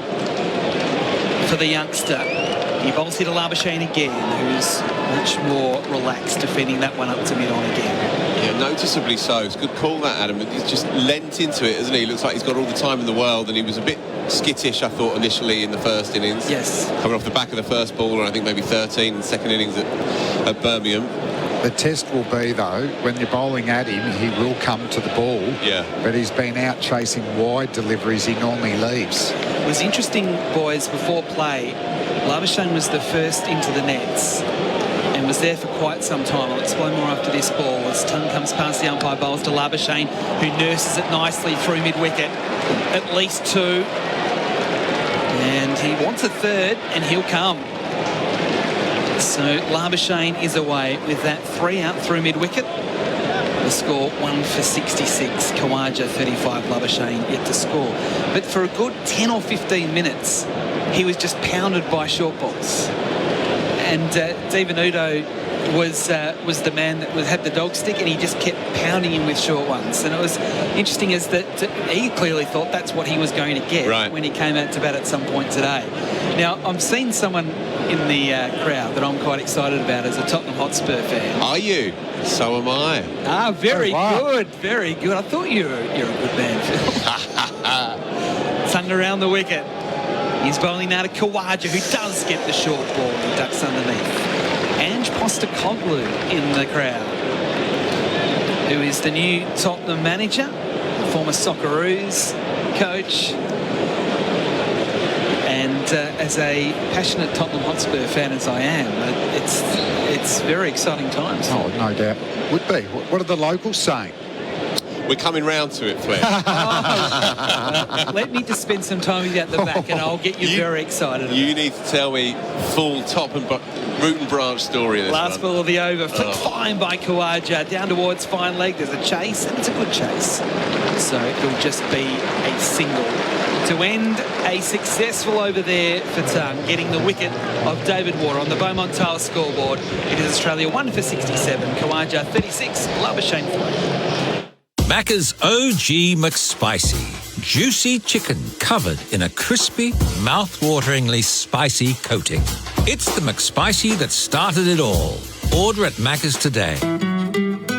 Available after 10:30 a.m. Bharat Sundaresan here for Henley Homes. Check out Henley's exclusive community at the Dales Bonnybrook. Land from only $350,000 and build a Henley home. Or buy a brand new completed home from only $619,900. Henley.com.au. Thanks to Macca's, here's to 30 years of McCafe. It is Australia 1 for 67, Khawaja on 36 and Labuschagne on 3. As Robinson continues from the pavilion end, he bowls to Khawaja, who stands tall and pushes away on the offside in defence. No run. It was interesting, that wicket celebration. Thanks to Tobin Brothers Funeral celebrating live, just how excited England was. And, you know, obviously they should be. They've got a wicket, but the body language was one of, we're not out of this match, boys. We're not out of this match. Yeah, and there's an element of trying to kid yourself on a bit of that, but I've noticed that as well. They've been very buoyant considering what the scorecard is telling them. Robinson again bowls to Khawaja, who shoulders arms outside off stump. 3 slips still in play, and the angle across the left hand, and he was happy to let that go, changing the expert chair. Thanks to Ren Energy, with Jeremy Coney coming back in. G'day, Adam. It may not get much sympathy here, but boy, have Australia had the rough end of the conditions here. Yeah, absolutely. These are perfect bowling conditions. The light is marginal, really. Lights are on. I'm not suggesting you necessarily have to go off with the prices they have here. You've got to be a bit careful about that. Robinson around the wicket to Khawaja, who gets a good one that rears at him. And he did very well to get his hands out of the way of that one. It wouldn't have hit the bat, it would have hit the gloves. Such was the spitting nature of that delivery once it pitched. But these are tough batting conditions, I'd have to say, coming in like Labuschagne is at the moment. Not easy to start like this. If you've been out there for a while, okay, it might be a bit easier. But if I were England, I'd get through my overs here. I wouldn't just be dilatory about it. Robinson again bowls to Khawaja, who is edging on the bounce into third slip. I'd almost say controlled edge, the way he played with soft hands. He didn't push at the ball, importantly, which you can't do in these conditions. Yeah, it's been a masterclass really up until now, because, as Jeremy said, it's almost been unplayable at certain points, but he's never followed it at any point. Yep. He's the old curtain rail temptation. Yes. Never fallen into that trap. He's played the line, he's not gone after it. Robinson already at the top of his mark from the pavilion end. Past the umpire, bowls to Khawaja, who's in defence. That one a bit fuller, pushes back to the bowler. No run. It's interesting watching that replay, thanks to Tyre Power. Khawaja's mouth just wide open like Luna Park as he saw that one career off a length. Umpires did consult between overs, by the way, just on the light, and 1 or 2 specks of rain perhaps on the camera screen as we're looking at it. Definitely the wind's picked up a wee bit as well. You can see it billowing on the players' trousers. Robinson again to Khawaja, who he feeling for that one and not making contact outside off stump. So Robinson, a terrific over there, backing up that wicket, taking over from Tung the over before England. Playing better cricket at the moment. It's a bit of a struggle for Australia, but it's still 1 for 67 on the Beaumont Tile scoreboard. Khawaja 36, Labuschagne on 3. Beaumont Styles is proudly sponsoring the Ashes, and I'd like to bowl you over with these Beaumont bargains. Coming at us at top speed is their monster bathroom wear catalog sale, packed with everything at up to 25% off. Vanities, baths, shower screens, even the kitchen sink. And yes, up to 25% off Australia's biggest style range. Well, that's bowled me over. up to 25% of all bathroom wear and tiles. You'll be happy you chose Australia's #1, Beaumont Tiles. Back at Lords, and Tongue is straight into his work, and that's a fast ball outside off stump that Labuschagne leaves. SEN Test cricket thanks to Maccas, and you're right, Jeremy. They're getting through these overs a lot quicker here. So they should. Robinson's over went, was almost at the top of his mark, before anyone was ready, and even between overs, Josh Tongue ready to go. Get the shot clock on them. Yeah, no, indeed. It's a huge half an hour. 2 slips, a gully and a leg gully. Labuschagne waits, and he's hit on the pad, and that is out as well. A double strike for Tongue. Labuschagne goes up to Kawaja at the non-striker's end. You know he wants to review it, and he does review it. He'll review every time. And now, again, thanks to Omar Insurance, the trade is made. We're going upstairs.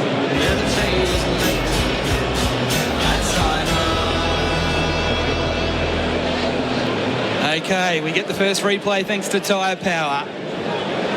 Coming in, hitting him outside the line, maybe. Yeah, it's off stumpish. What do you think, Jeremy? He's forward. He's got a nice straight front leg. It's hit him on the back leg, but at the very top of the pad. So it's one of those ones.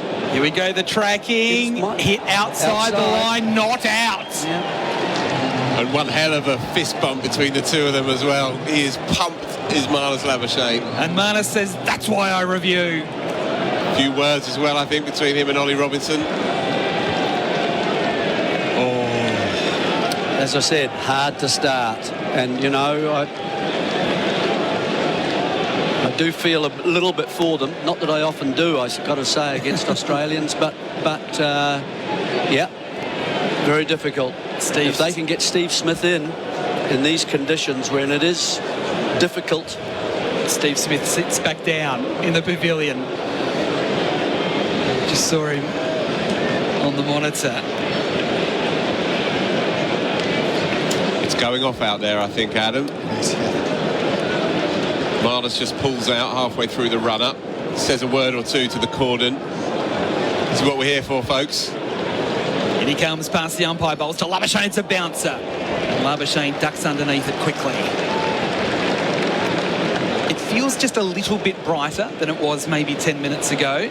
But looking at the forecast, it is meant to be this drizzly sort of mizzle through the last session. Tomorrow and good, Sunday are fantastic. Yeah. So there's no hint there's going to be a lot of rain this afternoon. But then again, this morning it was quite bright and sunny and looked like we're in for a really nice day weather-wise. Sort of conditions, though, you could suddenly 1 gets 2 gets 3, and suddenly you're through the top order. Very difficult. Tongue is ready again. No, he's not. He aborts mission. There's a bit of activity behind Tongue at the nursery end. Marnus wants to face as few balls as possible. Absolutely. This is the battle going on now. Yeah. He's ready. So he's Tongue. Past the umpire bowls to Labuschagne, who punches off the front foot, firmly up to bit off. Straight along the ground. Class that by Marnus. Full stride out there as well. Reminds me 4 years ago when he came in as concussion sub, hit first ball famously, jumped, jackrabbited back up, and then next ball in his area, punches it straight to mid-off. He's got great ticker, this lad. Yes. He's got a great feel for the moment as well. If he can just... Sorry, Jared. No. You know how I go. Tongue again. A little bit wider on the crease bowls to Labuschagne. It's a bouncer. And again, Labuschagne happy to duck underneath. You see, you can see it. Tongue does not want him to come forward. Like, he wants to own that part of the pitch where he can get Marnus to just be a bit uncertain about the length of the ball and can play back. And the ball has time to deviate a little bit and hit the pads, beat the inside edge. Marnus will want to slow him down. See, look, he's taking his guard. Yeah, he wants to be able to come forward almost and take the LBW out of play. Last ball of the over here, and Labuschagne up on his toes, defending back to the bowler, neither forward or back, but it was high-quality Test cricket. Australia 1 for 67 on the Beaumont Tile scoreboard. Khawaja 36, Labuschagne 3. Bharat Sundaresan here for Henley Homes. Check out Henley's exclusive community at the Dales Bonnybrook. Land from only $350,000 and build a Henley home, or buy a brand new completed home from only $619,900. Henley.com.au. The Cheese and Bacon McSpicy is back. Juicy chicken covered in a crispy, spicy coating, plus cheese and sizzling bacon. Order the Cheese and Bacon McSpicy at Macca's today. Available after 10:30am for a limited time. Now, this is why Jeremy Coney is our red energy expert, because you're onto this about trying to get through overs quickly. Robinson was ready to go, but no one else was, and he came to bowl, and the umpire said, hang on, Ollie, we're not ready yet. We are now.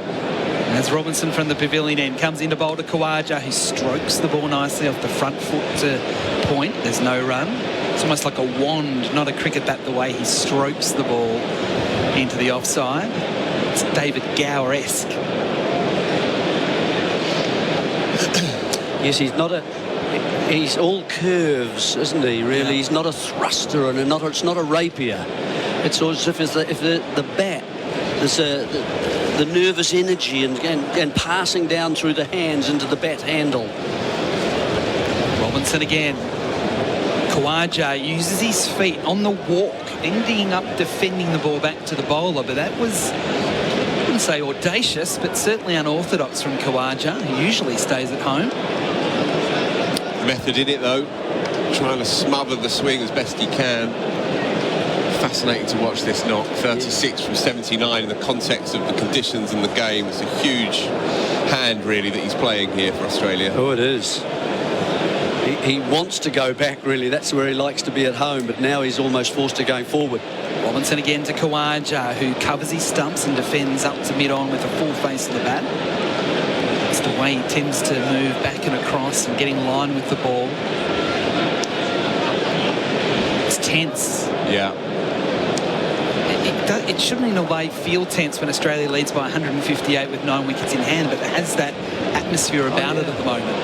If he can get across to that off stump, as long as when it's at the leg stump he doesn't try and flick it down fine, he's got to play towards mid-on, so at least he uses the full face of the bat and give himself the best chance. 3 slips in play, and then that deep backward point behind the wicket on the offside as Robinson comes over the wicket to bowl to Khawaja, who shoulders arms with that angle, making it easier for him to leave on that line.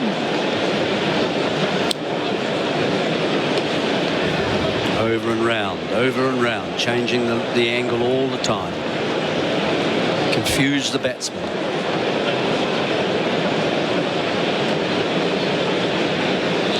His second session, thanks to Drinkwise. Remember, if you're drinking, Drinkwise. Such an important session, potentially in the context of this match, but the series. England need to fight back. Can they get one more before tea at least? Robinson around the wicket to Khawaja, who again leaves. It's too wide to bother with. Through to Johnny Bairstow. 2 back on the pull. 1 at forward square leg and 1 at backward square leg. So Khawaja would know that in the back of his mind. He likes to play that shot. You might know this, Phil. Is there any number that you think, if Australia do manage to survive this and go on and push on, that England would feel unhappy with? At what point would they? I know you know that they'll never play for a draw. Robinson again bowls to Khawaja, who is again defending. But they don't want to lose, do they? Phil can answer that after the break and after Daniel Norcross comes in to take us up until tea with Australia 1 for 67 on the Beaumont Tile scoreboard. Khawaja 36, Labuschagne 3. Hi, I'm Tim from Red Energy. The Australian-made logo is a true mark of Australian authenticity. So, for Red Energy to be certified to use the famous green and gold Australian-made logo, well, it's fair to say it's something we're pretty proud of. Here at Red, we're owned by the mighty Snowy Hydro, and that makes us 100% Australian. We're also based right here, so our team really understands your needs. So, if supporting Australian means something to you, switch to Red today. Call 131 806. SEN Test Cricket with McCafe, celebrating 30 years of coffee, fit for an Aussie. We're Aussie free here on the panel at the moment, and England, well, they need to keep this bowling pressure up. They have been bowling, I'd say, pretty well. Yeah, I agree. In this session, Robinson's bowled an incredible spell. We'll come to you shortly, Phil, after this ball, as Anderson, who's into the attack, bowls the right-handed Labuschagne, who defends into the offside off the front foot. There is no run. Jeremy was just asking previous over what kind of target England would still fancy reeling in. Well, it all began here last year against New Zealand with the chase of 280. And it felt significant at that point. And from then on, week after week, the numbers just kept climbing and climbing to the extent that they beat India. They chased 350 odd against India and cruised it. 370, in fact, yeah, 350 for 3, wasn't it? Or something? Yeah, 350, I think, at Headingley against New Zealand. Anderson's into Labuschagne, lets it go by with a flourish. Goes through load of Bairstow. Yeah, so 430. Well, they'd want it to be a record-breaking total. I can so the higher the that. better. I think they'd like to hit the 500 barrier if they could. Against the short stuff, eh? They don't want too many wickets here. So, Jerry, they don't want too many wickets. Now, sorry, Phil, we were coming to you. Yeah, I was just going to mention in the gloom 3 successive maidens. 3 successive maidens. Right, now, helmet's been brought out. Well, he's going to stand up. He's not going to allow. See, Labuschagne wants to come out of his crease to cope with all this. But Bairstow is much more comfortable with the lesser pace of Anderson to stand up. Yeah, well, we'll see how comfortable he is. Yeah. I mean, he can get his pads in the way, but it's going to take the nick to the keeper out. I don't can. I'm not sure that Anderson's going to like that particularly, although he may have asked for it. I doubt it, knowing Jimmy. He's in now to Labuschagne with Bairstow standing up. Takes the ball pretty well. And takes the bails off and gets some appreciative applause from the crowd here. Australia with this large lead of 158, but we've seen that batting in this session has been hard thanks to the discipline of England's bowlers, the pace of tongue, the movement that Robinson's been getting. You know, he's a guy who burgles 3 for 60 time and time and time again. You have no idea how he's done it. Well, he's just bowled 8 overs, none for 18, and he could have had 4. As Anderson is into Labuschagne, who defends into the offside, wants a run, it isn't there, sets off and is sent back. So it's a trade-off between the edge through to the keeper if he's standing back and an LBW. Exactly. Basically, that's what the value is. Look, Bairstow and Labuschagne having quite a chat about things. I think it's about him. Is it running on the wicket, perhaps? Because he did run straight down the wicket when he was looking for that single and then scurried back. Anderson starts up again for the nursery end. Labuschagne lets it go by. Good hands from Bairstow again. Every time he takes the ball, it's almost a surprise to this crowd. Yeah. That's why the applause. Yeah. Relief. 81.7 miles an hour, that ball. It's pretty decent skills, isn't it, to be standing up to that? But Ben Folkes, I'm sure, wouldn't be so uncharitable as to be wondering if a Johnny Bairstow broken finger might not be on the cards here. It was short and outside off. He got a good look at it. Got a good look. Let's have a look for one that's up, outside leg. Anderson in, that's been pulled and just past the diving mid-wicket up to the boundary for 4. It was in the air for a while. Broad did a very extravagant dive, but the 4 to finish the over on the Beaumont Tiles scoreboard. Australia are up to 29-1 for 71. Beaumont Tiles is proudly sponsoring the Ashes by hitting a 6 with your massive bathroom wear catalogue sale. How's this? Vanities, basins, baths, loos, and even tapware are all slashed by up to 25% off. Plus, yes, plus, get up to 25% off all tiles. That's another 6 for Beaumont. Head into one of over 110 stores around the country and save up to 25% on bathroom wear and tiles. You'll be happy you chose Australia's #1, Beaumont Tiles. SEN Test Cricket with McCafe celebrating 30 years of coffee, fit for an Aussie. Broad is in the attack. He's replacing Robinson after that epic spell, luckless spell. I'm a little disappointed with you, Daniel Norcross. You come across as someone who knows everything about English cricket there is to know. But I spotted Stuart Broad in a cap, not a floppy sunny hat. And you said he never wears a cap. Never wears a cap. No, I can't trust you anymore. Well, maybe it's a first time for everything, Bharat. Yeah, a jaw. It's because of the jaw. Yeah. Don't wear a sun hat when you've got a wonky jaw. Everybody knows that, Bharat. Sorry, I thought that was understood. Right. That's just a given. He needs the firmness of the cap Firmness of the cap to keep the skull jaw straight. in place. Yeah. Here is Broad with his dodgy jaw into Khawaja, who guides a shortish ball down to backward point where Brook does the fielding and there's no run. 3 slips in place, a cover, mid-off, a wideish short mid-off. Mid-on, deep square leg, forward square leg that is, and a long leg. There's not a tall, fine. I mean, he's a very fine man, round Ahmed, but he's not a fine leg. Too short from Broad. Got to get it up a little bit closer to Khawaja. It's got it's the Alex Carey ball principle, isn't it? He wants to. That's the ball. It's a hard ball for any left-hander to face from round the wicket. As Broad is in. Khawaja fences at this ever so slightly, but keeps it down. Spinner. Goes the backward point again. There's no run. A proper battle for Usman Khawaja in this session. Still very good bowling conditions, and they bowled well to him. Maybe a tad shorter than what they could have, which is why the ball has beaten the outside edge of the bat so often. That's right, they have been beaten a lot, haven't they? And that says the length is not quite full enough. Yep. 4 scoring strokes for Usman Khawaja off his last 42 balls. Well, it was a battle for Warner. Yeah, it was. 10 runs. I noticed he got 10 runs off 50 balls. That's not really Warner-like, is it? He's normally pretty busy. It is hard out there. And England are bowling well. But Australia, their top 2, have done them proud in this match, just as Rohit Sharma and KL Rahul did, I believe, back in 2018? 2021. 2021. Yeah. Incredible first wicket partnership, 50 off for none at lunch. What did it? Gully in and a third slip. Got a wide third slip. Broad in. This is jabbed into the ground by Khawaja. Up to short extra cover. There's no run. England desperately in search of another wicket before TR wickets with Tobin Brothers funeral celebrating lives. Yeah, Steve Smith sat in the balcony. He did say in the press conference yesterday that when he was asked how do you get the remaining 16 wickets without Nathan Lyon, he said, I hope the clouds return. Yeah. The clouds have returned, but unfortunately he'll have to bat into those clouds. Broad into Khawaja with it. They've got a healthy lead already. And Khawaja flashes at this, flashes hard, and the ball flies down to the deep backward point boundary for 4. Brook couldn't stop that. It's not precisely where Khawaja intended, but it's to the delight of some bibulous Australians in the crowd.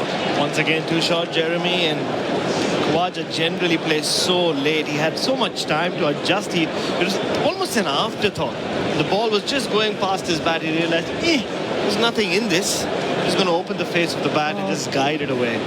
Yeah, actually, it was looking here on the replay screen with tyre power. That it was better placed and played than I originally thought. To the left of the diving gully. Yeah. And immediately the fielder has moved back, Ben Stokes. Yeah, they like a backward point. They have done at Lords. Can be a crucial position. Broad lollops back to his mark, prepares and now runs in. Bent elbows. Right arm around the wicket. Goes after this Khawaja for 4 more. An authentic cover drive, 2 full, so a bit too short, he's now 2 full. It's been a loose over from Broad. His first back in the attack after that lengthy Robinson spell. Australia are 1 for 79. Well, those are the 2 deliveries you'd want to get, I think, as a batsman out in these conditions. One that's too full. Just had to reach slightly for it and sink with the body so he could get down and across to that one. The man, of course, who was there was Stokes, but he's come behind point now. They're just adjusting that as well, so cover's coming square at a cover point. Broad in. Left-handed Khawaja waits, now drives, but up to extra cover, mid-off really on this occasion. That's the end of the over. 30 have been bowled. Australia 1 for 79, the lead 170. It has been their day again. It's been good competitive cricket in this afternoon session. One for the cerebralists, I would argue. Well, yeah, it's not a run fest, is it? Yeah, it's not a run fest. Just waving because they're just showing the media centre on television. Oh, hello. A bit too late, Norcross. Yeah. Yeah. Well, let's all wave, because we all want to be on the telly, do we? No, obviously, that's what we... I'm perfectly happy on the radio, thank you very much. That's why we select it. Yeah. I leave TV for people who have not got a lot to say. Fair enough. Well, it is a more succinct medium. It's a more succinct medium, yes. I just go on TV and move my hands around and people assume I'm speaking. Well, they're looking at your clothes. 3 slips are in place. Backward point, extra cover mid-off, mid-on, mid-wicket, and a long leg. It's getting a little bit lighter, ever so slightly, but still gloomy-ish. There's a breeze away to my right. I can see the trees. Bairstow back. Bairstow back again, yes. Helmet behind it. Anderson in, and that's left alone by Labuschagne. Goes through low to Bairstow. So what would have happened there, Jeremy? Would Anderson have said, no, I don't like it. I don't like it, go back. Well, either that or Anderson. Yeah, Anderson or Bairstow. I mean, Bairstow was kept okay standing up, but Anderson... It sometimes pushes Anderson a little bit wider. So the Bairstow... Yeah, exactly. Yeah. And immediately Manas has come back out of his crease. Of course. Because Bairstow's gone back. Of course, he's happy there. Anderson in to Labuschagne. That's too wide of the off stump. But now Bairstow's throwing the ball underarm at the stumps in rather Saturday's second 11, 4th Division League cricket fashion. I don't like it. It's interesting.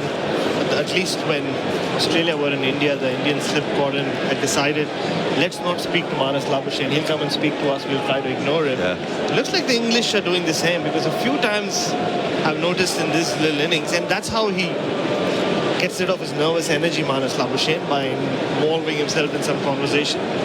Anderson into Labuschagne on drives, check drives really to Broad at mid-on, and there's no run.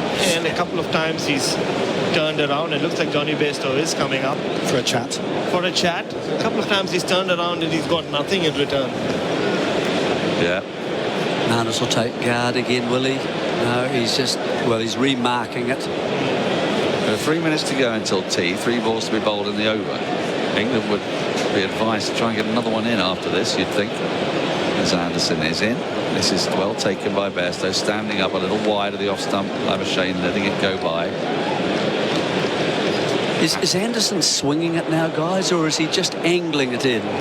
I don't know whether there's actually much swing for him there.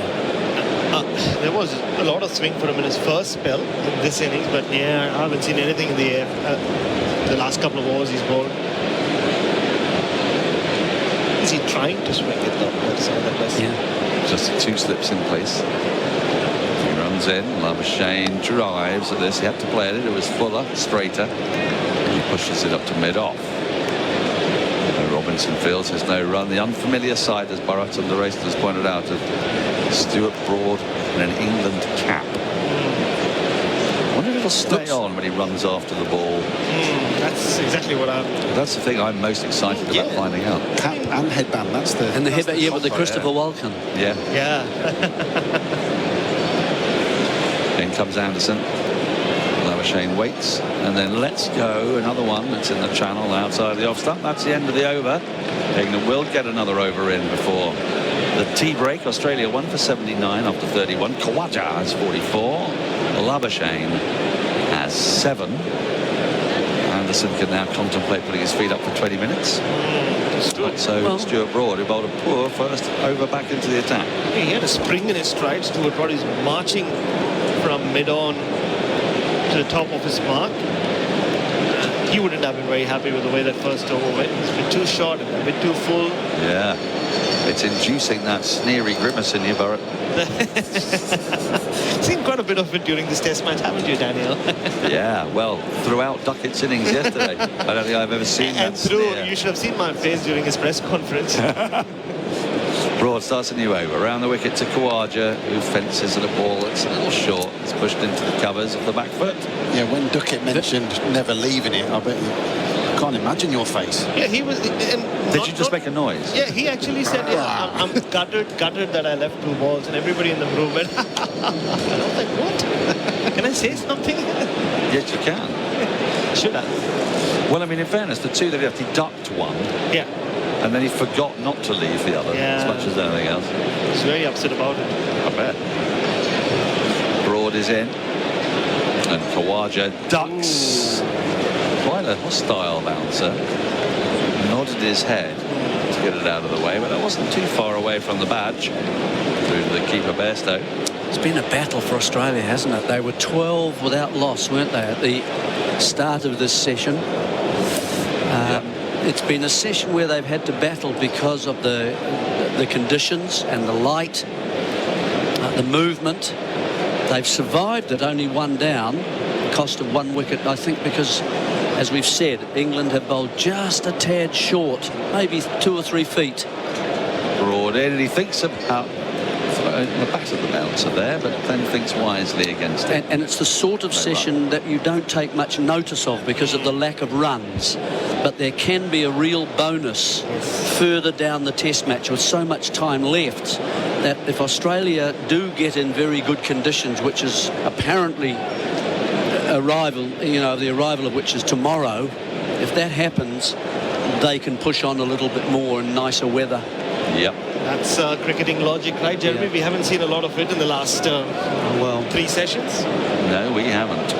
Except from Australia here, as Broad is in. Now he goes for this one, but plays a controlled pull shot out to the man on the deep square leg boundary, which will bring Labuschagne on strike to Broad for the first time in his innings. Is this the first time? I feel like Labuschagne hasn't been down at this end a great deal. Is that a no ball, or is it just the one for the over? I think it's one for the over. Yeah. But you're right, he's not landed. Maybe it's a... Labuschagne hasn't been down here at all. No, that's right.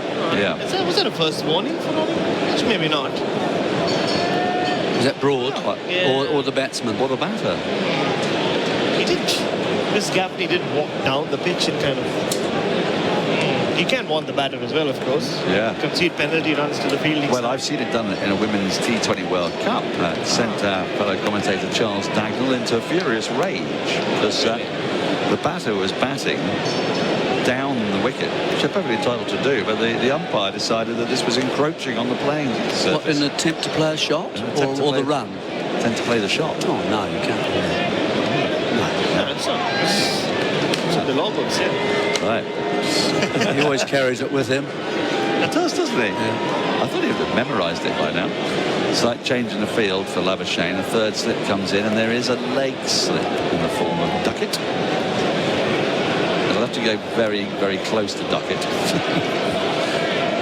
to take the catch as Broad is in. And there's wafted out and driven out, and Bairstow thinks he's got his man. The Broad's convinced. Umpire Gaffney's unmoved. I didn't really think he got anything on it. The appeal was semi-half-hearted. Broad is now in deep chat. And what's Root just said there? He said, you've got to go for it. He hit it. He hit it.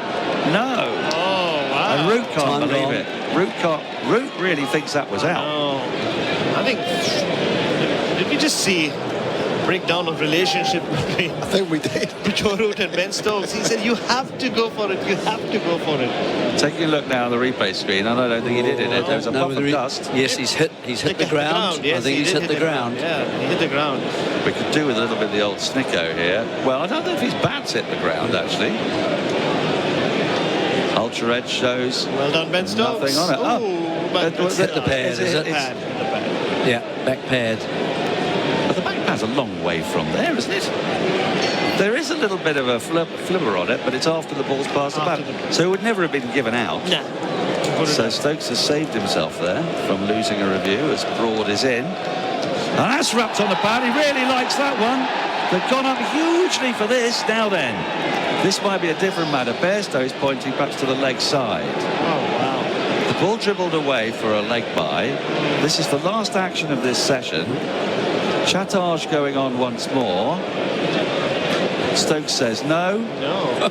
And at the end of all that incredible drama, the last two balls, we haven't used DRS, and I would really want to find out about that one because I wonder how close that was. Labuschagne does get outside off stump, so it looked leg-sidey because of the way he played. We're having a look here on the replay screen with tyre power. Doing too much. Oh no, I don't know. Well, I really want to see it because that has hit him in front of middle and off. Broad did the full celeb repeal. Or did he get... That's out, is it? Yeah, no, because of the angle. You're right, because of the angle. Yeah. Doing too much. So Well, Stokes has saved himself from being talked into 2 referrals there and has got an awful lot of his authority back as they go into the changing room. He spent more time in the slips cordon then than he did bowling in that over. He did. Discussing, yeah. I mean, it was a classic Stuart Broad celebrity appeal, but Marnus Labuschagne has somehow survived that session. He looked very edgy, chased a wide one, almost got an edge, and there falling all over across the stumps and almost got LBW. It's tea on the 3rd day of the second Test match between England and Australia. You're listening to SEN Test Cricket with Macca's. It's the 30 years of McCafe. We're going to take a break very shortly, but what we need to get those cans back on, Bharat Sundaresan. You can't have your cake yet. Then you will be able to eat it. But our Macca's moment. What is our Macca's I'm loving it moment? I think it still is the wicket of Ben Stokes in that first over. Australia desperately needed a wicket early on. Nathan Lyon on the balcony. Ben Stokes had resisted the Australian charge last evening, but to bowl a delivery like that, that's why you picked Mitchell Starc in the side. Phil Long, do you have anything to add to that? I'll go slightly more quirky. I think it's the moments that didn't happen in that session. If Australia had lost one, they could have lost 4 or 5. When, you know, it was very, very dark. They didn't. 81 for 1. Only an Englishman would say that his Macca's I'm loving it moment is a moment that didn't happen. It's a new season for the McSpicy range of Macca's. And finally, the delivery of the day. Macca's delivery of the day. Order via McDelivery on the My Macca's app. What is it for you? It's presumably still... No, I'm going to say it's Josh Stung to David Warner. Didn't get him out, but it was very similar to the one that he bowled to him in the first innings, but pitched on the same spot, moved the other way, and had David Warner in all sorts of trouble. And I think that played on his mind eventually when he did get out. Thank you, Bharat. Thank you, Phil Long. I think we're off to get a very unearned cup of tea.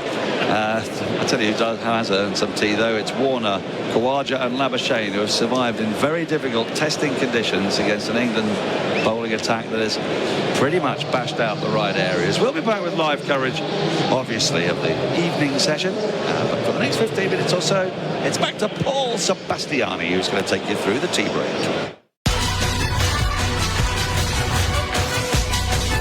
From a cafe, celebrating 30 years of coffee, fit for an Aussie. Live from England, the Ashes on SEN Cricket. SEN Test Cricket for Macca's. Here's the 30 years of the McCafe. We're back here at Lords with Australia. 1 for 81. They're in the lead by 172 after knocking over England just before lunch earlier today for 325. At tea, Usman Khawaja picking up from where he left off, well, pretty much throughout the series, really. 45 not out from 93 balls with 9 boundaries. Marnus Labuschagne, who's led a charmed life to an extent, a number of shouts that have gone his way. He's still there on 8 from 23 with 1-4. Broad and Anderson bowling in tandem before the break. We've got Peter Lalor with me. Phil Long's also with us for the ride here on our coverage as we wait for the players to make their way to the middle now. Good afternoon, Pete. Good afternoon, Adam. Classic English day of cricket, isn't it? Grey skies. It's cooler than it's been for the whole time we've been over. I mean, I know that you're here all the time, just about now. It's 18 degrees. I saw David Warner take to the field this morning in his shirt sleeves, then gesture to the balcony and had to throw his pullover down from the balcony onto the field. And it's just outside, and it's cool. They've got cold hands. They've got their jumpers on. They're selling the hoodies. It's a stiff breeze as well, isn't it? Yeah, that's what's sort of trending. The temperature down. Looking at the MCC flag on top of the grandstand, it looks to be trending sort of towards the Compton stand, so blowing from the pavilion end, generally speaking. That's not the end that Anderson will resume from, though. That's the nursery end. Interesting that he's bowled from this end throughout the course of the afternoon. Normally he's set and forget from the pavilion end, but a change in strategy because Broad's done a pretty good job running downhill today. He has. And there's talk of a bit of rain. We might see some rain before the end of today. Let's hope we don't. So 2 slips and a leg slip to start the final session as we reset. 1 for 81. Anderson delivers. Labuschagne goes back and pulls well in front of square. It'll get to the rope as well. Boundary, first ball of the session. Just didn't get up from Anderson there. Not a lot of pace in the surface from the nursery end. Labuschagne's second boundary up to 12. 1 for 85. 76 miles per hour. Just sat up, just steered it easily. Labuschagne. Too short. Too easy. Didn't even require the full treatment, didn't it? No. He was able to slap it through mid-wicket. He had enough time to almost steer it to where he wanted it. So Anderson has to improve from there. Bowls to Labuschagne. That takes off from the surface. Back of a length. Labuschagne can't believe it. Oohing and ahhing as the ball ends up in Besto's glove, seeing his face on out. Screen for tyre power, clean bowled savings. Benny's back a little bit more that time, Jimmy. So 10 kilometres quicker. Oh, and it's lifted up almost off a length, hasn't it? That's a snorter. Yeah, good delivery. Seeing it from side on, it went above his gloves as well. Yeah, he's batting well outside his crease, as has been his want this series. Intercepting a lot of balls on his fingers. So Anderson away from our commentary position. Bowls here to Labuschagne, who defends at the middle of the blade to cover. No single on off it there. So it was a morning that started with Australia in, I wouldn't say disarray, but the very fact that Nathan Lyon wasn't there, 16 wickets to take, you're thinking, well, England are ahead in this test match almost on the basis of Lyon, but 6 for 47 this morning. England bringing upon most of their dismissals themselves, and Australia have been able to press home the advantage and punch the bruise. It's so hard to imagine an Australian side without being able to call on Nathan Lyon. I mean, it's 10 years almost. It is 10 years since he hasn't taken the field in an Australian Test team.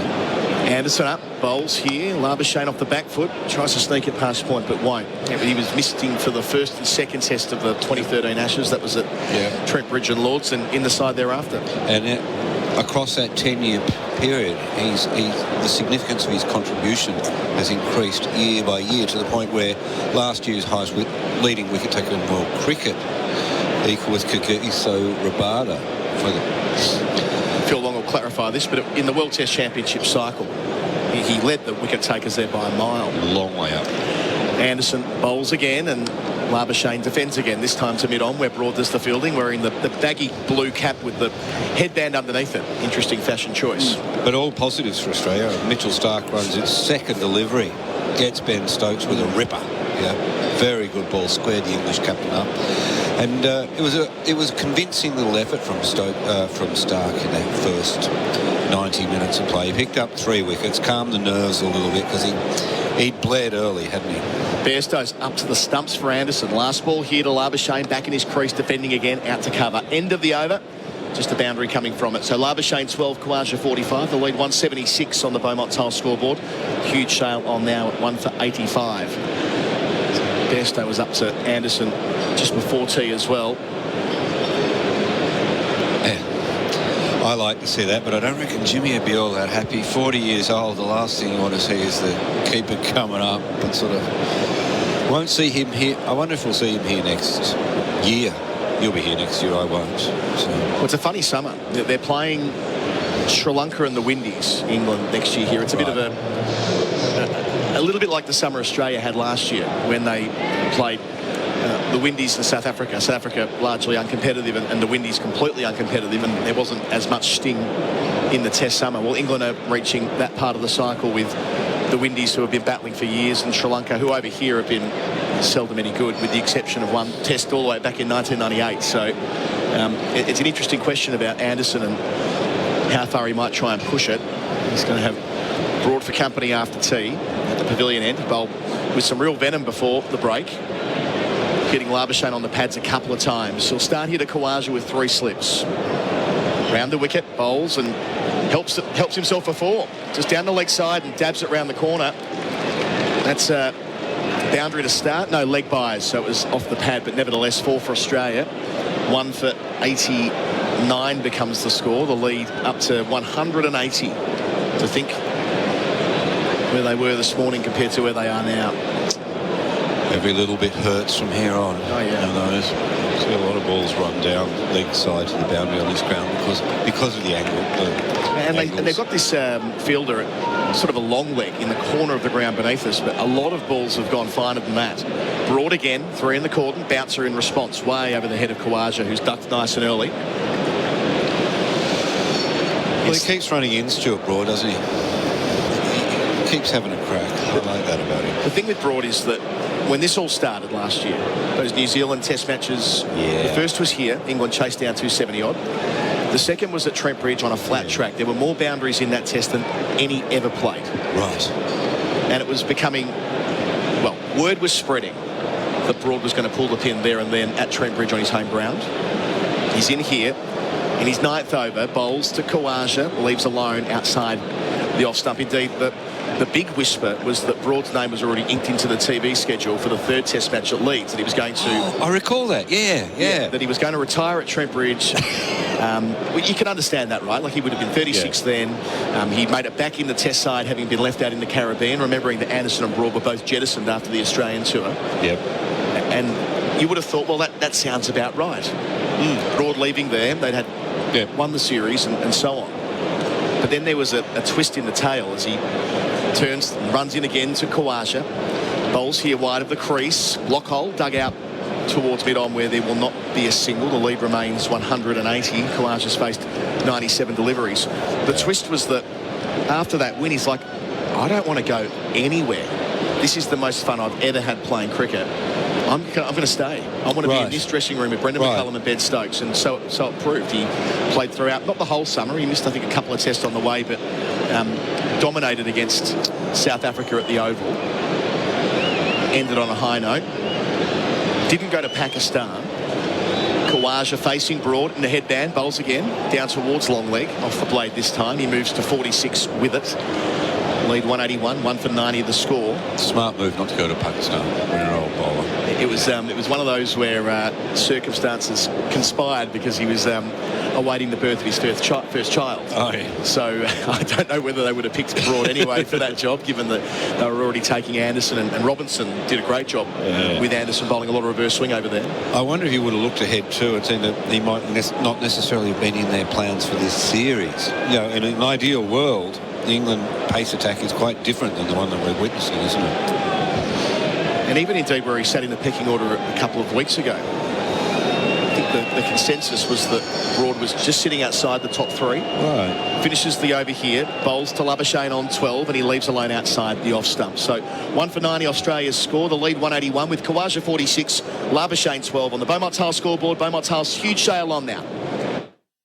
Hi, I'm Tim from Red Energy. The Australian-made logo is a true mark of Australian authenticity. So, for Red Energy to be certified to use the famous green and gold Australian-made logo, well, it's fair to say it's something we're pretty proud of. Here at Red, we're owned by the mighty Snowy Hydro, and that makes us 100% Australian. We're also based right here, so our team really understands your needs. So, if supporting Australian means something to you, switch to Red today. Call 131 806. SEN Test Cricket for Maccas. Here's the 30 years of the Met Cafe. Adam Collins, Pete Lalor with you on comms. Jimmy Anderson's frustrated about something, gesticulating towards his wicketkeeper Bairstow, who's back with Khawaja on strike. 2 back for the short ball 2. Round the wicket he goes, and Khawaja punches out just behind point. Didn't middle it, so they'll get 2, not 4. Labuschagne make that Khawaja 48. 1 for 92 the score. But yeah, I think that there was a growing consensus that Broad was the 4th seamer, and Mark Wood would have played last week, but just before that Edgbaston Test match, Wood was maybe just not quite good to go as yet. Hadn't got his loads up. That's the word you hear these days, isn't it? He'd only played T20 cricket and he was at the IPL and all the rest of it, but no real 4-day cricket to speak of, and they thought they'd just wait for Wood to be fully fit, given how injury prone he is, and Broad gets a start last week. Anderson away from us with the 3 slips, bowls to Khawaja down the leg side, tucked away for 4. If it's off the bat, it's a half century. We'll wait to see. It's going to be signalled by. There's nothing on it at all, so Bairstow misses it. Brisk start for Australia after the interval. 1 for 96 the score. Khawaja's faced 100 deliveries for his 48. He's just pushed that one down the slope, Anderson. Beaten Bairstow as Broad pushed it up the slope for the 4 leg byes the previous over. What's happened there? Yeah, seeing the replay there for tyre power, clean bowled savings. Bairstow lost his feet, which is why he couldn't dive adequately to his right. So Anderson to go again. 3 in the cordon, 2 back for the short ball. To Khawaja, who leans forward and defends. Yeah, so to go full circle on that. So Broad gets the chance at Birmingham last week, ends up taking 6 for the match, and was nearly the match winner. Bowled well. Bowled really well. Yeah. He was probably England's best bowler, I'd say, through the week. Yeah. And on the basis of that, gets another chance at Lords. And but they're saying that Wood's not quite right yet either, is he? He wasn't quite right for Edgbaston, but he's still not quite right. Might be, I think tongue at Lords was something they were pretty keen on as well. Anderson up to the crease again. Nursery end. Kawaja tucks it into the onside. Wants two. He's weighted it well, but they're happy with the one. So he's up to 49. Lead 188. 1 for 97 the score. So tongue at Lords, Wood at leads on what will probably be a flatter track, even though this feels pretty flat right now, but that leads over the last couple of years in domestic cricket. It's been quite flat. We saw that against New Zealand last year where Jack Leach took 10 wickets in the match. Right, yeah. Seeing a little graphic on the screen here about the amount of movement Jimmy Anderson's generating each season in the UK. 0.7 is the average this summer, so relatively small sample size, but down to 0.5. Yeah. 0.7 the previous 3 seasons, wasn't it? Anderson up to the crease. Labuschagne turns him into the onside, no run. So Bairstow's gone back now. I wonder how many years it's been. Well, probably the better way to frame it. I wonder if James Anderson in his entire Test career has ever had a keeper up to the stumps at Lords to him. And what story does that tell about the faith they have of him getting enough movement to find an edge? Yeah.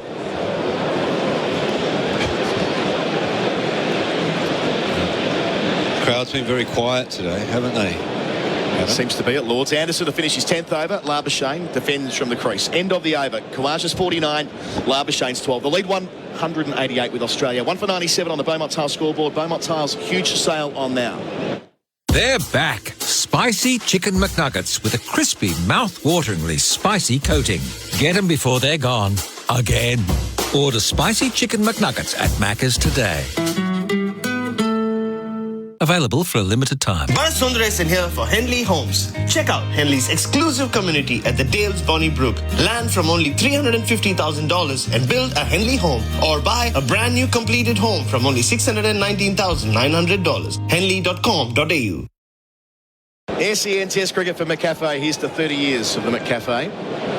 We're at Sundaresan jumping in with Pete Lalor and me. Our experts are here for Red Energy, 100% Australian electricity and gas, brought towards us and towards Kawaja on 49. Up to the crease here and bowls, and Kawaja ducks a good short ball, accurate short ball, down in the nick of time. Brett, you've got here seamlessly from the back of the box.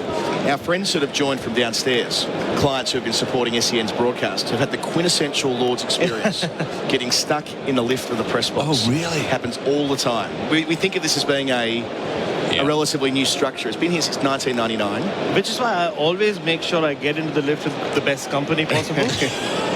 I've never got into a lift with Jeffrey Boycott. Oh. The real secret is the stairs, and I'll add to that after this broad delivery. Yeah.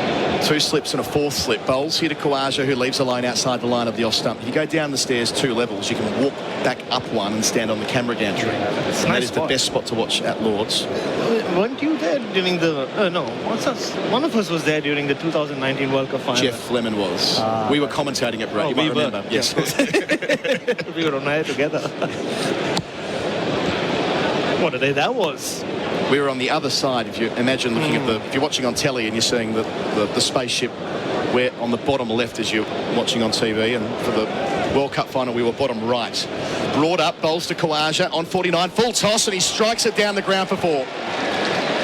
Puts it away easy as you like, up the slope towards the pavilion, and Usman Khawaja, who was the match winner last week at Edgbaston for Australia, putting in another shift. 53 for him. He's faced 105 deliveries, been out there for the better part of 3 hours, 10 fours, and doing as he pleases on this tour, Bharat. Oh, he's in such great control of where his cricket is, and he's in such great control of what's happening out there in the middle. We've seen it across the world now in different conditions. Yeah, I think he proved to himself and to everyone, all his doubters last week, that Uzi can bat in England, and he raised his bat at Edgbaston, but nothing would please him more if he can do that again. He's already raised his bat once now. If he can get there to triple figures and get 100 at Lords. Do you know what's coming? Phil Long's brought it to my attention. I think they're calling for the spray paint again. Not again. Yeah. I'm telling you, Stuart Broad on a train station with his graffiti tag somewhere by the end of the series. No, he's gone for the... Oh, the thumper. Oh, the thumper, So they're happy with the graffiti. No. Oh, no. Don't go so quickly, guys. No, it's not the ground staff beneath us. The thumper was coming. It's still coming. And the spade. And the broom. And you know why this is happening? Because Broad bowled a full toss. Yes. And it can't be his fault. No. Must be the surface that's getting in the way of him at the moment. And a 4th man. Oh, he's got a bucket of sand. Oh, it's a four-man job. Dear God. They're not... There's someone with a shovel to lean on. Pete, it's a bit too early. They're not mopping up the ashes of basketball yet, are they? We should get on to that. But just before we move on from Usman Khawaja bringing up this milestone, isn't it fantastic to see? I think so many people get a take on a player from early in their career and think that they're preserved in amber, that they're essentially a fossil and cannot improve from one series to another. Khawaja, there's so many knocks on him. He couldn't play spin, be no good in the subcontinent. He went to the subcontinent, he went to Pakistan. Look what he did in Pakistan at that 100 in Ahmedabad. And everyone's going, even coming into this series, I don't know about Uzi in England, don't know about Uzi against the moving ball. Well, now while the ball hasn't moved much, he's just brought that Usman Khawaja man in the prime of his career. When most batters are actually starting to decline, he's actually peaking, I reckon. And he's also, I think, this is an advertisement for traditional Test cricket and how it can still survive. These have been really difficult conditions to bat in this afternoon, and they were difficult on the first morning as well. And he survived both. And it's also about picking players for the now, isn't it? His numbers on 2 previous England tours were terrible. Yes. 114 runs in 2013, 122 runs in 2019. Yep, dropped both times, wasn't he? Scored those runs in India. Yeah. Looked in prime form. You bring him.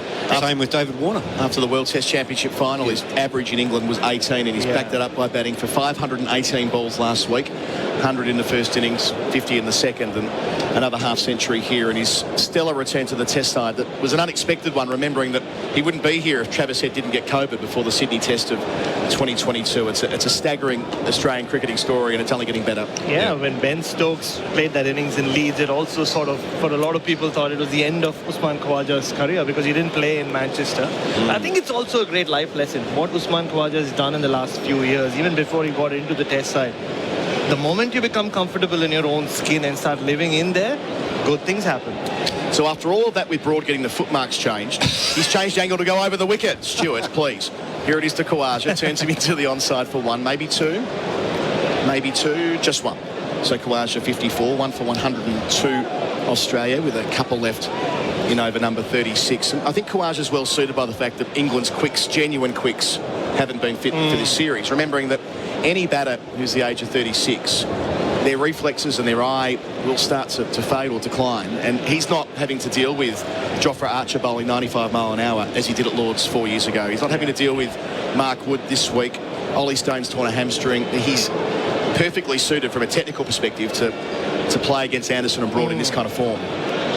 Right place, right time. Got it. Timing's everything. Broad bowls Labuschagne, just places it down to mid-on, checks his shot. Speaking of timing, Marnus has looked so edgy throughout this innings. He's just so over-eager. And I have spent a lot of time with him in the lead up to this Test, as you know, Pete. Yeah. And the one thing he is doing right is in the positions he's getting into, he's opened his stance up. He spoke about this in the first inning, so he's been so much better at playing balls through the onside, creating scoring opportunities, but the tendency to just flash in the wide delivery is still not gone. Broad the finish. Bowls here, Labuschagne digs out a full ball. Thrusts his bat down in time. Into the over, 1 for 102 the score. Australia lead by 193 with Khawaja 54, Labuschagne 12, and that's all on the Beaumont Tiles scoreboard. Beaumont Tiles, huge sale on now.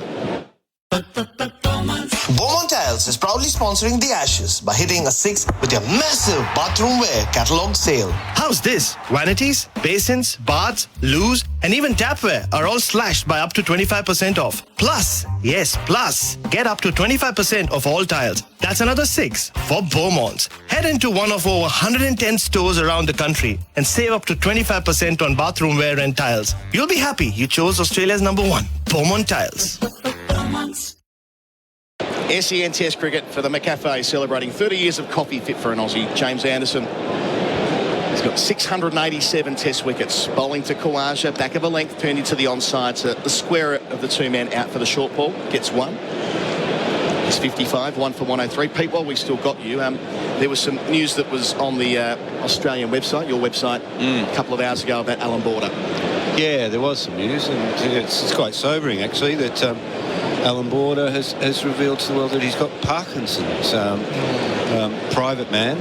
He was diagnosed 6-7 years ago. He's kept it to himself ever since.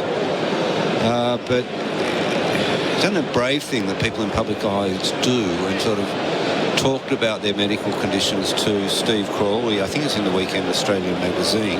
Anderson wider of the crease to Labuschagne, inside part of the bat to mid-wicket, no run. It's in the Weekend Australian anyway, this weekend. And it's quite a moving piece, really. I mean, is there a person in cricket who doesn't love Alan Border? You know, as such a wonderful captain, such an iconic presence in the game, but still a private man. And I really admire people when they can't stand up and say, listen, I'm struggling here, and let people in on their story like he has. Anderson in, over number 11 for him. Full to Labuschagne, pushing to point, no run. You know, because people's medical conditions are the most private sort of parts of their lives, aren't they? There's a lot of people going through similar to what AB is. He sort of says he might get to 80, but he doesn't reckon he's going to raise the bat on 100 now. He's 72. You can see, you know, he's battled it a little bit recently with his TV work, but he's still a great commentator. Critical to Fox Cricket. I think, was it Crash that did the interview special? They did a documentary on him. So they changed the field with Bairstow up to the stumps for Anderson again to keep Labuschagne in his crease. He plays from the crease, out to point, wants one, won't get one. That did rear up off a length, though, hit the shoulder of the blade. Yeah, and you saw Bairstow cringe as it came through, because Bairstow's up to the stumps there. Wearing one in his grill if he's not careful. I suppose the other part of this, Pete, is that when high-profile, well-regarded people like AB speak about their medical conditions, it can raise awareness for testing and the like. Yep, that's what I'm saying. I mean, you look at the examples that, you know, the cricket set with Ruth Strauss and Straussy being so brave and open about that. Equally with Glenn McGrath, the tragedy that hit their family, and turning it into a positive thing. Anderson, nursery end. Labuschagne waiting for him, and he defends off the back foot. Not quite full enough there. Well, I'm actually marvelling at Johnny Bairstow there. That he could get himself into trouble keeping up like that, even to Anderson. Just to add to that, you know, it's also, you know, Alan Border has been a role model for so many generations of Australians, not just Australian cricket fans. It's almost sobering, but it's good to know that even that's the human body. You're fallible, right? Everybody is. So it just brings everyone back to reality. Anderson to finish. To Labuschagne, and he cuts him away. Out towards the tavern stand. Should have the legs to get for, and it does. Nice shot. Anderson again a little bit too short. Helps Labuschagne get to 16. Khawaja 55. Australia 1 for 107. They lead by 198 on the Beaumont Tile scoreboard. Polaris end of financial year deals have been extended to July 31st with great savings across the range. Get $1,000 free accessories on the 2-seat Ranger 570, the 3-seat Ranger Northstar and the 6-seat Ranger Northstar Crew. Get $2,000 free accessories on the upgraded 23 Ranger Diesel and $3,000 free accessories on the Ranger XP 1000. Finance is available to approved purchases at a 6.99% rate. Don't miss out. See your local Polaris dealer. Polaris. Think outside. A shot on our replay screen for Tyre Power, clean bowled savings after the over. Anderson walking back to his fielding position with his eyes shut. You sometimes get little cues when players are towards the end where things just aren't going their way, and Bairstow up to the stumps, cut away for 4. But the court behind's not really in play for him. It does have that energy around him at the moment, which is a bit unexpected because the last 12 months he's been outstanding. I know he's spoken a lot about how much he's enjoying playing Test cricket again. Broad up to the crease, over the wicket. Khawaja's beaten outside the off stump, down the slope into Bairstow's gloves. A rare false stroke from Usman Khawaja. Yeah, but I keep thinking about it. If your batting team, your batters keep batting the way they are and finish off their innings in such a hurry and take a lot of pride in not getting their innings up to the second new ball, is it enjoyable for Jimmy Anderson? Like where, you know, his team or his bowling colleagues are bowling 40% more overs than what the opposition is? I think it's a great point, and it's the other side of the coin of what Pete and I were discussing before you jumped on, as Broad arrives and bowls and Khawaja defends, and better than that, drives, but straight to mid on the slide. It's that as enjoyable as this was last year, the realities of what this brand of cricket means are kicking in. You don't get any time off. You're bowling most days of the test match. You're having a lot asked of you. And as a man who's about to turn 41, well, time will be catching up with him. There's no avoiding that. He's been pretty open about this over the last couple of years as well. Hasn't got the same pace or nip as he used to. He's relying on pure skill. Brought up, bowls here over the wicket. Khawaja, soft hands out to deep backward point. Easy single, 56, 1 for 108.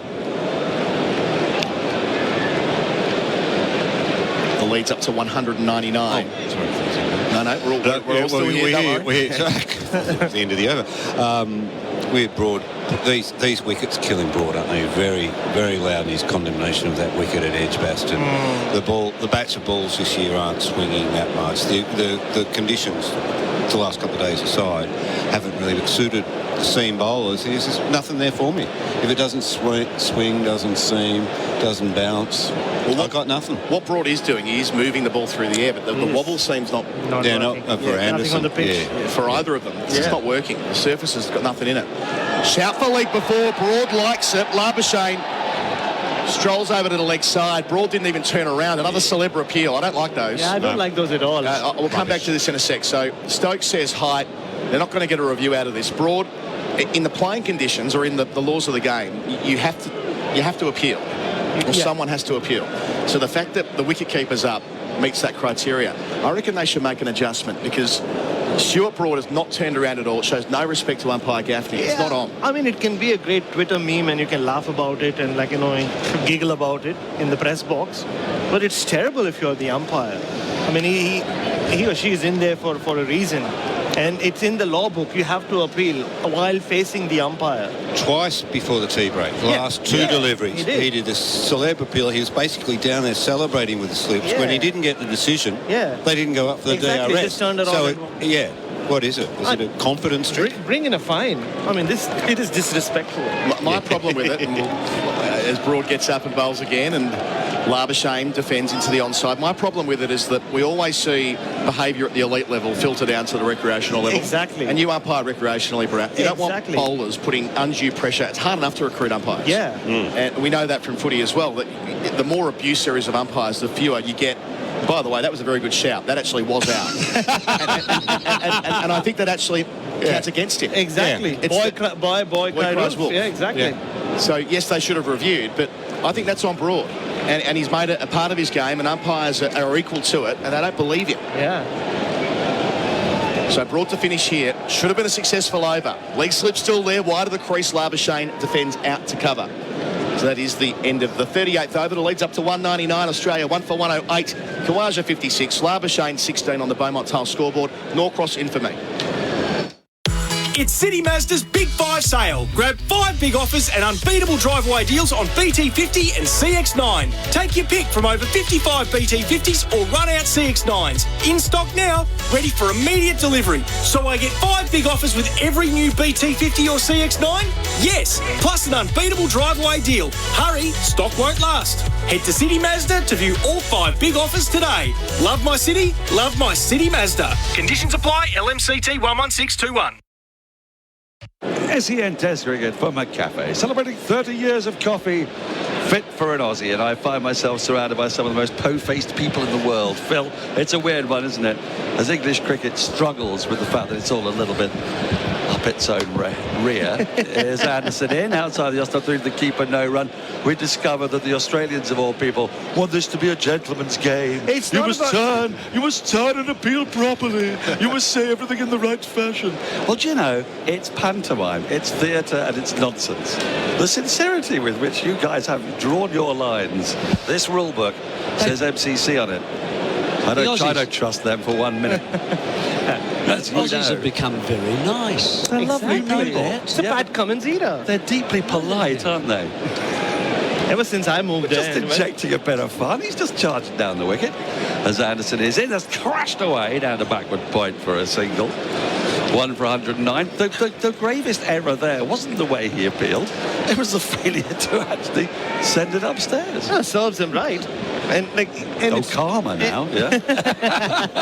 We're running through every single. Hey, you guys like to talk about our concept in India of karma, so I'll give you karma. Give us some dogma. There's a bit of dogma in here too, yeah. Australia lead by 200 runs. Thank you very much. That is the salient point. This is the time then to be implacable, I think, for Australians, if you're sitting up there, and relentless. Anderson in. This is clipped away down to deep backward square leg. It's rushing towards the boundary. Fielder in pursuit will cut it off. They'll get back for a couple of runs with a bit of relay fielding. Quite neat relay fielding out there on the boundary. The score advances by a couple, and Labuschagne goes to 18. Oh, it's 1-1-1 for 1. It's one of my favourite Nelsons. Jeremy, I don't think we've got a chance to speak about what Manas has done before this game. And that shot, the fact that he's been able in this test match to hit a lot of balls through the onside has a lot to do with the fact that he's opened his stance, head's getting into a much better position, and even balls on off stump, he can just guide it through mid-wicket. Anderson in. Labuschagne, it's a thick inside edge, runs away down towards fine leg, and that poor old fielder is in business again. It was Harry Brook down there who's had to charge 40 yards in one direction and now they charge 40 yards in the other. This time in vain. 4 more to the total, 1 for 115. Labuschagne up to 22. And Anderson's not getting this quite right. There's a bit of, the ball's wobbling a bit. He's getting a little bit of movement. These are still testing conditions, but England didn't help themselves out there in that last over. And I think that what's more interesting than any nonsense about the probity or otherwise of how one appeals, Anderson in. This is clipped away into the mid-wicket region. It's pursued by Broad, whose hat is staying on. Now it's not a Sun hat, it's an England cap, and that stays firmly rooted to his head as they come back for a third run. Labuschagne to 25, 108, 1 for 118 is Ben Stokes's distaste for DRS. He struggles with it. For him, he would rather it wasn't there. He doesn't mind a bad decision going against him. He just gets on with it. And so his instinctive reaction is not to refer.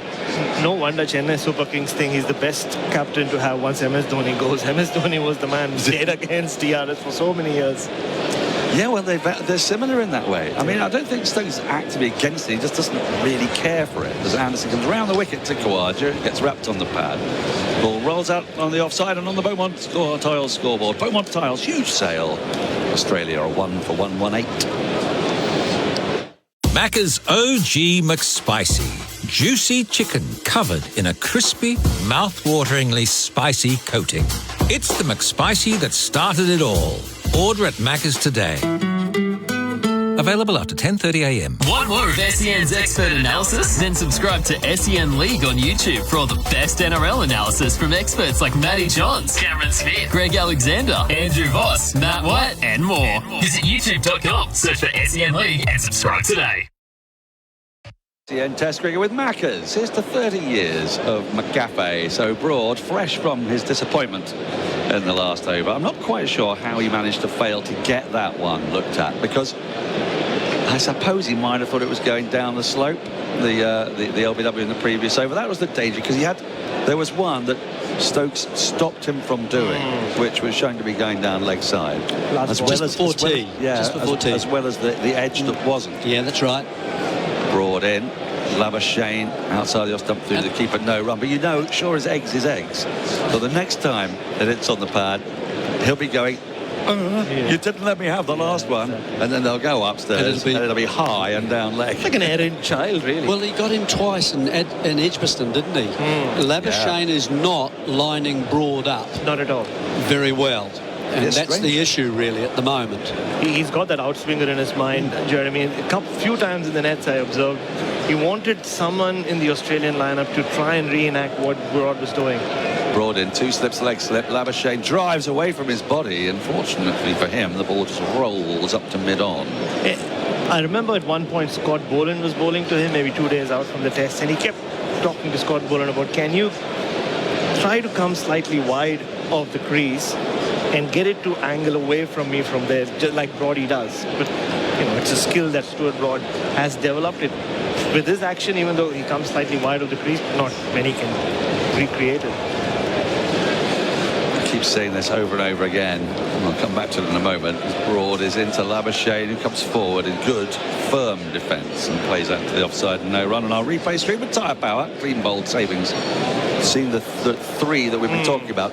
All three of these celeb appeals. And one of them he did turn round and ask. One of them he high-tend route the cork behind. He did. And the last one, well, it didn't refer at all. And it's baffling. It's crazy that they didn't have a look at that one, because it looked good. Actually, it looked good in real time.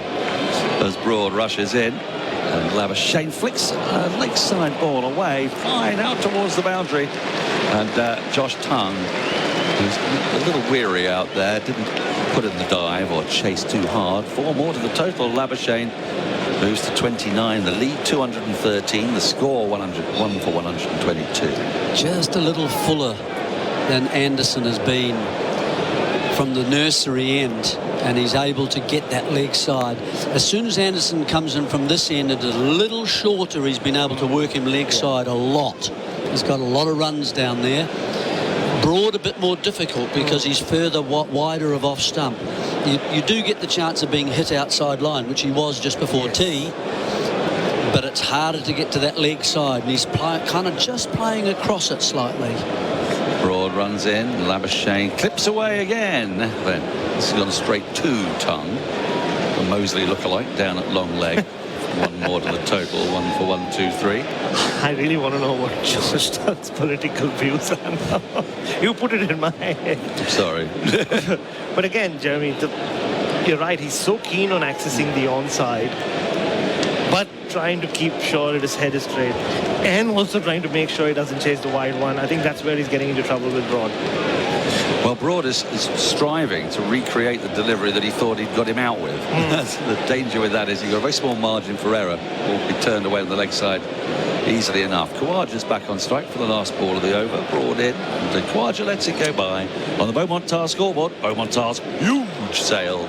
Australia 1 for 1, 2, 3. Beaumont Styles is proudly sponsoring the Ashes, and I'd like to bowl you over with these Beaumont bargains. Coming at us at top speed is their monster bathroom wear catalog sale, packed with everything at up to 25% off. Vanities, baths, shower screens, even the kitchen sink. And yes, up to 25% off Australia's biggest style range. Well, that's bowled me over. Up to 25% of all bathroom wear and tiles. You'll be happy you chose Australia's #1, Beaumont Tiles. SEN Test Cricket with Maccas. Here's to 30 years of McCafe. This is incredible news, ladies and gentlemen. One of the most extraordinary feats of technology has been successfully completed by Jeremy Coney. What's that? You've set up a Twitter account. Oh. Anderson's in. And that's cut and straight to backward point. Marnus Labuschagne is out to a filthy shot and a filthy delivery. He should have been out a couple of overs earlier, but it's not Broad who's got his man. It's Anderson with a drag down outside the off stump, a casual cut in the air. And the ball is taken comfortably by Brook, around about head height. Australia lose their second wicket, a breakthrough that England wondered would ever happen. And Labuschagne's rather unproductive Ashes continues. He goes for 30. Australia 2 for 1, 2, 3. Yeah, it was one of the edgier innings you would see from Marnus Labuschagne. He got himself into a lot of trouble before the tea break, somehow got over the line, survived. He's played a few good shots through the onside, but again, you can see as he's walking back, he's really disappointed. There's too many thoughts going through that Marnus Labuschagne head. They generally are most days. There are a lot, yeah. And ends up playing a pretty filthy shot, as the best way of describing it, to a nothing ball from Jimmy Anderson. Dare I suggest that maybe the news that Jeremy had managed to set up his own Twitter account upset him for him completely. Yeah. Well, it would upset most people. I'm joining the family. Oh, you are. Welcome to the wild side, Jeremy. Well, making his way to the wicket is the modern-day Bradman. It's Steve Smith, 100 in the first innings. He's got more testing conditions to bat in, and his averages do go down as matches progress, but well, what a sight for England to have to face with Australia in the lead by 214. They must take the positives. They must think, we've got a chance here to go, as we say on SEN. Bang, bang. Bang, bang. No, England have a little bit of an opening here. Just 2 wickets. But the conditions still very much in favour of their bowlers. Maybe Jimmy Anderson nearing the end of this long spell. Spring in his stride. If he can knock Steve Smith over at this point, 214 runs is a massive lead already when you have 8 wickets left. But then we'll see Josh Tongue, Travis Head, the bouncer policy, and ball sailing into the stands, probably. You never know. This could well be their last opening in this game, Jeremy. Now Anderson's got Bairstow standing up. We've got a leg slip, a leg gully, a first slip and a third slip, and a crowd that's wound up. Here's Anderson. Into Smith. Smith, lets this go. It was close to off stump. Did it come off his body? Did it roll off his body or off Bairstow's body? Off his body. So he's left that on length, knowing it would go over the top of the stumps. He's happy to do that. He takes a few blows on the body. Yeah. Early on, especially. It's a funny old field. Short mid-wicket, mid-on, extra cover, backward point, and a deep square leg. Not quite sure where that's going to come into play from Anderson. In he comes, and that's tucked away. Ben Stokes, who is at leg gully, and he's jarred his knee a little bit, which is not unusual. We've seen that many times. It's a structural failure. But he bent down well to stop the ball, but in so doing, he straightened the leg, and when he straightens that leg, it jars the knee. I thought Marnus Labuschagne's dismissal, the ball actually just bounced a bit. A little bit. And it's got a top edge, and that's why he didn't get the control over the cut that he would have liked. Anderson into Smith, who lets this go outside the off stump, way too wide to trouble Smith. And it's one of about 3 or 4 since the tea break that I've seen Anderson get. He got one to Labuschagne that really surprised him, and he let go fairly early on after tea. And so there is a little patch developing, I believe, which will be very interesting to the Australian bowlers outside the off stump of a right-hander, bowling towards the pavilion from the nursery end. Anderson in, and Smith plays this perilously close to a diving leg slip and a diving Bairstow down the leg side. Has that been signalled as runs? I think it has. There were runs off the bat, and that was close to Duckett, but you've got to get very close to Duckett for him to stand a chance of getting to it. Yes, it's the opposite of Cameron Green. It really is. Well, it wasn't that close to Duckett, in fairness. But Bairstow did well to anticipate. That would have been one of the most spectacular catches in the history of cricket if he'd taken that. Now, would he be, if he's back, would it have been too wide for him if he's back? I think it might have been too. Now, Duckett's got a little finer now. One-handed. He could have gone one-handed if he was standing back, but still a bit too wide. 2 for 127 with that 4. Smith off the mark, Anderson into him, and he clips this away in the gap that's now been created between the short square leg and the leg gully. That completes a successful over for England and for Anderson. He's on the board with 1 for 38. And after 41 overs, Australia on the Beaumont Tile scoreboard at 2 for 128. The supercars are on track, and SEN are right behind them. This is a Supercars Championship season like no other, and SEN is keeping you right on pace with our exclusive coverage. Join me, Aaron Noonan, for up-to-the-minute news, interviews and analysis from the best in the business.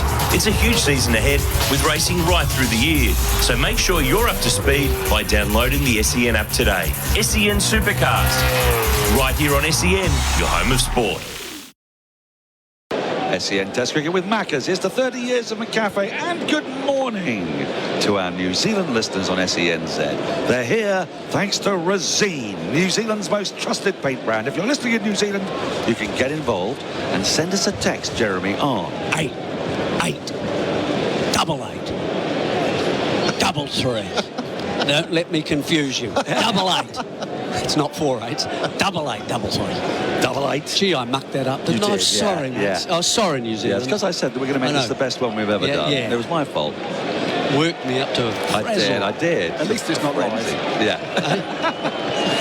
Broad starts a new over to Smith, who covers up in defence, moving across jitterily across his crease and pushes up to mid-on. There is no run. Smith 5, Khawaja 57. Still head to come. There'll be Green, who wants to make amends for his first innings brain fade. We haven't seen any of Root, but I think that's because England know that these are conditions where they must surely going to catch a break at some point. They did a little, really, in that last over. They got a reprieve for the failure to review, you might say. As Broad is in to Smith, who dabs this into the onside, as we've seen so many times before, moving across his stumps and tucks it to mid-wicket, but doesn't get a run for it on this occasion. Hasn't Khawaja played well here today? I mean, he's not a big foot mover, is he, Daniel? But he sees it early. That's what they always say. See the swing early, allow it to come to you, and then play it late. And he does all those things, and he just lets the ball go if it's a little bit wide of his left eye. Does it so well. It is unruffled and unrushed, which is a great quality to have as an opening batter, as Broad is into Smith, who's beaten on the outside edge. Broad smiles ruefully. He didn't appeal on that occasion. No, he didn't turn either. Didn't turn. No. But hand to mouth. That was extremely close to outside edge, and and Smith goes, yeah, mate, that's a good ball then. It's a really good ball. I like it. You know, it's done quite a bit there. It's got to be a good nut to beat me. Sorry. I went through the menu, looked at you, saw you, played through the menu that I had available. Let her go. No, just outside. Just outside. Yeah. Lovely bit of bowling, Broady. As there comes Broad. He's in. And there's an appeal again from LBW. And now Stokes likes this. Stokes likes this. Broad doesn't so much. This is marvellous. This is the dynamics of this. I think Broad might have turned in the appeal. At best, they're going, yeah. No. Yeah, no. Are they? No. No. Well, it's bizarre, isn't it? Stokes has run in from Lake Gully. He was so convinced that was out. Let's take a look at this again. Going down the leg side. Yeah. Too much hoopy movement. This time you see Broad has really implored. Now, does that mean that it's definitely not out? If he turns to appeal, there is no chance it's out. Or has he heard Bharat and thought he's absolutely right? I'm going to show a better role model for the kids. As Broad is in to Smith. Smith defends a shorter ball up to mid-on. Stuff's happening at the moment. The lights are on full beam. And by the way, Tom from Melbourne, that was one of my Aussie accents. It sort of veering ever so slightly to Bill Laurie. Hi, good overs. Good night, Charlie. Back in the pavilion with you. And I was asked for that, so I wouldn't do that. Not quite there. Yeah, But I can do you a lower Australian accent if you prefer, because that was quite shrieky, I realise. None of them are very accurate, so forgive me. Broad in. That's flicked away the short mid-wicket on the ground. There's no run. End of the over on the Beaumontar scoreboard. Australia 2 for 128. The Cheese and Bacon McSpicy is back. Juicy chicken covered in a crispy, spicy coating. Plus cheese and sizzling bacon. Order the Cheese and Bacon McSpicy at Macca's today. Available after 10:30am for a limited time. Want more of SEN's expert analysis? Then subscribe to SEN League on YouTube for all the best NRL analysis from experts like Matty Johns, Cameron Smith, Greg Alexander, Andrew Voss, Matt White, and more. Visit youtube.com, search for SEN League, and subscribe today. SEN Test cricket for Macca's. Here's the 30 years of McCafe. Anderson is in the attack. He's taken the one wicket to fall in this session. Our wickets with Tobin Brothers funeral, celebrating lives. England thought that they had got Labuschagne before then, but then they didn't double check. It didn't cost them too much, though, as Anderson's going to come round the wicket to Khawaja with just the two slips in place. This feels fairly negative, and Khawaja has all the time in the world to play the ball up to mid-on, and there's no run. Extra man across, Daniel, from Gully, and it's Duckett, who's now gone into a mid-wicket position, so it would suggest the little chat between captain and bowler has said we want to bowl a little bit straighter, I think, at Khawaja this time. Let's not try and play with him outside the off-stump. He seems to have the position of that off-stump nicely in his mind. Let's do something a bit different. Deep backward point, extra cover mid-off as well. Khawaja gets one down the leg side, which is sort of snatched at by Bairstow. It's not a technically very pleasing way of taking the ball. Just like a sort of, it was a snatch. I mean, that'll do. But just seeing a replay, you think they got a little bit bigger on him? Got a top part of the edge, didn't it, for Labuschagne? Yeah, on our replay screen with tyre power. I beg your pardon. Yes, with tyre power. Clean, bold savings. It did get a bit big, and he just didn't roll the wrists. But also didn't uppercut. That's it. That was the other option. I mean, it's not often you'll see Anderson getting a catch to a short ball outside the off-stump off a cut shot to backward point. It's a very un-Anderson-y kind of wicket. But then we've not seen really many classic Anderson wickets in this series because he's not really been bowling on classic Anderson pitches. Leg slip is being put in quite fine, so long leg is going much wider. Rayan Ahmed, who's substituting for Ollie Pope, who hurt himself again today. Anderson into Khawaja, who flicks this away out to that long leg position, and Rayan goes around to his left to field. One more to the total, 2 for 129. Smith back on strike, new to the crease on 5 from 11. How many overs have Australia been batting with Khawaja in this series, Phil? Well, I was just looking at Khawaja in this series. He's just gone past 700 balls faced. Next best on the list. Well, he must have the most runs. It's Steve Smith, 263. Wow. That's the difference in the number of balls he's faced. It feels like it. It feels like Khawaja lays up languidly up to mid-on. There's no run. Anderson is waiting. He's making a little field adjustment because it's Smith, so everything has to change. We've got a 5-4 field for Smith. Bairstow standing up, and Smith just pushes a full delivery to short extra cover, and there's no run. It's actually might have been a long half volley, but he eschewed the full-blooded drive. Yeah, Khawaja, he'd have the most runs, wouldn't he? 140 odd, and then 60, 65 or something like that in the second innings. 17 first innings here. What is he now? 58. Yeah, 281 runs in the series. Yeah. Not bad, is it? Here's Anderson. He's into him. Smith works the ball to a short mid wicket. There's no run. Anderson, his 14 overs have gone for 40 runs. It's been a little bit more expensive than normal. These are very helpful bowling conditions, and England have been unlucky. They have beaten the bat. There's been a lot of plays and misses. But what Australia haven't done is just fall for any of England's plans in the same way that England fell for Australia's. That's so far the difference between the two teams.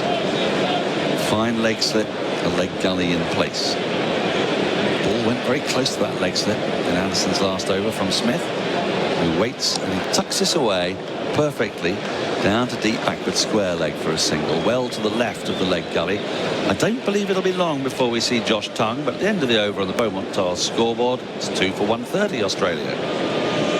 Whether it's been a big weekend or a big weekend of NRL. And Jerome Luai hit the rise. That picks up a try. SEN has you covered. Catch up on all the scores in the time it takes to make your morning coffee with SEN's The Day's Play. Our team of expert commentators go over the results, cover the big talking points, plus share the match highlights as called on SEN League. SEN's The Day's Play, your one-stop podcast channel to catch up on every sport called by SEN. SEN Test Cricket with McCafe, celebrating 30 years of coffee fit for an Aussie. Alongside me, Jeremy Coney, one of our experts for Red Energy, 100% Australian electricity and gas. And Ollie Robinson is now coming into the attack. He bowled a really terrific spell in the afternoon session without luck. And he's bowling to Steve Smith with 2 slips and a leg slip in place. And his first ball slightly turns Smith round. He pushes it back up the wicket, no run. That's ended a dramatic spell from Broad as well, which had almost everything. And it had the moral philosophers in the box. It had Emmanuel Kant over there, absolutely enraged. His deontological imperatives were being transgressed. His 10 commandments of good propriety and behaviour on the field. It is so funny. I'm going to use this as a stick to beat him with forever. Robertson is in. This is defended into the offside, and there's no run. One of the most flamboyant individuals you could wish to meet is Bharat, and yet I've discovered what a rules-based man he is. Just depends which rules they are.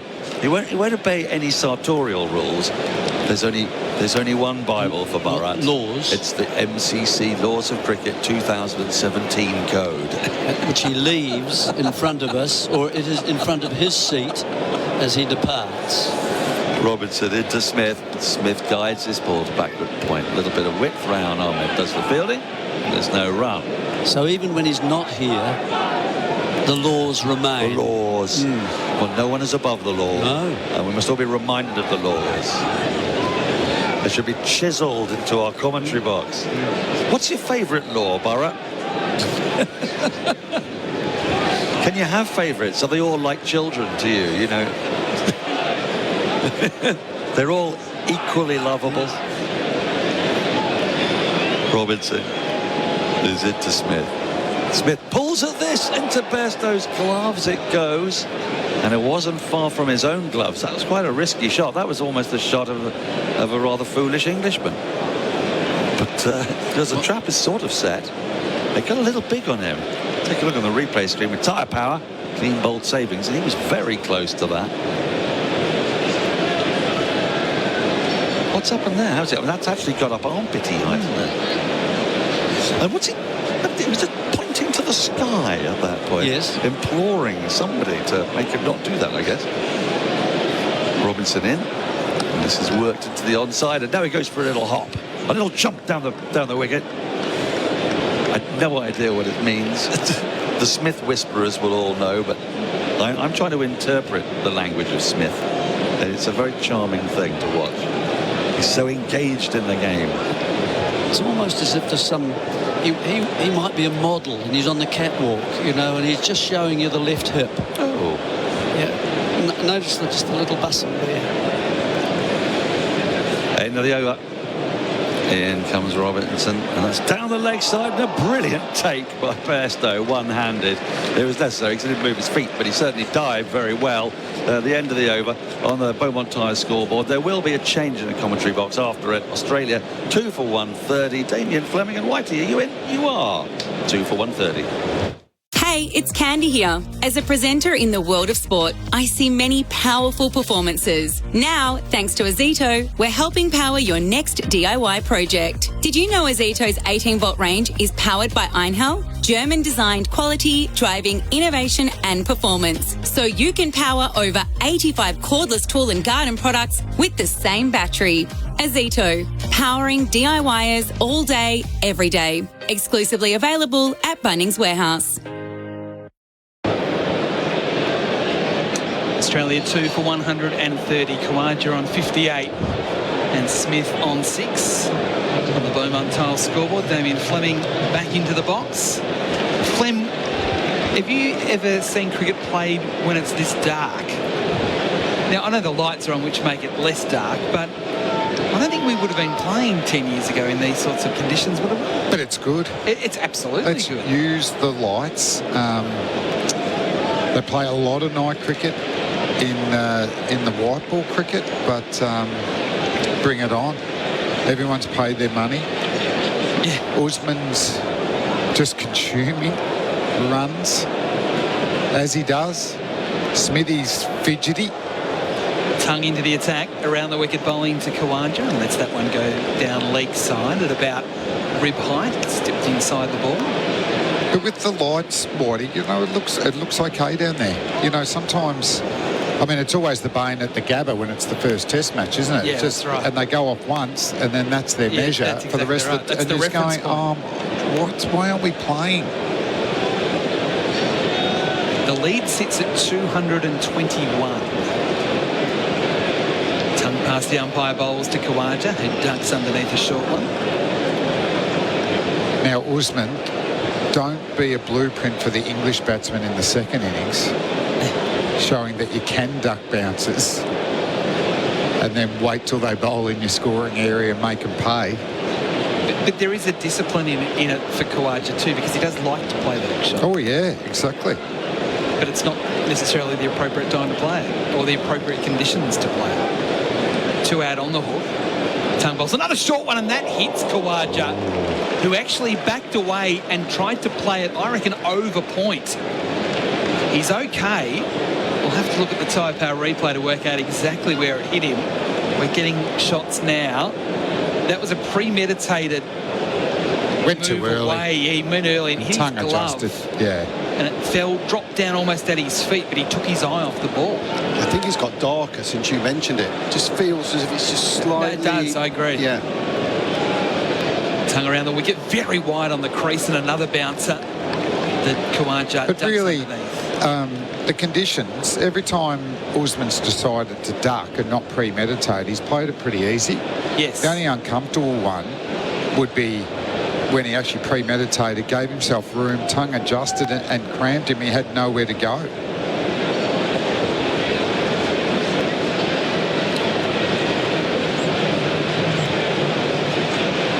Different field again.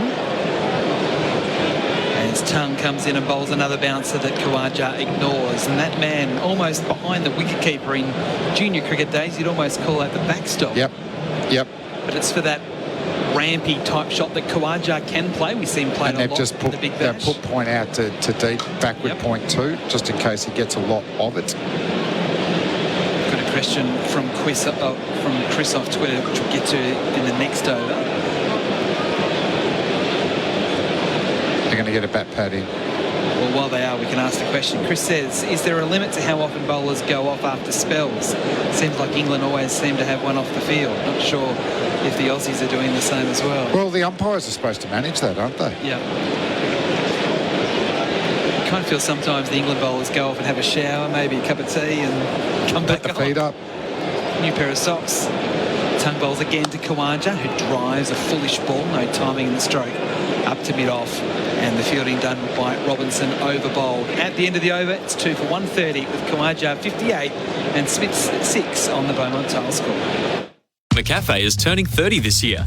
That's 3 decades of McCafe making the perfect coffee to go with your early mornings, sideline cheers, road trip stops, and long swigs squeezed into short breaks. So here's to 30 years of McCafe. Coffee fit for an Aussie. Want more of SEN's expert analysis? Then subscribe to SEN League on YouTube for all the best NRL analysis from experts like Matty Johns, Cameron Smith, Greg Alexander, Andrew Voss, Matt White, and more. Visit youtube.com, search for SEN League, and subscribe today. Not overly good signs during that ad break with the umpires getting together to have a chat about the conditions. So, the short ball theory is going to get the umpires talking more, but wouldn't England want to stay out there and bowl in these conditions? Exactly. Robinson a new over to Smith, who defends very front on as he defended that away on the offside. And Tongue's dismissals have been full balls, bolds and LBs. Yeah, we are seeing a little bit of rain as well. So this is the drizzle I spoke about a little bit earlier that was forecast sort of late in the day, that sort of a mix of the drizzle and the bad light might become a bit of a factor here. But it also does prove it's still good conditions to bowl, Flem. Robinson from the pavilion end. Past the umpire bowls to Smith, who's nursing this one defensively away on the onside to mid-wicket. No run. Yeah, very watchful this over Stephen Smith. But, yeah, let's just hope that at least the rain keeps away. But all in all, it's been a great day for Australia, hasn't it? You know, we rocked up, and if England win that first hour, Brooke and Bairstow get going, they're going to have a big lead very quickly. Robinson again to Smith, who gets a bit of an inside edge onto the pad in defence, drops at his feet, just checks if he's allowed to pick the ball up and throw it away. He is. Damien Fleming with us at the moment for Red Energy, 100% Australian electricity and gas. Do you think they've bowled well, England, without luck, or has it been good batting? Why in these conditions do we still see Australia sitting at 2 for 130? Smith this time leaves the ball outside off stump from Robinson. Yeah, combination of both. You know, there has been a fair few player misses, but that's what you think in green conditions. And England have been lucky that they have bowled in favourable conditions in both innings now, and they felt like they were unlucky day one. It didn't do as much, but it did swing a lot. And I feel were a fraction short again today, and their line was a fraction wide. I think they're coming off. Steve Smith has had enough. And as the rain got a little bit heavier, the umpires almost agreed with Smith that was enough as Robinson was coming into bowl, and they are going off with the score Australia 2 for 130, Khawaja 58 and Smith 6. The man out in this session, Marnus Labuschagne, who was caught at point by Brook off the bowling of Anderson. 4:30. I'm not sure we get back on from here, Flem, either. That's the concern. Once this sort of weather takes place late in the day, it's tough convincing anyone to come back and play in these conditions. Yeah, and if it continues to rain, obviously, well, absolutely no chance. But the problem is we need a lot of factors to go right now, and the rain has to go away. But I think the light needs to improve because looking up at the towers now, that's bright. Significant, but it's not having a lot of impact on the field of play. Yeah, and Whitey mentioned it. It's drizzle. There's no umbrellas up. It's just wet and damp, isn't it? It's not pouring with rain by any extent. No, but I think in the context of the match, the Australians don't want to be out there. Not now. Oh, no. They know that the weather is good tomorrow and the next day, so they get off now, put up their feet, come back tomorrow when the conditions are a lot drier. They bat England out of the match. Yeah, and the next 2 days look pretty good. That's 22, right. 23. They've had a dominant day, and if it finishes up now, that just doesn't give England just to finish with a couple of wickets like they did with Joe Root the other day, which got them back in the game and got a bit of momentum going their way. Today, in reflection, just what did they lose? Around 7 for 100. And they've only been able to get 2 for 130 themselves. So it's 5:10 local time. So still over an hour of scheduled play remaining. So we're not going to give up hope just at the moment. I was interested to watch Andrew McDonald on the balcony with the iPad. I think that might have been maybe the radar, just having a look to see. It was almost an urgent look in his face. Get off, boys, get off. Steve Smith didn't need asking twice, did he? He did not. So as it stands at the moment, if you've just woken up somewhere in Australia and wanting to know why we're not broadcasting the cricket, they've just gone off for bad light and rain. We'll call it a combination of the two. Australia 2 for 130 with Khawaja on 58, Smith on 6. The wickets to Anderson and to Tongue. David Warner missing out. It was an interesting innings. I know, Flem, you've spoken a lot about seeing him look quite different at the crease, getting quite low. Can you explain a little bit about what you were seeing from him? Because he was out there for a long time. He did, I thought he batted really well in the first innings. It did flow, and then they almost reversed roles in the second innings, and Usman's innings seemed to flow, and Dave really couldn't get there. And I think it's a sign in his technique that I'm seeing more and more.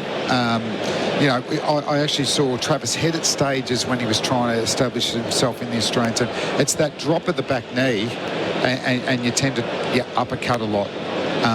And if you hit it in the middle of the bat, it looks really exciting. It flies over point for 4, but it does actually bring the slips into play, and then fly slips as well. I'd like to see Dave just stand up a bit taller and punch off the back foot instead of trying to collapse the back knee and hit square of the wicket. I didn't mind when he was starting to move down and across. That takes out LBWs. And if you're inside the line, you're unlikely to get an outside edge. But he was trying things. He was trying to get a solution to the problem. And unfortunately, and sometimes it doesn't work like that. But I think so far the opening partnerships for Australia, he still put on over 50, didn't he? So that's been a massive win. Whereas in 2019, it was one of the biggest negatives, wasn't it? Yeah. None of the openers got runs. That made more remarkable Stephen Smith's batting in that series and Marnus Labuschagne, but then the middle order missed out as well.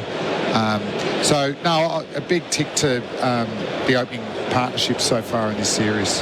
This is SEN Test cricket, thanks to Maccas. Here's to 30 years of the McCafe. So the hovercraft cover is out on the middle, and unfortunately the green tarpaulins have now come out and have been pegged down at both ends, which isn't a good sign. The rain is not necessarily any heavier, but it's just this annoying misty mizzle, and the light is not flash. It's not horrendous, but it's enough to keep the players off the field for the moment. So just for the time being, we'll take a short break and come back with more shortly from Lords. Yes, welcome back to Lords here in London. Adam White with you, part of the SEN Test cricket coverage, thanks to Maccas. Here's to 30 years of the McCafe, and I haven't got good news, unfortunately. We've now got even more covers out on the field, and while it feels brighter and it doesn't look like it's raining too heavily, the ground staff seem to have made up their mind, and now we've got pretty much the entire square covered. I mentioned before about the green cover, which is over the run-ups as well, and then when you add the hovercraft in the middle, it's a pretty depressing sight, unfortunately, here at Lords. So if you are just wanting to know exactly what's going on today, I can fill you in before we head back to the studio. England did resume today at 4 for 278 with Brook on 45 and Stokes on 17, and it did feel that England, if they got through the first hour, could really get themselves in front of the game, but it certainly didn't happen that way. It was a total nightmare for England as Australia took complete control. England dismissed for 325 before lunch in just 76.2 overs. Going through the card, starting from yesterday, Zach Crawley made 48, Ben Duckett 98, Ollie Pope 42, Root 10, and then today Stokes was the first out for 17, caught green spectacularly in the gully off the bowling of Stark. And then when Harry Brook fell for 50, caught Cummins off the bowling of Stark, which was one of the worst shots you'll ever see in Test cricket. They spiralled from there. Bairstow out for 16, Broad for 12, Robinson 9, Tongue 1, and Anderson was not out. No score. The bowling figures: Stark 3 for 88, Cummins 1 for 46, Hazelwood 2 for 71, Lyon 1 for 35, obviously didn't bowl today, Green 1 for 54, Head 2 for 17, and Smith 1 over for 1 run. In Australia's second innings, the first man out, David Warner, LBW Tongue for 25, Marnus Labuschagne since tee, caught Brook, bowled Anderson for 30, leaving Khawaja 58 not out, and Stephen Smith 6 not out. So that's 2 for 130, and with an overall lead now of 220, England certainly in a bit of trouble, Australia in a dominant position. The other news, which was confirmed earlier this morning, was that of the injury to Nathan Lyon. We saw him with that calf issue late yesterday where he was pretty much helped from the field. Well, confirmation today that it is a fairly significant calf strain, and it is unlikely that we will see him again for the rest of the series, let alone this match, with more to be confirmed in the next 24 hours. But it does appear that Lyon's Ashes is over, and Todd Murphy, the Victorian, might get an opportunity in the third test at Headingley. But for the moment, we might head back to the studios with Australia